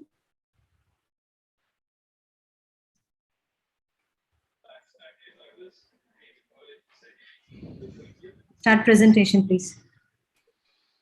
Good evening, everybody. I am presenting a case report on the ectopic ureter arising from congenital posterior urethral diverticulum and its quest for embryological origin of the entity. There are no declarations. A 3-month-old male patient presented with dribbling for 1 month and retention of urine for past 1 day with palpable suprapubic bladder. The patient was catheterized on admission with 6 French Foley's catheter and 200 ml of turbid urine was drained, which was sent for routine and culture examination. On examination, blood parameters showed anemia with lymphocytosis, and there were raised urea and creatinine signifying obstructive uropathy. The urinalysis showed gross urinary tract infection, and the USG KOB revealed bilateral hydronephrosis with thick walled and trabeculoted bladder with dilated posterior urethra. Voiding cystourethrogram it showed reflux in right ureter and a blind-ended tubular structure inserting into the prostatic urethra on the left side. Further MR urography was done, and which showed that left kidney was significantly dysplastic, and a blind ending structure was noted in the on the left side of pelvis, inserting into the posterior urethra with associated diverticula. So at that time, our was a prostatic left-sided UR and dysplastic. With this diagnosis, we went ahead for cystoscopy and diaphragmatic management in the same sitting. Cystoscopy revealed ectopic opening in the posterior urethra at this junction, just the bladder neck opening. intraoperatively we found the and dissected out the diverticulum with dilated tortuous ureter and dysplastic kidney, and all of the section was removed. But the origin of this ureter was appearing from the diverticulum, which we ascertained to be, which we hypothesized to be prostatic diverticulum. So we were baffled by this diagnosis because there were no case reports of such occurrences. So we obtained detailed histopathology of the specimen, and kidney specimen SP shows dysplastic kidney. However, and plus the proximal ureter shows single lumen in histopathology. However, distal sections of the specimen showed 2 lumens of ureter lined with urothelium. Thus, our final diagnosis came to be left-sided congenital paraureteral diverticulum, with wide duplication of ureter with ectopic ureter, and this report defines a very rare case of paraureteral diverticulum associated with wide duplication of the ureter. So, and this also explains the occurrence of the dysplastic kidney in this patient. So the rare association of the two entities must be kept in mind in units or infants presenting with obstructive voiding symptoms, as appropriate surgical management can ensure a good outcome. Thank you. Thank you, Dr. Sunil. Over to the judges. Thank you, Sunil, for your excellent presentation. And also, it's an extremely rare case. And what was the lining of the diverticulum? The lining of the diverticulum was mucosa. Is it transitional epithelium or? Sir? And Sir. How you approach this diverticulum? I saw your figure, you approached from abdomen. And yes, in the solitary diverticulum, giant diverticulum, can you approach by the other approaches? Like the posterior sagittal or like this? Yes, sir. When prostatic diverticulum, and we were thinking option of perineal approach as well, but during cystoscopy there was a huge lump in the abdomen due to dilatation of the diverticulum. So we went for the abdominal approach in this case. There was no difficulty to reach the prostatic urethra per abdomen? No, sir. No. In fact, visualize the ectopic opening of the Y-type duplication ureter, but we thought it to be diverticulum during cystoscopy. Whether the opening in the prostatic urethra was the giant opening or it was the narrow opening? So it was a giant opening. Giant opening. Very good presentation. Very good.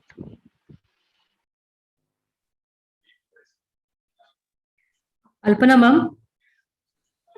No questions. The embryology, how do you explain the embryology of this condition? That is something which needs further evaluation and study. You cannot explain this. Only one case has been reported till date in 1986. It would have been better to do it laparoscopically. Would have been better to approach. Yes, ma'am. It would have been better to approach, but it was surgeon's choice. Yeah, I understand. Because in open approach, approaching the posterior urethral diverticulum would have been really difficult. That's it. Thank you, Dr. Sunil. Please unshare your screen. Dr. Garvita, share your screen, please. Good evening, everyone. Is my screen visible? Yes, go to full screen mode and start presentation. Sure, ma'am.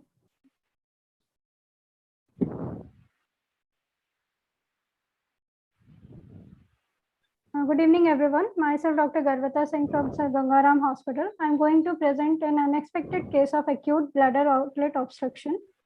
Acute bladder outlet obstruction can be caused due to neurological illness, any urinary tract infection, urinary calculus, congenital obstructive lesions such as polyps or posterior urethral valves, any pelvic masses, or due to fecal impaction. Now, we had an 11-month-old boy who was a follow-up case of posterior urethral. presented in the emergency due to acute retention.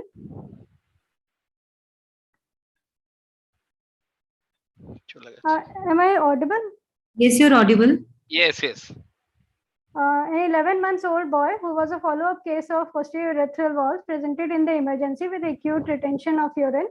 He required urgent catheterization and he has undergone previous valve fulgations in the past with resolution of symptoms.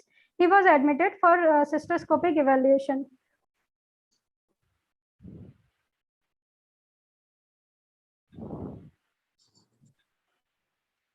The bladder was filled with dye and on-table expression cystourethropy was attempted. On suprapubic pressure, bladder was not expressible and the urethra was not visible. RGO was attempted, but the contrast did not reach the bladder, and on cystoscopy, the scope could not be negotiated to the bladder even after good attempt was made due to acute and non-negotiable angle. On per-rectal examination, there was a very large and hard fibuloma which was evacuated and a rectal wash was given. Following which the scope was negotiated easily and the cystoscopy revealed no residual valves. There was a rudimentary verru. Left ureteric orifice was very lateral and wide. The bladder was elongated with moderate tuberculations in it. And on suprapubic pressure, there was a good urinary stream that you can see in the second video. Now, the take-home message is the constipation is a common childhood complaint, but acute urinary retention due to constipation is rare. Chronic constipation in children should not be ignored. It can cause serious urological as well as GI complications if severe. Any child presenting with acute urinary retention should undergo a rectal examination. Thank you. Thank you, Dr. Garvita. You finished well in time. Over to judges, please. Thank you, madam, for your good presentation. But the basically one thing, any urinary symptom, I think you should go clinically first. You should go for PR examination. Why did you omit the PR examination in this case? We should actually, we missed it. That was the reason to present this case because we missed it, sir. Because the child gave history that he was chronically constipated. There was no acute retention of stools and he was passing stools and was on oral laxatives. And the first attempt was to catheterize the child immediately. And as the child was a follow-up case of posterior urethral valves, we took him to the cystoscopic examination. But we should have done a rectal examination first, sir. You had the mind the patient has developed stricture, I think. Yes, sir, or the recurrence or residual valves, sir. Yeah. Oh, but it is a routine PR examination is must for your exam also. You have to tell the routine PR examination is must in all cases of urinary symptom. It is a gross mistake. It should not do it. Sir. Yes, sir. Thank you for your presentation. Dr. Muni? How's child constipation now? See, he is passing stools. He was on laxatives initially also, but we have retrained for toilet training. And he's now passing daily stools in the morning. And did you check for the spine? The spine was normal, sir. Okay. Thank you. Thank you, Dr. Garvita. I request the presenters to reply to the questions in the chat box also. Now going ahead with the next presentation, Dr. Muni Verma, are you there? Yes, ma'am. Yes, ma'am, I'm there. Kindly share your screen. Is my screen visible, ma'am? Yes, please proceed. A very good evening, everyone. I'm going to present a case report on caudal duplication in a child with a covered extrophy. A 3-month-old girl had presented after being assessed for straining while passing stools from 2 abnormal openings at 2 weeks of age. She was diagnosed outside to have caudal duplication and underwent sigmoid loop colostomy elsewhere with 4 stomas, 2 proximal and 2 distal, after which she came to us. At 3 months of age, we did an MRI which revealed complete duplication of the urinary bladder as is seen here in the red arrow, along with the complete duplication of the urethra, the uterus, the vagina and the hindgut as is seen in this MRI. Examination under anesthesia revealed a low-set umbilicus with lower abdominal divarication and pubic diastasis. The rectal muscle divarication is seen in this MRI here along with the stoma. The external genitalia, the clitoris was, there was a single clitoris with 2 urethral openings, 2 vaginal openings, and 2 small anal openings, as are seen here. In this image here, we can see that all the 6 openings have been intubated. So once assessed here, we did a cystovaginonoscopy, which revealed that both urethra and hemibladders were normal. The 2 hemivaginas had individual cervices and a thick vertical midline septum. So we did a dye study through the stoma, which revealed that the right stoma was leading into the vestibular fistula, whereas the left stoma was leading into the perineal fistula. On the second dye study, we can see that there are 2 hemibladders with 2 complete urethras and no VUR. So we posted the child for posterior sagittal anorectovaginoplasty. In the first image on the left, we can see that the 2 anal openings along with the recti have been mobilized. The septum in the middle has been divided by an endo-GIA stapler, as is seen in the video here. So post division of the the septum, this is the final end product, wherein there's a single common anal opening with the staple lines that are seen here. And in the second image, the vaginal septum has been divided in the midline. So 2 months later, the child underwent colostomy closure with partial correction of duplication of the colon. These are, in this image here, we can see the 4 stomal openings. And the diagram represents the final end product, wherein the dotted line here represents the common channel that we created along with the anastomosis. The proximal septum was retained because it was not causing any functional obstruction. There are 2 uteruses with a single vaginal opening and 2 bladders with 2 separate urethras. For discussion, caudal duplication syndrome is rare. Embryo pathogenesis is uncertain, though several hypotheses have been proposed. Surgical management should be customized. In our case, the duplicated hindgut and vagina were joined to create a single opening for each. The urethra, the bladder, and uterus were left untouched, as they were not causing any physiological or functional obstruction. Thank you. Thank you, Dr. Muni. Over to judges. Presentation. Is it a case of complete duplication? Yes, sir, it is, sir. It is. Then yes. What was the status of the ileum? Whether the terminal ileum was duplicated also? No, sir, the terminal ileum was not duplicated. The duplication have you done or any contrast study? Yes, sir. We did a. Hello. Yes, sir. Yes, sir. Am I audible, sir? Yes, sir. Sir. Hello. Yes, sir. We did a contrast study which revealed that the septum was actually originating from the ascending colon, sir. So it was traversing the whole of the transverse colon along with the descending and the sigmoid and rectum, sir. And sometimes the duplication, one part of duplicated colon goes into the vagina.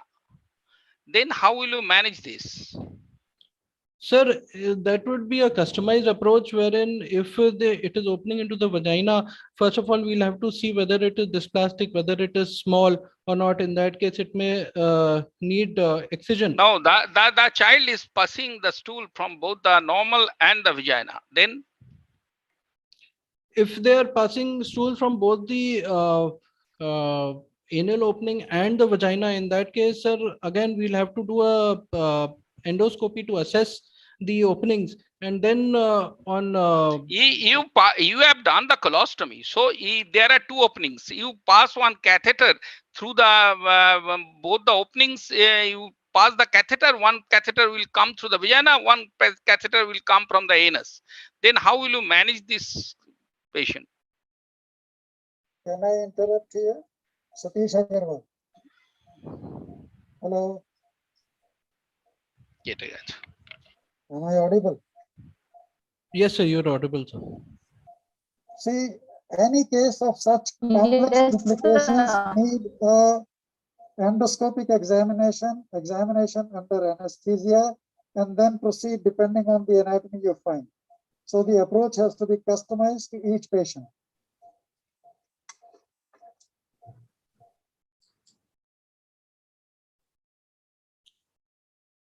Dr. Muni, you can continue. Yes, ma'am. I'm done with my presentation, ma'am. Any questions, Munir sir, Alpana ma'am? No questions. No questions. Thank you, Dr. Muni. Judges to note, Dr. Sonal will not be presenting in this session. The next presenter is Dr. Jagdish. Dr. Jagdish, share your screen.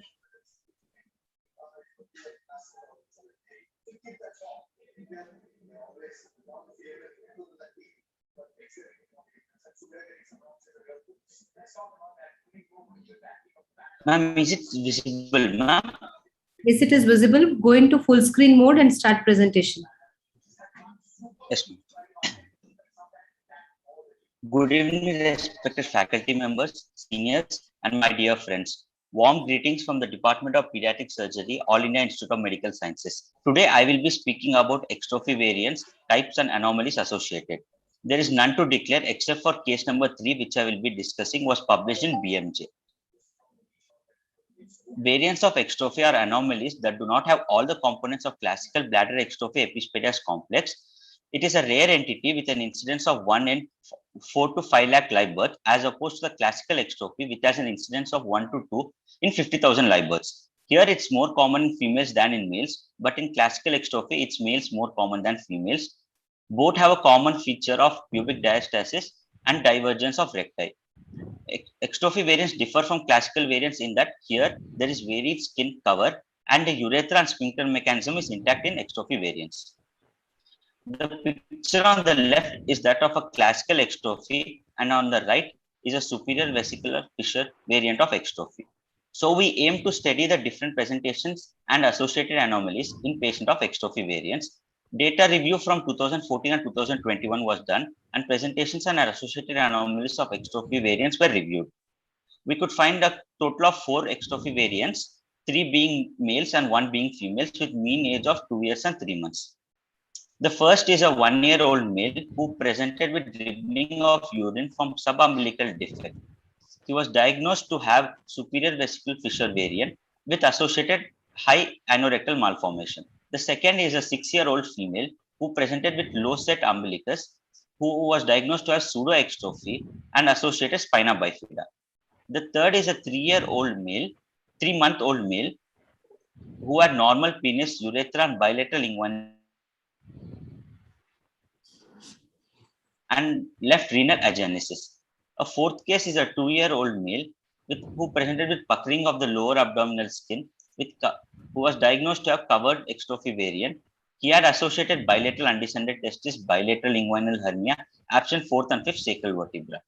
As per available literature, extrophy variants are subgrouped into superior vesical fissure, superior vesicular fistula, pseudoextrophy, duplicate extrophy, covered extrophy, and inferior vesicular fissure. Literature review also suggested the extrophy variants to be associated with other associated anomalies, which included tracheoesophageal fistula, vertebral hemiagenesis, cleft and limb anomalies. Conclusion: extrophy variants had various presentations with associated various anomalies, so such patients should be evaluated for associated anomalies. Thank you, Dr. Thank you, Dr. Jagdish. Thank you. Over to the judges. Hi, Dr. Jagdish, you have done a very good presentation. How did you manage the first case? Sir, yes, sir. How did you manage the first case? Sir, the first case, the first and the second case both were operated, sir. The first case is the normal, initially when the patient presented to us where the colostomy was done in a private hospital, and then here we have operated for the extrophy, and then later we operated for the stoma closures. Did you go for ET one-stage correction or multi-stage correction? Sir, Patient single had stage correction, dribbling. sir. Single stage correction. At which age? Sir, he was operated at around 1.5 to 2 years, sir. After he presented to us, sir, within like 2 months we operated. What is the follow-up period? So these patients we follow for a long period, sir. Like was there any reflux or not? Yes, sir. This patient did not have any reflux, sir. Here he was continent.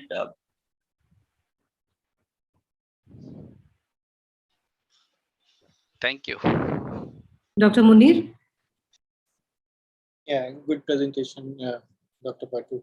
No question as such from me. Alpana ma'am?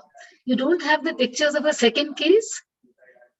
Second case. I have a picture, man. The first case, we didn't have a picture. Okay. Okay. So all your 4 cases are doing well on follow-up. They're all Ma'am, continent. the third and the fourth case we have not yet operated, ma'am. They are still on follow-up. Like once we find the date, you know. Okay. Okay, good. Thank you, Dr. Jagdish. Dr. Mudassir, start sharing your screen, please.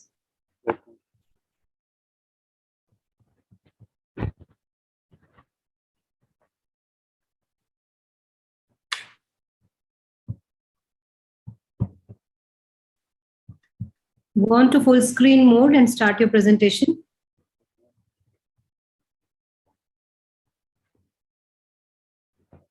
Am I audible, ma'am? Hello? Am Yes. I audible? Yes, you're audible.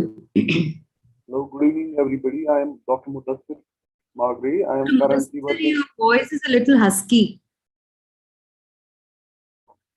Maybe it's an connection problem. Bear with me. Actually, I am going to present endoscopic depression in decompression in the treatment of pediatric erythroceles presenting to a single institution and requirement of secondary procedures in these patients. This study was done at Cherkasy Institute of Medical Sciences when I was a MCH scholar over there. Now I have finished my MCH in 2019. I am working somewhere else. This study has also been published in International Journal of Health and Clinical Research. There is no disclosure, no conflict of interest.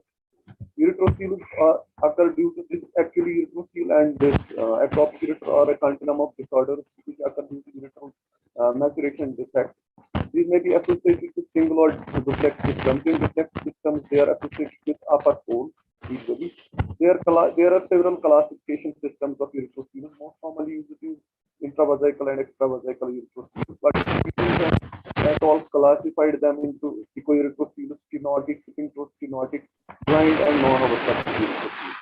The result may have it is an inverse relationship of upper and lower pole erythroceles, where it is lower upper pole erythroceles is inferiorly heavy. The case of erythroceles, majority are detected on prenatal ultrasound. They may present as an upper pole cyst in the kidney, or may be detected postnatally. Child may present with urosepsis or a perennial drainage of urine in case it is prolapsed erythroceles. Incontinence can be a presentation in a erythroceles, especially in case of girls when it is prolapsed. This is a prolapsed erythroceles. Anatomic assessment is done through different modalities. We may examine the child. Continuous dripping of urine or pooling of urine may be seen in introitus of females.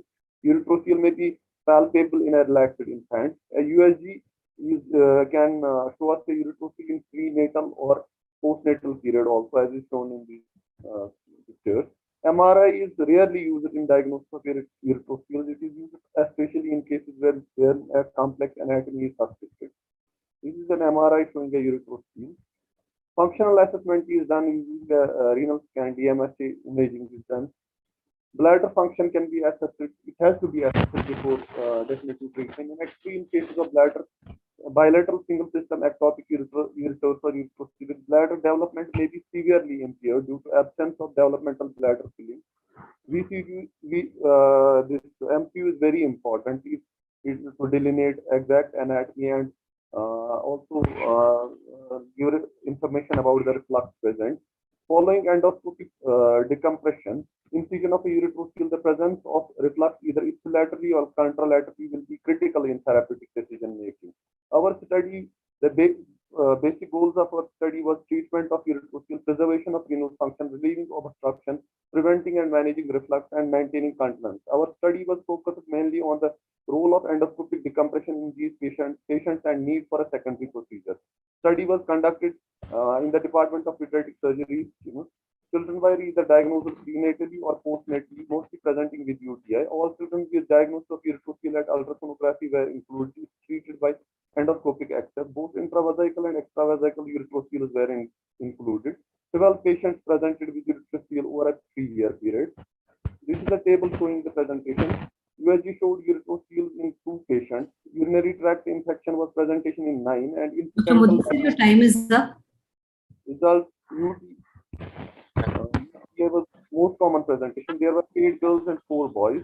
We concluded that endoscopic decompression is a definitive treatment in unilateral single system urethral. However, a close follow-up is recommended. We just prepared subsidiary procedure was required in just 2 patients, where we had to do a bladder level, and 2 patients had a bilateral urethral, and in only 2 patients a definitive operation was required. 1 patient had a unilateral urethral with a bifid system.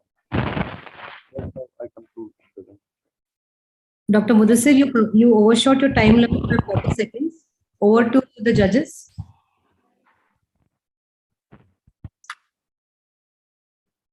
It is a good cases, and it is also a common mode of treatment of ureterosil. And how did you follow up these patients? But the patients are still on follow-up. We followed up these patients with ultrasound, and also we did a repeat MQ after 3 months to check whether endoscopic incision of urethral had induced a reflux on its lateral or contralateral side. Usually, after urethral incision, a reflux can be induced, but in most of our patients, almost 9 patients, and 3 among the 9 patients had a mild reflux with calculate of the patients are still on follow-up. Did you keep the patient on antibiotic postoperatively, the prophylactic antibiotic? The patient did not. Most of our patients were asymptomatic. We did not require antibiotics.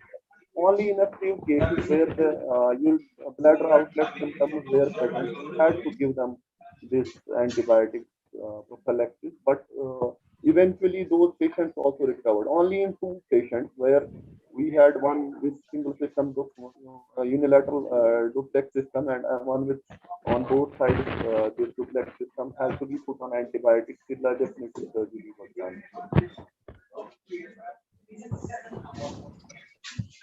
Dr. Munir and Dr. Alpana, any brief questions? Just one question.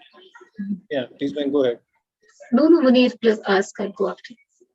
I just wanted to know from Dr. Mudassir, if you have a urethral in a non-functioning moiety, will you still recommend urethral endoscopy, or will you prefer to wait and do an effect?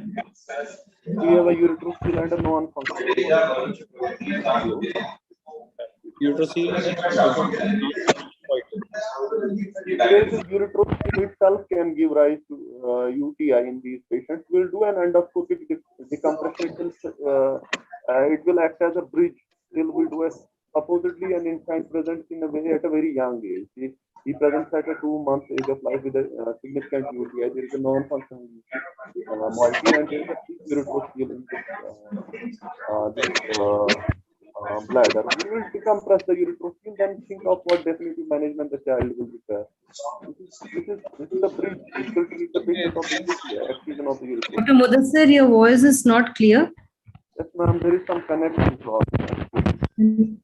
Dr. Mudassir, what new message are you giving through this? This is the standard treatment of endoscopic decompression, and then depending on what I'd like to give one message, that is, if you have a patient with unilateral single system urethral, endoscopic decompression can be the only thing which will suffice as a major modality of treatment. You need not go for anything else. For example, you need not go for a bladder level surgery, or you need not do excision of the urethral. Those are not required. You just need to give a good endoscopic decompression, and it will suffice as a method of treatment. Just do a close follow-up of this. Majority of the patients can be treated with this endoscopic decompression. I think that is the standard of care as well. Until unless the child is symptomatic or has reflux or any other problem, then only further treatment would be done. So I think that is what is accepted. Excision of urethral early on, without doing a decompression stage, they will go for a bladder level surgery. It has a bladder outlet obstruction. they will excise the urethrocoel, they do a major surgery. Some people do it, but it should be the standard of the care. That is what I am saying. I am with this one. Thank you. Thank you, Dr. Dr. Ashmita, Yeah, I'll just share my screen. share your screen.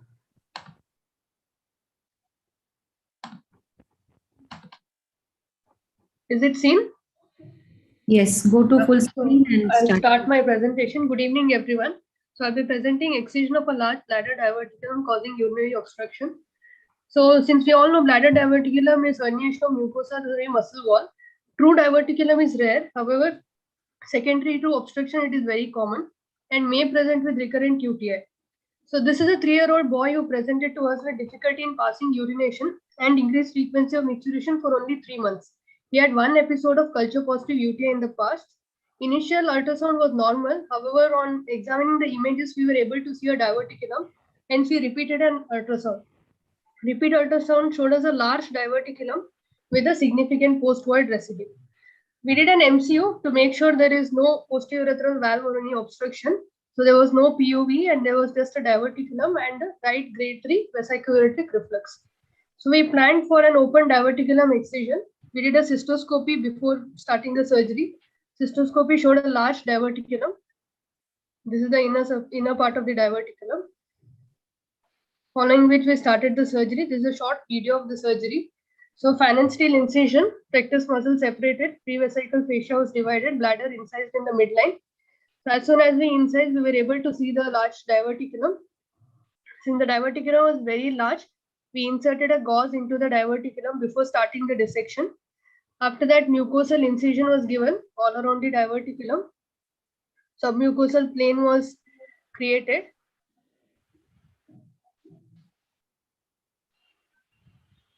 This submucosal plane created, after which we took stay suture using silk to help in traction.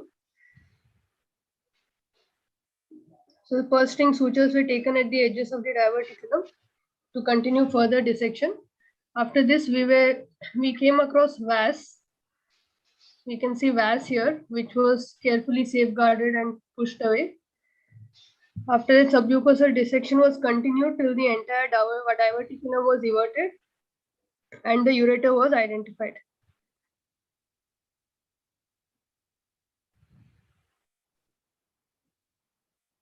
So here we can see the entire diverticulum is everted and that's the right ureter which we are able to identify. Then the diverticulum was a very large diverticulum which was excised and the ureter was reimplanted. DJ stent was inserted inside the ureter. Before reimplantation, we closed the peritoneal vent and the muscle layer. Mucosal flaps were raised and reimplantation was done. So child was discharged on post-operative day 3. Catheter was removed on post-operative day 4. DJ stent was removed after 6 weeks. So to conclude, congenital bladder diverticulum is very rare. The incidence reported till now is 1.7%. Diagnosis is the key. So when the child came to us, the sonography was reported normal. But since we were suspicious of it, we looked at the images and we were able to find something. So USG and MCU is necessary to diagnose. Majority of these diverticula, which is smaller, are asymptomatic, hence they need only observation. However, surgical option is required when it is a large diverticulum. We did an open surgery. Laparoscopy is also the other option, which can be extravesical or vesicoscopic approach. Thank you. Thank you, Dr. Ashmita. Over to judges. The presenters are requested to keep their answers very brief and to the point. Thank you, Rashmita, for your good presentation. Thank you, sir. You are dealing with this diverticulum easily. You just did the mucosectomy of the diverticulum. Yes, but sir. if you think there is no such good cleavage, then what will you do? Sometimes this it is not in all cases that we will get good cleavage. Right, sir. Then how will you manage it? Like if you're not able to get a plane, you're saying. Yeah. You didn't get any plane. Yeah, we've got a good plane. Then how will you manage? You have to go both the intravesical and extravesical. Go outside the bladder. Right. Okay. Yeah. And how will you identify the diverticulum outside the bladder? We can trace the ureter, because majority of the time the ureter will be inserting. If it's such a large diverticulum, it will insert into the diverticulum. Already you have put the gauge inside the diverticulum. You can palpate the From gauge outside.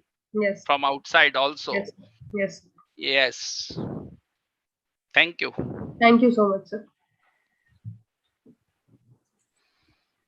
Lisa? So, can you tell me what is Hutch diverticulum? Yeah, so Hutch diverticulum is a congenital diverticulum which arises at the vesico-ureteric junction. How would you differentiate this from your Hutch diverticulum from this entity which you are describing?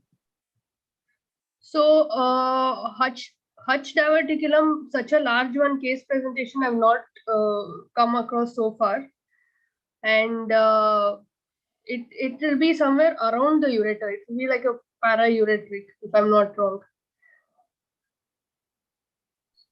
Okay. I mean, it will be this diverticulum. I also am not sure. It was coming from the posterolateral wall. It was right at the VUJ, and it was congenital. I mean, some of the criteria fit into it. Though I looked at papers, I was not able to find anything correlating with this. Okay.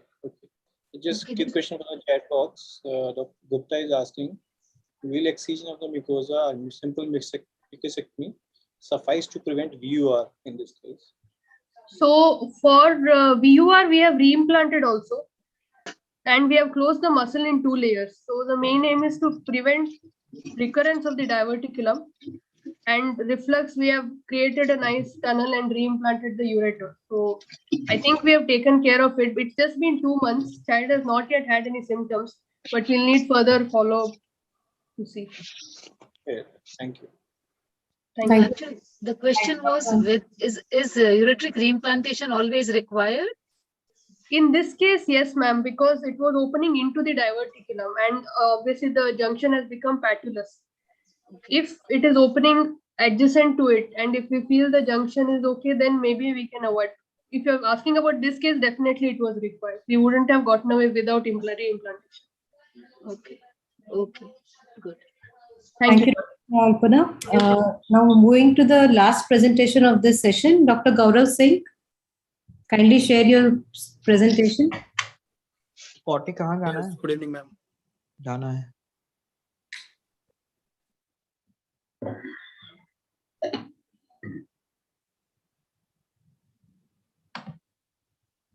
Go into full screen Is my mode. presentation- Start your presentation. Is my presentation visible, ma'am? Am I audible? Yes, your presentation is visible. You're audible. Kindly present. Very good evening to all of you. Today I'm going to present a modified polyteno-lead-better ureteric reimplantation technique, which is a novel technique from our department. So our aim is to present our experience with a novel modification of lead-better polyteno, completely intravesical technique of ureteric reimplantation.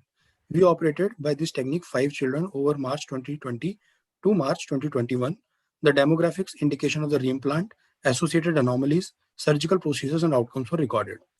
So going to the technique, we started with a bladder approach with a phenolist incision. The ureters were mobilized by a circumferential incision around the orifice. The bladder mucosal flaps are raised, as we can see in the first video which I played. The muscle above the hiatus, then the detrusor muscle above the hiatus is mobilized on both the sides, and it is divided at 11 o'clock on the right side and 1 o'clock on the left, and the ureter is thus shifted up to new hiatus. Following that, the detrusor is then closed behind the ureter, and the mucosa is then covered back. If tunnel length needs further lengthening, the orifice is then shifted medially and down further. So let's understand this by a linear diagram also. Here we can see the hiatus is shifted up and lateral by incising the detrusor under vision and suturing it behind the new tunnel. The tunnel length further can be increased by shifting the meatus more towards the bladder neck, as we can see in the last line diagrams. So thus we can achieve a length of approximately 2 centimeters of the tunnel. So these are the profile of our 5 children, where 4 were male and 1 were female. And to conclude for our technique, that the present modification makes the procedure technically easier. It is completely intravesical and provides a foolproof neotunnel without the risk of kinking of ureter, thus establishing the flap valve anti-reflex mechanism.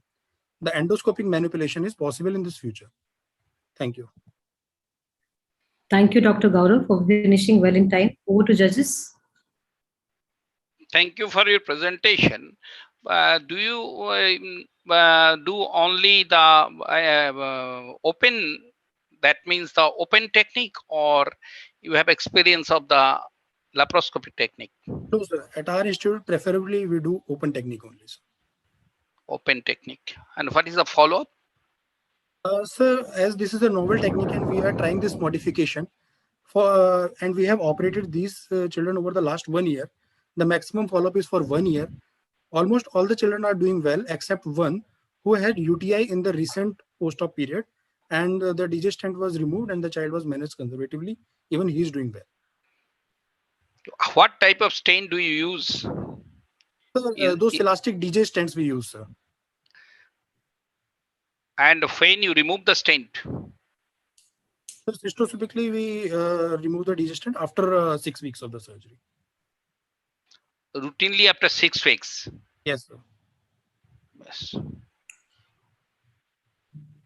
Thank you. Munir, sir. Yeah, so the only concern here is you are cutting the detrusor muscle and transpositing it backwards, and the main intention of bringing is to give a good detrusor backing. So do you think a cut detrusor, a cut fiber, and then suture would give better backing compared to a normal detrusor which we use in cohorts and other techniques? Sir, here our idea was, yes, sir. Sir, here our idea was to give the ureter a complete tunnel between the mucosa and the detrusor. We, by this technique, we are just giving a good detrusor backing without any intervening tissue beneath, hence providing a better anti-reflux mechanism, sir, rather than tunneling and burrowing through it, sir. Hello, and but it gives detrusor is cut and then yes, suture. It will not have same strength which a normal uncut detrusor would have, don't you think? Okay, for till now, sir, we are having good experience only, and yes, intact detrusor is always better, but repairing it is also good, sir. Hello. Yes, okay, sir. Thank you. This is Dr. VVS. Can I say something? Good evening, sir. Yes, sir, please. Hi, Gaurav. It's a nice presentation. Thank you, sir. Regarding the previous question that you were facing, cutting the detrusor and suturing it behind the ureter is what we actually do by in an extravesical reimplantation. So you are actually doing the same thing here intravesically. That's my answer to that. The second is, this is not a novel technique, unfortunately. As far as I know, this has already been described by vesicoscopy. Okay, vesicoscopic Leadbetter Politano reimplantation, exactly using this technique. As far as I remember, please check the literature. It's been described from Korea and probably from China also. I myself have done a couple of cases like this vesicoscopically. Thank you, sir. I will just go further for the workup, sir. Okay. Thank you. And research, literature research, sir. Thank you. Thank you, Dr. Gaurav. This was the last presentation of this session. I thank the judges and all the presenters. Thank you. Thank you so much. Thank you, Alpanna ma'am. Thank you, Tapanjoti sir, and thank you, Munir sir. Now going to the next session. The next session for a quick roll call is Dr. Sahil here. Dr. Gaurav, please unshare your screen. Dr. Sahil? Yes. Dr. Babu Srivatsa? Yes. Dr. Asjad? Yes, ma'am. Dr. Dinesh? I'm here, ma'am. Dr. Akash? Good evening, ma'am. Present, ma'am. Dr. Suhasini? Dr. Suhasini? Dr. Tanvi? Yes, ma'am. Dr. Ashish Prasad? Dr. Ashish Prasad? Dr. Sampriti? Yes, ma'am. The judges for this session are Dr. Uday Chatterjee, Dr. Robert Anthony, and Dr. Lakshmi Sundararajan. Uday sir, are you here? Dr. Uday? Lakshmi ma'am, are you here?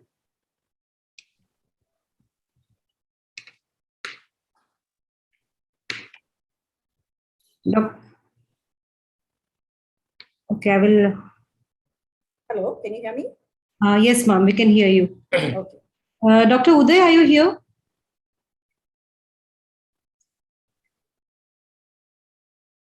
Doesn't look like. Doesn't look.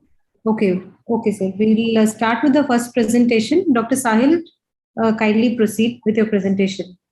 Yes, I am a first year senior resident in ABVMS and Dr. RML Hospital, New Delhi. My topic of presentation is needle as a foreign body in urethra, successful removal. Introduction: the urogenital tract foreign bodies have been rarely reported in children and the management is still challenging. Intravesical or intraurethral foreign bodies usually result from iatrogenic injuries, self-insertion, sexual abuse, assault, and migration from adjacent sites. During the past few decades, reports regarding urinary foreign bodies have increased. Misdiagnosis may occur when patient conceal foreign body insert history or have severe urinary tract infection or have previous surgery history. The methods: a 10-year male child presented to our institute with alleged history of needle insertion per urethra. Initially, child was taken to some private hospital where cystoscopy removal was attempted, but it was failed. Hence, feeding tube was inserted and the child was referred to our institute with bleeding per urethra. On local examination, a needle was palpable at the bulbar urethra, and on per rectal examination, needle was palpable anteriorly. The X-ray pelvis was done, which showed a foreign body, and the ultrasound was suggestive of foreign body breaching the urethra. This is the X-ray finding, and you can see the needle in the pelvis region, just near to the bladder. Result: in general anesthesia in lithotomy position and apply pressure of the needle correctly, we could able to appreciate the other end of the needle below the scrotum beside the urethra. Considering the needle direction and characteristics, small incision given over the most prominent part of the needle and the incision deepened by giving the counter pressure per rectally. We retrieved the needle by holding it with the needle holder. There was no active bleeding per urethra and at the incision site. The per urethral feeding tube removed and 12 French Foley's catheter inserted and bladder was drained. There was no hematoma formation or swelling at the needle removal site and child was discharged and advised for follow-up. This is the image showing the needle retrieving. And this is the needle we retrieved from there. The child also had the history of delayed milestone in attaining speech, and the child was not so active and used to stay alone and not talking with the parents. Hence, psychiatric consultation was done and appropriate management was started. During follow-up, retrograde urethrogram was done, which was normal. Discussion-based method of foreign body removal from the urethra have been described, including metotomy, cystoscopy, urethrotomy, suprapubic cystotomy for Gathi catheterization, and injection of solvent or anesthetic gel. In one report, an electric wire was inserted into the urethra, which was removed by open suprapubic cystostomy. In another report, however, a urethral telephone cable was removed under local anesthesia after using plenty of local anesthetic gel. In this case, due to needle position and characteristics or per rectal examination and pressure, needle could be retrieved followed by Foley's insertion. Conclusion: we conclude that per rectal examination plays an important role and give adequate information and timely management of the child lead to an eventual hospital stay. Hence, children with doubtful behavior should undergo psychiatric counseling to improve their self-esteem and to get rid of the unnecessary consequences in the family and in society. These are the references. Thank you. Dr. Sahil, you overshot your time by 15 seconds. Over to the judges, please. Okay, Dr. Sahil, I have one question. You've shown Yes, us ma'am. an AP view on the X-ray. Do you have a lateral view, and what was the actual direction of the needle? Was it antero-posterior along the direction of the bulbar urethra? Yes, ma'am. It was along the direction of the bulbar urethra, ma'am. No, ma'am. We don't have the lateral view, ma'am. Actually, the patient presented to us with this X-ray only, and with this only, ma'am, we actually palpated. We did the per rectal examination, and we could feel the direction of the needle, ma'am. Because usually for radiopaque foreign bodies, you should have two views that Yes, you can ma'am. localize the foreign body properly. And what was the time interval between inserting the needle and presentation? Actually, ma'am, it was the patient inserted the needle at around 10 a.m., ma'am, and the patient reported to us at night time, ma'am. It was around 1 a.m. ma'am. 12 hours. Yes, Okay. ma'am. Yes, ma'am. Nice presentation. Thank you, ma'am. Yeah, we're also seeing quite a lot of these cases. I noticed that it took a psychiatrist opinion, but also I think a lot of the young children are exposed to the internet. And 3 of my patients have all learned this watching YouTube. So I think this is just a public health message we need to get out as pediatric surgeons that children can get into something like this, and not necessarily because of a psychiatric disorder, though many people think that all teenagers have that. But I think we should at least sound the parents out on access to the. We've removed magnets and needles like this recently, but very good presentation. Thank you, sir. Thank you, Dr. Sahil. Please unshare your screen. Thank you, ma'am. Yes, Dr. Babu, please share your screen. I request the judges to mark the presenters by the end of the session.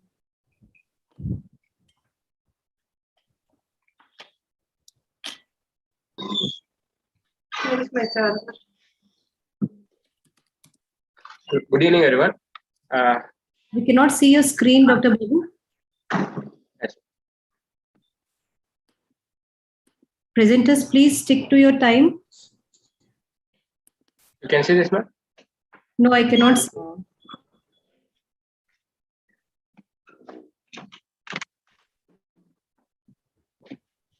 Dr. Babu, we can come back to you later.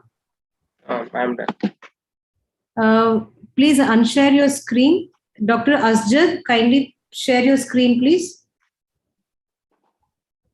Yes, ma'am. Dr. Babu, kindly unshare your screen.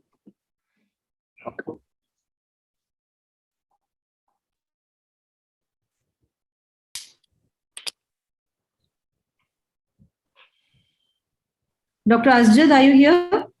Yeah, ma'am. I'm sharing my screen. Is my screen visible? No, not yet.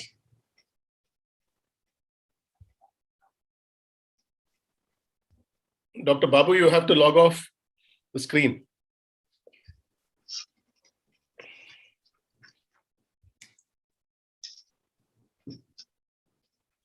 Is my screen shared?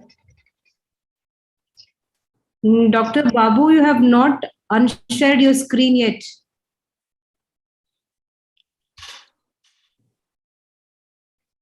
Yeah. It's sharing the screen.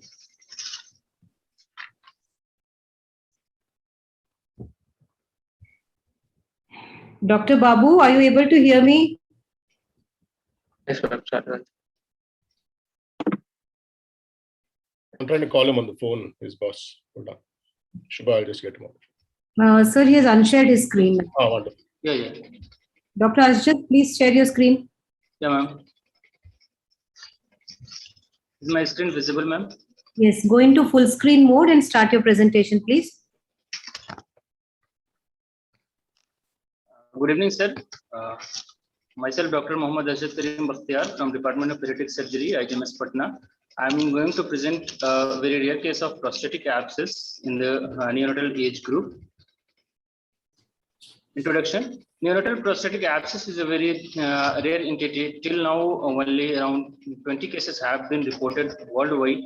Out of these 20 cases, 10 cases have been reported before 1960. The case report: 27 days old uncircumcised male child of weight 3.5 kg reported to pediatric surgery emergency with the complaint of high-grade fever for 7 days, excessive crying while voiding for 3 days, refusal to feed without any complaint of urinary dribbling or poor urinary stream. For this symptom, he was treated at district hospital by pediatrician, but there was no symptomatic improvement. Hence, he was referred to our center. On examination, patient was having fever, tachycardia, tachypnea, and patient was dull. Per abdominal examination was having no significant finding, no suprapubic bulge or tenderness was observed. On investigation, hematological investigation shows raised total leukocyte count with normal serum creatinine level, Routine urine shows pus cell without culture was sterile.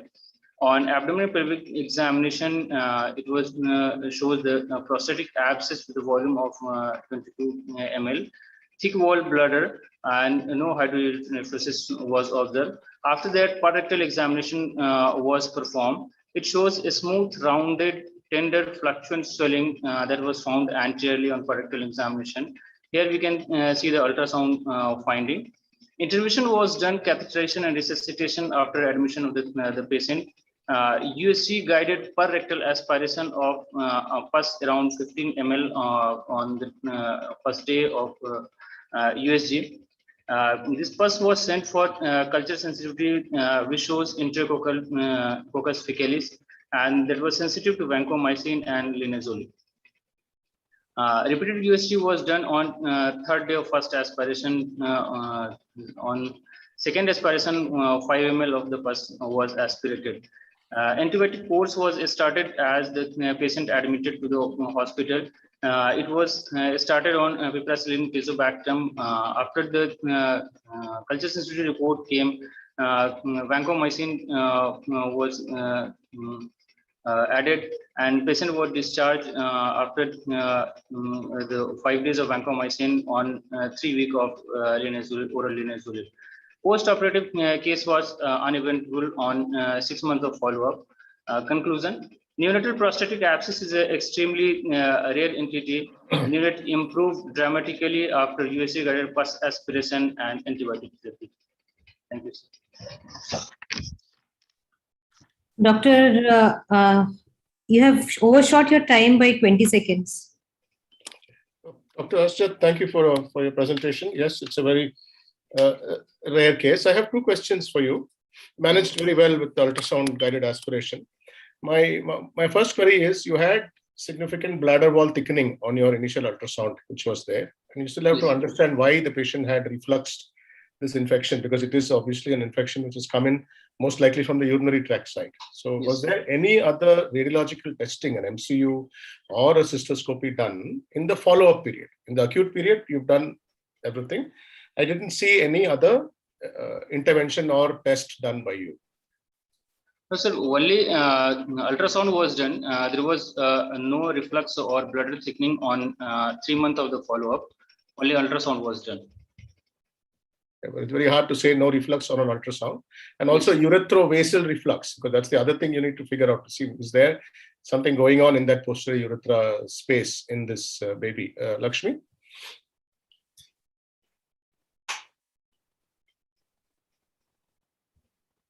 Lakshmi, you're mute. We are unable to hear you. You're mute. Okay, I'm skeptical about using only an ultrasound for diagnosing a prostatic abscess in a baby this small. Even in adults, they would want to do a transrectal ultrasound to be able to diagnose it properly, which we can't do in a baby. So I would have thought that, you know, some other mode of investigation, maybe an MRI, would have given us some better idea. And either at the time or, as you say, you know, later on. And I definitely agree that this child should have an MCU to look for, you know, reflux either into the seminal vesicle, the vas, or whether it is a persistent Mullerian duct, you know, which is causing that abscess. So, you know, I think definitely the child needs some more investigations. But very interesting case. Thank you for presenting. Thank you, Dr. Asjad. Please share your screen. Dr. Babu, are you ready with your presentation? Okay, Dr. Dinesh, please share your screen. Yes, ma'am.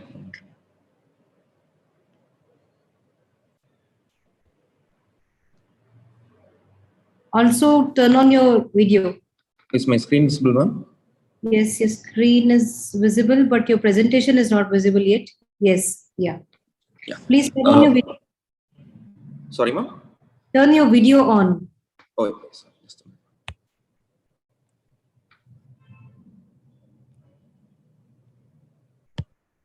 Good evening, everyone. I'm Dr. Dinesh Balaji from Institute of Child Health, Madras Medical College, Chennai. I am presenting the case of 5.5-year-old male child who presented with complaints of scrotal asymmetry since birth, swelling the right side of the scrotum. It was associated with pain for the past year. On examination, a swelling was noted in the right side of the scrotum, which was insidious in onset. Dilated veins were noted over the scrotal wall. Bruit was heard. The right testis was not palpable, whereas the left testis was palpable. Upon baseline investigations were normal. Upon doing an ultrasound abdomen and scrotum, a right scrotal wall AV malformation was noted, which was a high flow lesion on Doppler study. Both the testes were normal, no lymphadenopathy. The feeding vessel was not visualized. Upon further investigation, an MRI scrotum was done, which showed a T2 hyperintense lesion in the right scrotal wall. Both the testes were normal, there was no lymphadenopathy. And even in MRI, we were not able to identify any particular feeding vessel. Since the EV malformation was very localized, we planned for surgical excision of the same. In the preoperative image, we can see the scrotal malformation here, or the entire right circle scrotum. The planned incision line intraoperatively.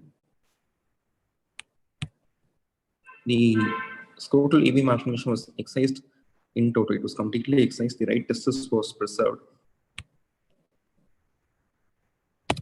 After excision, both the right and left testes were preserved. They were fixed to the ductus, and we used the skin of the left or the left scrotum to cover over the right testis as a flap.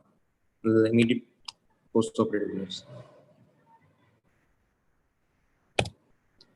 The final histopathology was suggestive of EV malformation of the scrotal wall. The child is on follow-up. Is a 3-month follow-up image showing healthy scar lesion. The progress. This is a preoperative image, immediate post-operative, and late post-operative image. Moving on to discussion, vascular lesions of the scrotum are rare. Most common lesions are varicocele, hemangioma, lymphangioma, and EV malformations. Evaluation is necessary to evaluate for testicular function and infertility in the future. Diagnosis made by either USG scrotum, Doppler, or duplex. In some cases, MRI plus to identify the feeding vessels. They can be either managed by pelvic arteriography or supraselective embolization, but angioembolization is not exactly curative.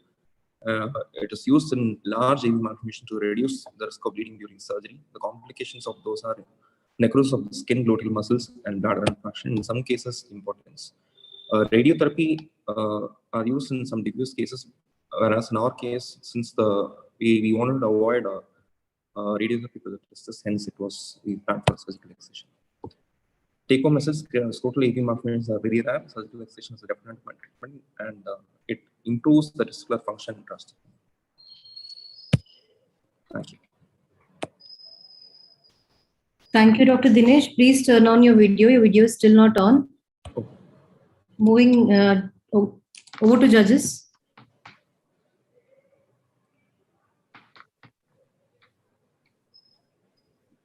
Dr. Robert? Sir, we cannot hear you. Yeah. I think very well managed case. I think I was looking at the other options which you mentioned about embolization. Yes. I think this is one of the more well done surgical excisions. I think extremely good result in the end. What about your chances of recurrence? Is that reported in literature? I know it's an AV malformation. Yes, sir. The chance of recurrence are very high, sir. But as of now, the child is on follow-up for 6 months. As of now, no recurrence. Yeah, the child is continuing to be on follow-up, sir. Okay. Lakshmi? Do you believe that you have excised the entire malformation? I mean, is it completely out? There were multiple feeding vessels. All the feeding vessels were individually cauterized. We believe macroscopically we have not left behind any vessel. Are you planning for an MRI or something in future to reassess? If the child develops a recurrence, maybe we'll plan for an MRI. Till then, he's on conservative management. Thank you. Thank you, ma'am. Thank you, Dr. Dinesh. Dr. Akash? Are you here, Dr. Akash? Good evening, ma'am. I'm here, ma'am. Yeah, kindly share your presentation.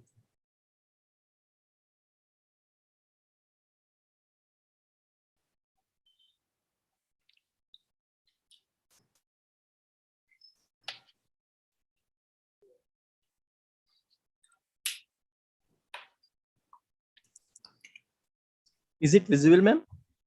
Yes, it is. Good evening, respected teachers. I am Akash Mishra from Institute of Medical Sciences, Banaras Hindu University. I am going to present a case of median scrotal raphe cyst, mass scattering as third testis. None to declare. Dermoid cysts are benign cystic lesions secondary to abnormal closure of midline fold.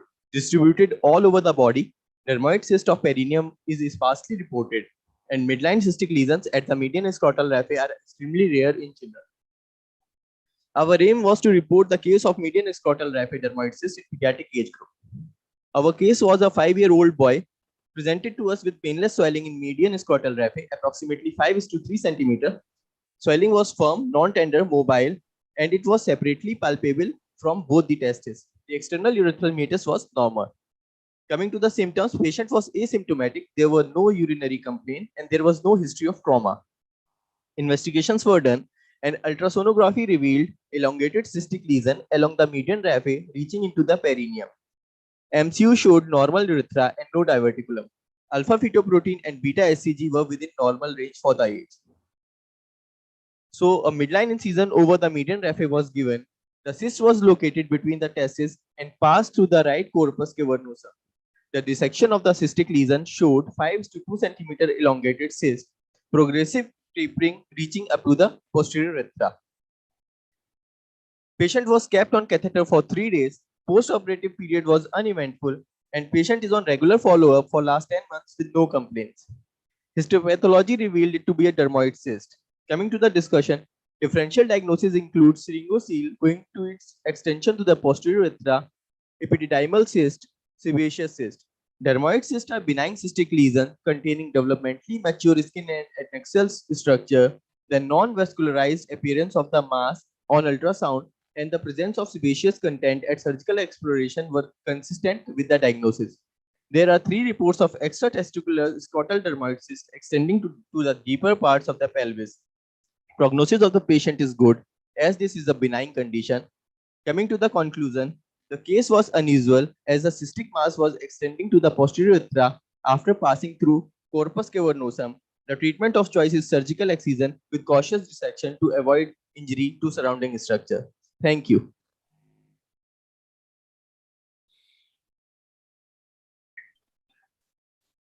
Dr. Akash, lovely presentation and good slides and images there. How are you able to explain embryologically how a dermoid cyst is connecting to the posterior urethra? Because embryologically it doesn't seem to make any sense to me. Sir, it was not connected to the posterior urethra. It was when we were dissecting the dermoid cyst, there was tapering and it ended before the posterior urethra. It was not connected to the posterior. Yes, so you must change the language on your slides because that strikes out very strongly when you write a sentence like that, because embryologically it makes no sense at all. Yeah. Okay, good. Lakshmi. Is this really a median scrotal raphe cyst? Is my, I think you should call it a dermoid cyst of the scrotum rather than calling it a median scrotal raphe cyst, because those cysts are essentially in the skin, and we can't excise them without actually taking the skin with it. So the skin appears to be separate, isn't it? It's under the skin. It's not within the skin. Am I right? Ma'am, this cyst on initial examination, it was just beneath the skin. So it's under the skin. It's under the skin. Yes, sir. Yes, ma'am. So I think, realistically, we should be calling this a dermoid cyst of the scrotum. Because for a median raphe cyst, I don't see why we would need to do an MCU at all, and I wouldn't expect that to go so deep down. Okay. There is a question in the chat box from Dr. Sandeep Agarwal. How long was your follow-up? Because this seems to, as Sir says, that it's quite a common condition. So how long have you followed it for a recurrence? Now, first time patient came to us after 1 month of operation, and last time he came last month after the 10 months of operation, sir. And it's been 10 month follow-up, and there is no complaint till now, sir. Okay. Just out of historical value, I like your title where you said masquerading as third testicle. What was the other condition which was in our surgical textbooks as the third testicle? Do you remember?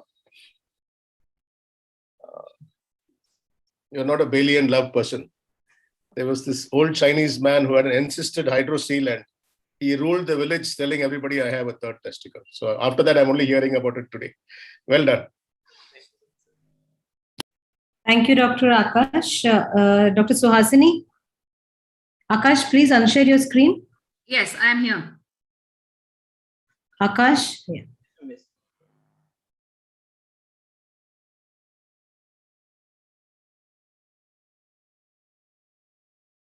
Akash, please unshare your screen. Am I visible and audible? Yes, ma'am, you're audible and visible. Kindly present. A very good evening to each one present here. I am Dr. Suhasini Gazula from ESIC Hyderabad, and my presentation for this session is aphalia and its management during infancy. As we all know, the absence of both corpora cavernosa and corpus spongiosum is defined as aphalia, extremely rare. Only 100 cases have been reported so far. Unfortunately, less than 30 cases have been reported in the last decade where there has been a paradigm shift in management. Earlier, female gender assignment was considered the procedure of choice, but due to extreme gender dysphoria, this is no longer acceptable. Of these, only 7 cases talk about surgical management and 2 cases about infancy. Social stigma, which plays a very important factor in our society, has not been discussed by anyone except one paper by Professor Bajpai from India. So this is our case. A 4-month-old baby weighing 5 kg came all the way from 750 kilometers away with aphalia. Though he actually made telephonic contact with us, he only came after 2 months. And the fears expressed were they were being treated as outcasts in their own town. And there were fears of the baby being taken away by the likes of the Hijra community. The mother was extremely depressed and she was even refusing to feed and take normal care of the baby, which was extremely sad. After evaluation by MCU MRI, I will rush to the steps of surgery, a complete bowel preparation with peg leg, cystoscopy, perineal ureterostomy, and scrotal phalloplasty. I would do a pictorial review. This was the position of the baby. The cystoscopy showed a pre-sphincteric variant of rectourethral fistula, where the opening was 2.5 centimeter from the anal verge, and the length of the urethra was about 2 centimeter. Though we tried hard, we could only cannulate it with a ureteric catheter. Even the smallest Foley's or infant feeding tube could not pass through this, which made our life difficult. We followed the described technique of Bajpai sir, pre-anal anterior coronal approach, and these were the incisions. Now, the separation of the urethra from the anterior rectal wall was the most tedious part, and this is what we achieved. This was the scrotal phalloplasty with a 2 centimeter base and a 5 centimeter long. Again, the lack of subcutaneous tissue made it quite tedious. This was our final result. Though it looked quite good on the table, our joys were short-lived. The phalloplasty interestingly healed very well despite our fears. However, what we probably didn't take into account was extreme movement of the lower limbs of the baby of this age. So though there was no infection, the perineal incision dehisced on post-op day 6 and the urethra retracted. As the wound was healthy, we did dressings and attempted resuturing in post-op day 12, again, which was fairly easy under anesthesia. Then our woes were added on by the second wave of COVID. And after this, the patients were lost to follow-up. But they were extremely happy because the phallus looked all right and they were least bothered about the other issues. They came back after 4 months with a recurrence of the rectourethral fistula. However, on cystoscopy and 1 episode of epididymocarditis. But on cystoscopy, the fistula was right at the anal verge. We did not want to take any further chances and diverted with an SPC. So this is how the baby looks like right now. And this is just to compare with a similar baby of his age. So the lessons learned the hard way. Scarcity of literature makes management very, very difficult. The few reported cases were very different from our own children, and we just couldn't compare them. Societal stigma plays a huge role in our society, again, not talked about in any of the other papers, and which makes phallic reconstruction in infancy a necessity for us. Probably an initial suprapubic cystostomy or urinary diversion may have helped. Role of a hip spica, I'm not really sure, may have helped. Inadequate tissues, this was what made both the surgeries very difficult. Documentation and sharing each other's experience makes it very, very important. Both we and the baby have a long way to go. And finally, I would say that what this taught me is from the age-old axiom, seeing is believing, I finally come down to doing is believing. Thank you so much for your kind attention. Ma'am, you overshot your time limit by 50 seconds. Over to the judges. Yes, I think excellent presentation. And this is a case which is, I myself have shied away and referred it to people older than me in the past. So It was very, very illuminating to see your management. My first question to you, you've already covered in the lessons learned. I think a suprapubic catheter in the first instance may have made life a little easier for you. Of the other case reports which have described this thing, what is their long-term follow-up? What happens to the phallus with time with this phalloplasty, which is only skin and subcutaneous tissue?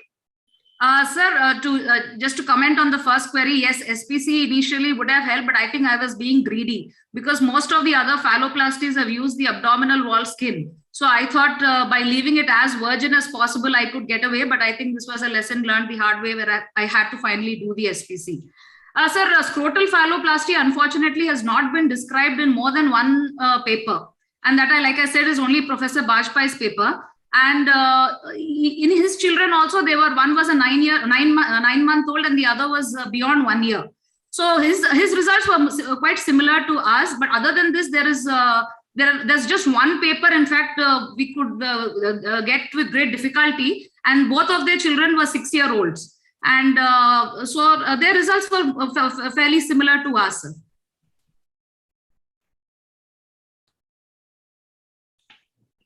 Nice paper, Suhasini. I really don't have any questions. I think very, very brave to undertake FALIA, as Robert says. I refer them to. Thank you so much, ma'am. Somebody has to do it, I think. And in ESI and all the training we received, I think I took the daring step. I really don't know if it was the right one. But thank you so much for your comments. I'll put them on the train to Hyderabad. The main thing is that now the parents are happy at this stage, and tomorrow, if your phallus reconstruction needs augmentation, needs to be changed in some way, but it can wait for a later age. So you've done something to tide over the crisis at this point of time. Yes, ma'am. Watching them take care of the baby post phalloplasty, I was really surprised in their attitude. Earlier, I think if you had left him, they would have probably abandoned or probably done something to themselves. But now they're very happy. They're least bothered about the recurrence of the fistula, the epididymoitis. The phallus is there and they're more than happy. Thank you, Dr. Suhasini. Please unshare your screen. Thank you so much. Please unshare your screen, ma'am. Yeah, I did it. Dr. Tanvi, kindly share your screen. Yes, ma'am.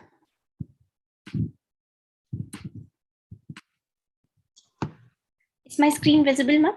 Yes, go to full screen mode and start presenting. Yes, ma'am. Good evening, everyone. I'll be presenting omphalocele with unusual content of bladder prolapse through widely patent urethus. So patent vitreointestinal duct anomalies are common. As we all know, it's a wide spectrum. And out of these, urethral anomalies constitute 1 to 1.5%. Antenatal detection of these anomalies is possible. We present a term neonate who presented to us on day 11 of life with lower abdominal defect and swelling, which was covered by a thin membrane since 1 week, as shown in the images. That membrane spontaneously ruptured and gave rise to a defect that was 6 by 4 centimeter in dimensions, covered by normal skin in proximal part and exposed in the distal part, as we can see in this image. There was also a visible opening in the middle. We calibrated it and could go through, and that had watery discharge from it. Above, there was divarication of recti, and the rest of the examination was normal. This is a short video showing the calibration. We can see the tube going in smoothly, and there was watery egress of fluid, like urine-like fluid that was coming out. So we discharged the child because of COVID times and it being a non-emergent case, and got ultrasound and contrast studies, which all showed communication to the urinary tract. This is the video of the MCU. We injected contrast from above, from the visible opening, and that outlined the bladder well. We can see the normal shape and size of the bladder and a normal voiding urethra. This is a lateral oblique view, which shows that there was a connection from the bladder to the abdominal wall that was seen well in this contrast study. So we took the child up for surgery at 4 months of age. And intraoperatively, we found that the bladder was prolapsed with metaplastic tissue at the top. The capacity was good and ureters and vas were normal. The metaplastic tissue was excised and the bladder was closed and lumpectoplasty was done and the child was discharged uneventfully.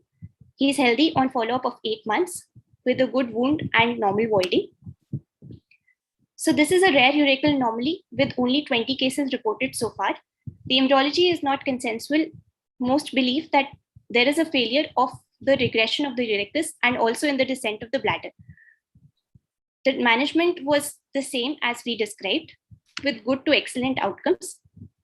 These are images from literature showing similar presentation, diagnosis, and management. So this is a rare anomaly which should be kept in mind while examining a child with abdominal wall defect. It is benign, has good to excellent outcomes, and antenatal diagnosis is possible in these cases. Thank you. Thank you, Dr. Tanvi, for finishing well in time. Over to the judges. Excellent presentation. Yeah, Lakshmi, go ahead. I'll come in later. Was this child voiding from the urethral opening also? Yes, ma'am. He was voiding from above and from below, both. So, I mean, you have mentioned in your abstract that you couldn't identify what was the problem until you went in for exploration. The child is voiding from above. Actually, the child was only dribbling from above and was voiding well. Mostly he was voiding from below. So on our contrast studies and on the OT findings, we could definitely establish the diagnosis. What is the difference between this and the extrophy variant? Like you get extrophy variants at the upper end of the bladder, because even your umbilicus, everything seemed pushed down. How did you differentiate? I know in your conclusion slide, you said it's different. How did you differentiate? Sir, in extrophy variants, actually, there is a definitive defect in the musculoskeletal complex. And in our case, we didn't find it on the X-rays or on clinical examination. There was no pubic diastasis, and there was nothing that was of that sort. And also in extrophy variants, they usually present with a push, even lower down appearance. Like this was at or about around the umbilicus. Whereas if there is a superior umbilical fissure or fistula, which we had thought of, that would be even lower down in the abdomen. And an anal opening would be anteriorly ectopic, and other abnormalities of the genitalia and hernias can also be there. So why is the abdominal wall lax in this child? We are suspecting the divarication of recti is causing the laxity of the abdominal wall. Yeah, so that's going back to what you just said, that didn't happen in your baby, wherein you said that there is no separation of the recti. Because I think a superior vesical fissure doesn't really have pubic diastasis. The variant is in the upper half of the anatomy. But it's a rare case. I haven't seen one. So my question was whether you knew this beforehand or afterhand. Yes. Thank you, Dr. Tanvi. Dr. Ashish? Yeah, ma'am. Am I audible? Yes, you're audible. Please share your presentation. Yes, ma'am.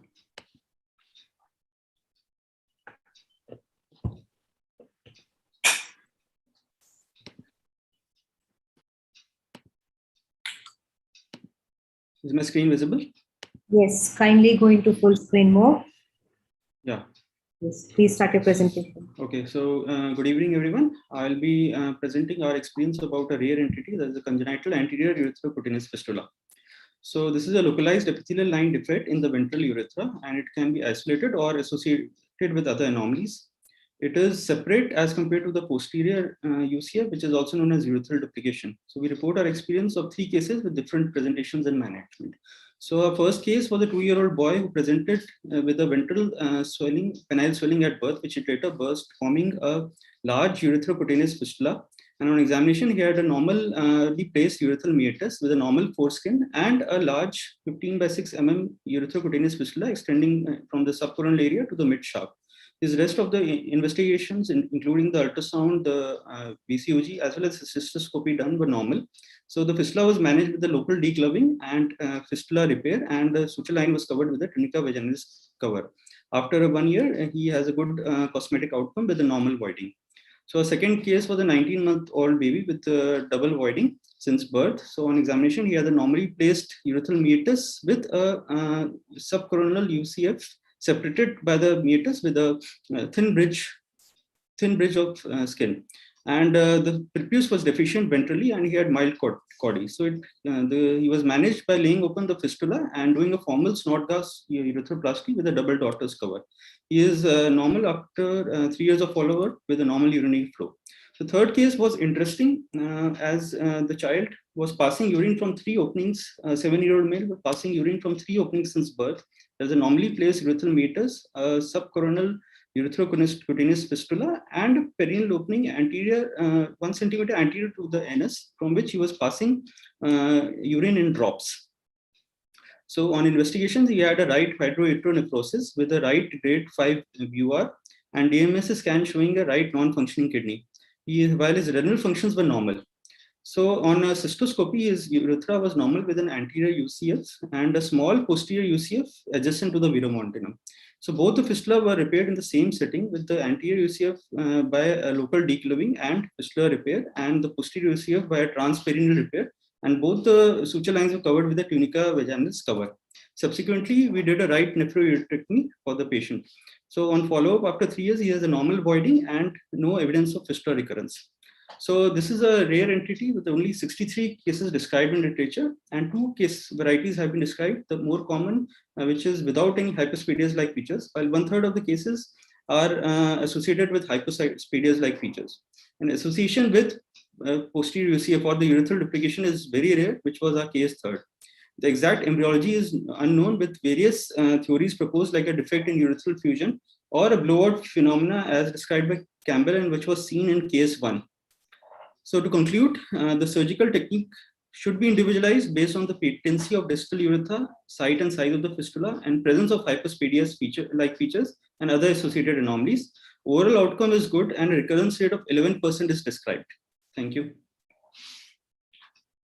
You have exceeded your time limit by 15 seconds. Over to the judges. I feel your case 3 and your case 1 are 2 different conditions that you tried to put together in the same presentation, because your anatomy was very varied in both these. Second one, of course, looked like a hypospadias with another pit where he was passing. Yes, so sir. how did you choose to make all these 3 anatomical things into one entity?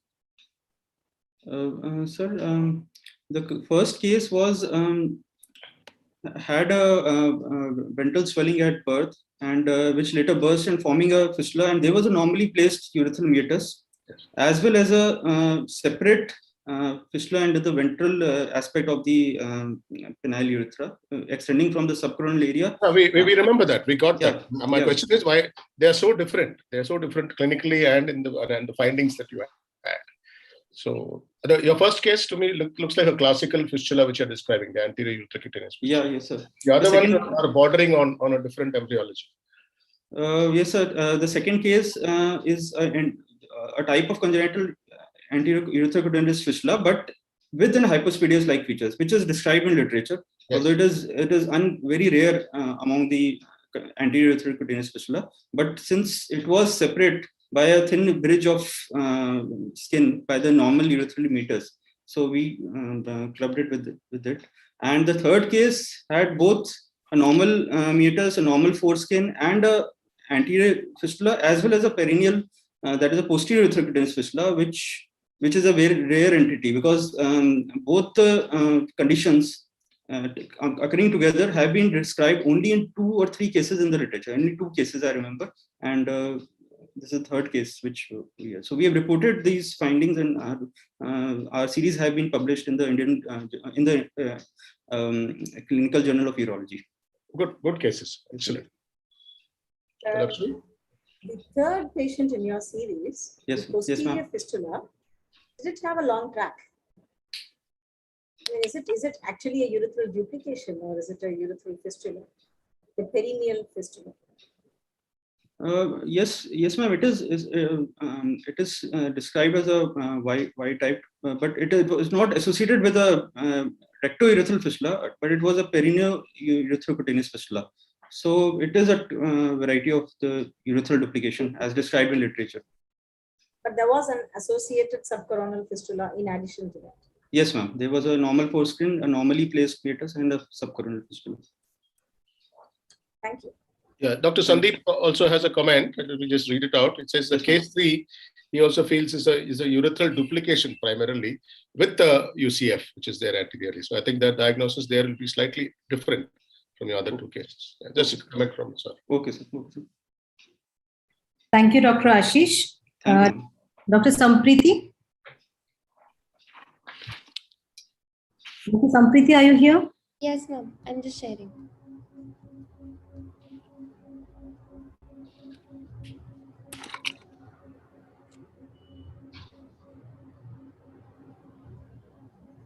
Ma'am, is my presentation visible? Yes, your presentation is visible. You're audible. Kindly start your presentation. Okay, ma'am. Good evening, respected chairpersons, judges, and my dear colleagues. Warm regards from the Department of AIMS, Pediatric Surgery, AIMS, New Delhi. My presentation is titled Near Total Amputation of Glans Penis Post Circumcision, a Rare Complication. This is how my presentation is structured, and I have nothing to disclose. So it is estimated that about 36 to 39% males worldwide are circumcised. While this common yet simple procedure has a lot of benefits, it is not devoid of serious complications like glans or penile amputation or even penile necrosis. The three well-known procedures of performing circumcision are quite easy to perform. So we aim to present a case of one such severe complication of circumcision in a 3-year-old boy. This child presented to us with a history of an undocumented intraoperative injury post a ritual circumcision at 2 years, 10 months of age. There was history of formation of an eschar at the distal end of the penis, which had sloughed off eventually. At presentation in our OPD, the meatus appeared stenos, 70% glans was lost. The corpora cavernosa had epithelialized. There was a ventral hood of penile skin, and the stretch penile length was about 4 centimeters. On investigation, ultrasound was normal and MCU showed a dilated urethra. He underwent multiple sessions of gradual meatal dilatations to the current size of the meatus, admitting about 8 French catheter. He is advised regular dilatations and he is applying local testosterone cream and is on follow-up. So Witzwell and Geschke reviewed a lot of circumscribed boys and reported the overall complication rate post-circumcision to be about 0.19%. It can be as high as 15% in inexperienced hands. While Sherman et al. Estimated the incidence of glans amputation at 3 to 14% of all complications, however, it is highly underreported. Glans amputation presents as a urologic emergency and best managed with reimplantation within 8 hours of injury. Notably, on second post-op day, discoloration can occur distal to the anastomotic site, and it can be readily tackled using hyperbaric oxygen, pentoxifillin, or winter shunting. The causes of this complication include surgeon-related, technique-related, and patient-related causes, and it is important to be aware about this so that this complication can be avoided altogether. However, in cases of neglected glans amputation, the outcome is disastrous in terms of psychological trauma to the patient and difficulty in treating. Usually these patients are managed by local application or IM testosterone, and until an adequate girth of glands is achieved, then a definitive reconstructive surgery may be undertaken. Mostly these children require series of corrective steps, and despite best attempts, recurring meatal and urethral stenosis occur, which can eventually lead to upper tract damage. Thus, I would like to conclude that glans amputation is a rare, underreported, and a tragic complication of a very simple procedure. It is important to be aware about this entity so that preemptive steps can be taken to avoid this complication or act early when such an injury occurs. Thank you. Thank you, Dr. Sampriti. Over to the judges.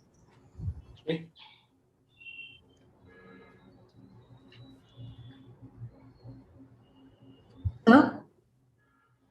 Sampriti? Yes, ma'am. Did you not opt for a meatotomy in this child? Do you want to do only urethral meatal dilatation rather than a meatotomy?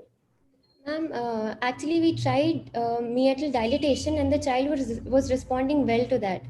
And at that time, when the child came to us, it was COVID times and we could not take our patients for OT unless it was a dire emergency. So since the child could be managed easily with catheter and dilatation, that's why we did not plan a meatotomy. What is the SPL of the child now and what is the plan for future reconstruction?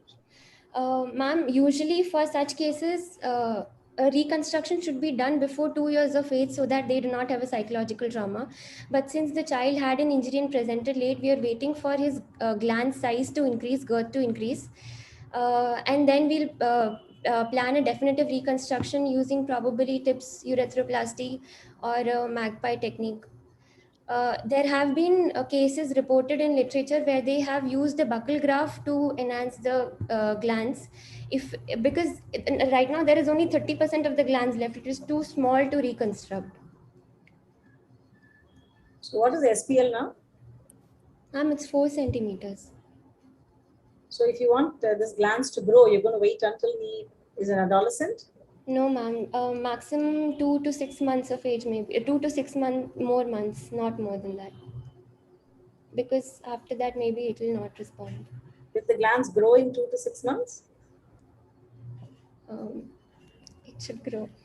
Thank you. Thank you. And how long have you used the testosterone for? I see that you had mentioned that child is still on testosterone gel. Sir, it's been roughly 2 months since he's been using it.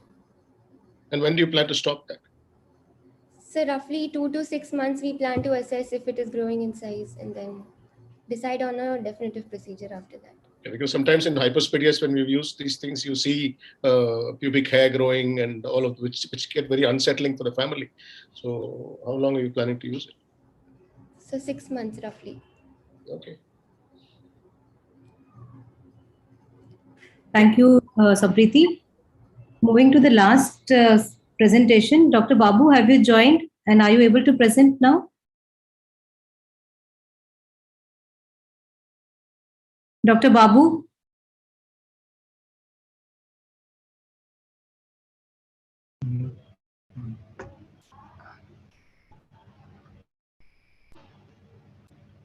Hello, ma'am. Yes, please share your presentation. Yes.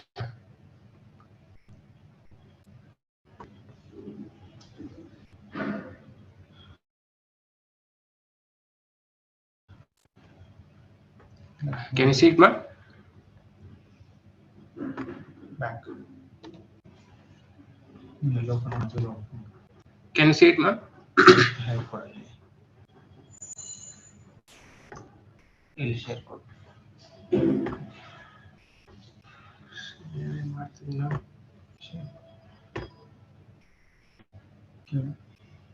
you see this, ma'am? Hello? No, we can't see your presentation. Now, ma'am? Yeah, now we can see. Yes, ma'am? Yeah, we can see. You need to go to full screen. Yeah. Yes, ma'am. Good evening, madam. Sorry for the technical later. I'll be presenting a case of a baby girl who had presented with urogenital and GI anomalies. No, the Mullerian duct anomaly and mesonephric duct anomalies often coexist and produce various syndromes. One such anomaly is ovira, that is obstructed hemivagina with ipsilateral renal agenesis. It is also called Herlin-Werner-Wunderlich syndrome. A variant of such anomaly is presented here. It is associated with rectovestibular fistula, Mullerian duct anomaly, left multicystic dysplastic kidney, right single system uretrosil, and baby also presented with acute presentation of Mecker's diverticulum with intersusception. The baby was born with a weight of 2.7 kg, insignificant LSCS. And at 8 months of antenatal life, baby was diagnosed to have left MCDK and right hydrouretronephrosis. At birth, on examination, there was a anorectal malformation with rectovestibular fistula and was managed with dilatation. And at 1.5 months of age, baby had Klebsiella UTI. And follow-up PSC KUB showed a uretrosil on the right side with worsening of the hydrouretronephrosis, and the left kidney was atrophic. At 4th month of age, baby underwent colostomy, MCU, cystoscopy, and retrograde pylography with following findings. That is, there was a uterine didelphys, there was a septate vagina, there was a single right ureteric orifice, left ureteric orifice was absent with a uretrosil. Then anorectoplasty and the closure of the colostomy was done at 1 year of age and was followed up with antibiotics, and the baby was tolerating well. Now, child was on toilet training and attained daytime urinary and fecal control also. At 2 years, 3 months of age, baby presented with acute abdomen, and on CT, it showed ileoileal intersusception we went ahead with laparotomy, which showed interception with Meckel's diverticulum as a content, and dissection of the gangrenous bowel was done with anastomosis, and also the dissection of the vaginal septum was done in the same setting. The take-home message is, in a female child with anorectal anomalies, renal anomalies can also coexist with Mullerian duct anomalies, which needs to be addressed and treated appropriately at right age. Now, on follow-up, there is decrease in hydroureter nephrosis with maintained renal cortical thickness with normal creat, normal anal opening with good tone, and continent for stools and urine. Thank you. Thank you, Dr. Babu. Interesting case, Dr. Babu, managed well. My question is, with anorectal malformation, was the renal scanning done at the time of birth before the child went home, or was it done when the child had a problem? So no, sir. Antenatally, at 8 months of age, we came to know that there was a multicystic dysplastic kidney, and then at birth, also it showed hydroureter with multicystic dysplastic kidney. That was followed up later, and at 3 months of age, again we did that. Later showed there was atrophy of the left-sided kidney, and right-sided kidney was a bit hypertrophied, and even there was progression of the hydroureter nephrosis. Okay. So you had a study telling you that that kidney was non-functional and was, so you didn't mention that. So I was wondering if it was a surprise. The reason I asked you is, I have made this mistake wherein I forgot to do the ultrasound in the newborn period. Later turned out that that child also had a single system with a grade 5 reflux. And I think I had quite a few scars in that kidney. So the take-home message from my comment is that do your urological assessment at the time of making the diagnosis itself. Lakshmi.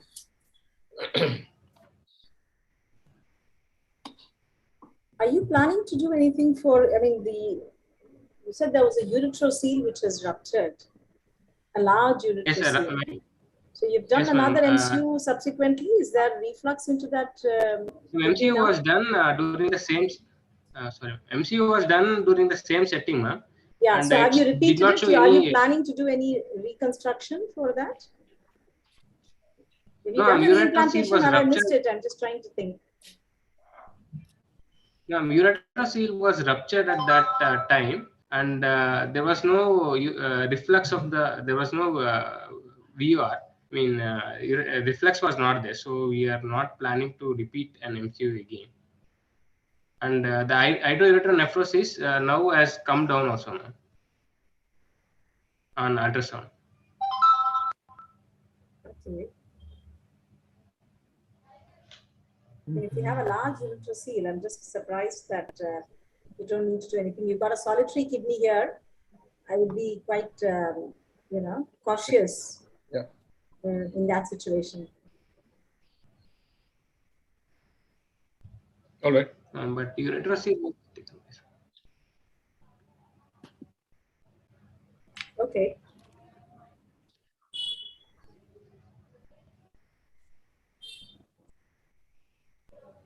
Thank you so much, Dr. Babu. This was the last presentation of this session. I thank the judges. Thank you, Dr. Lakshmi. Thank you, Dr. Anthony.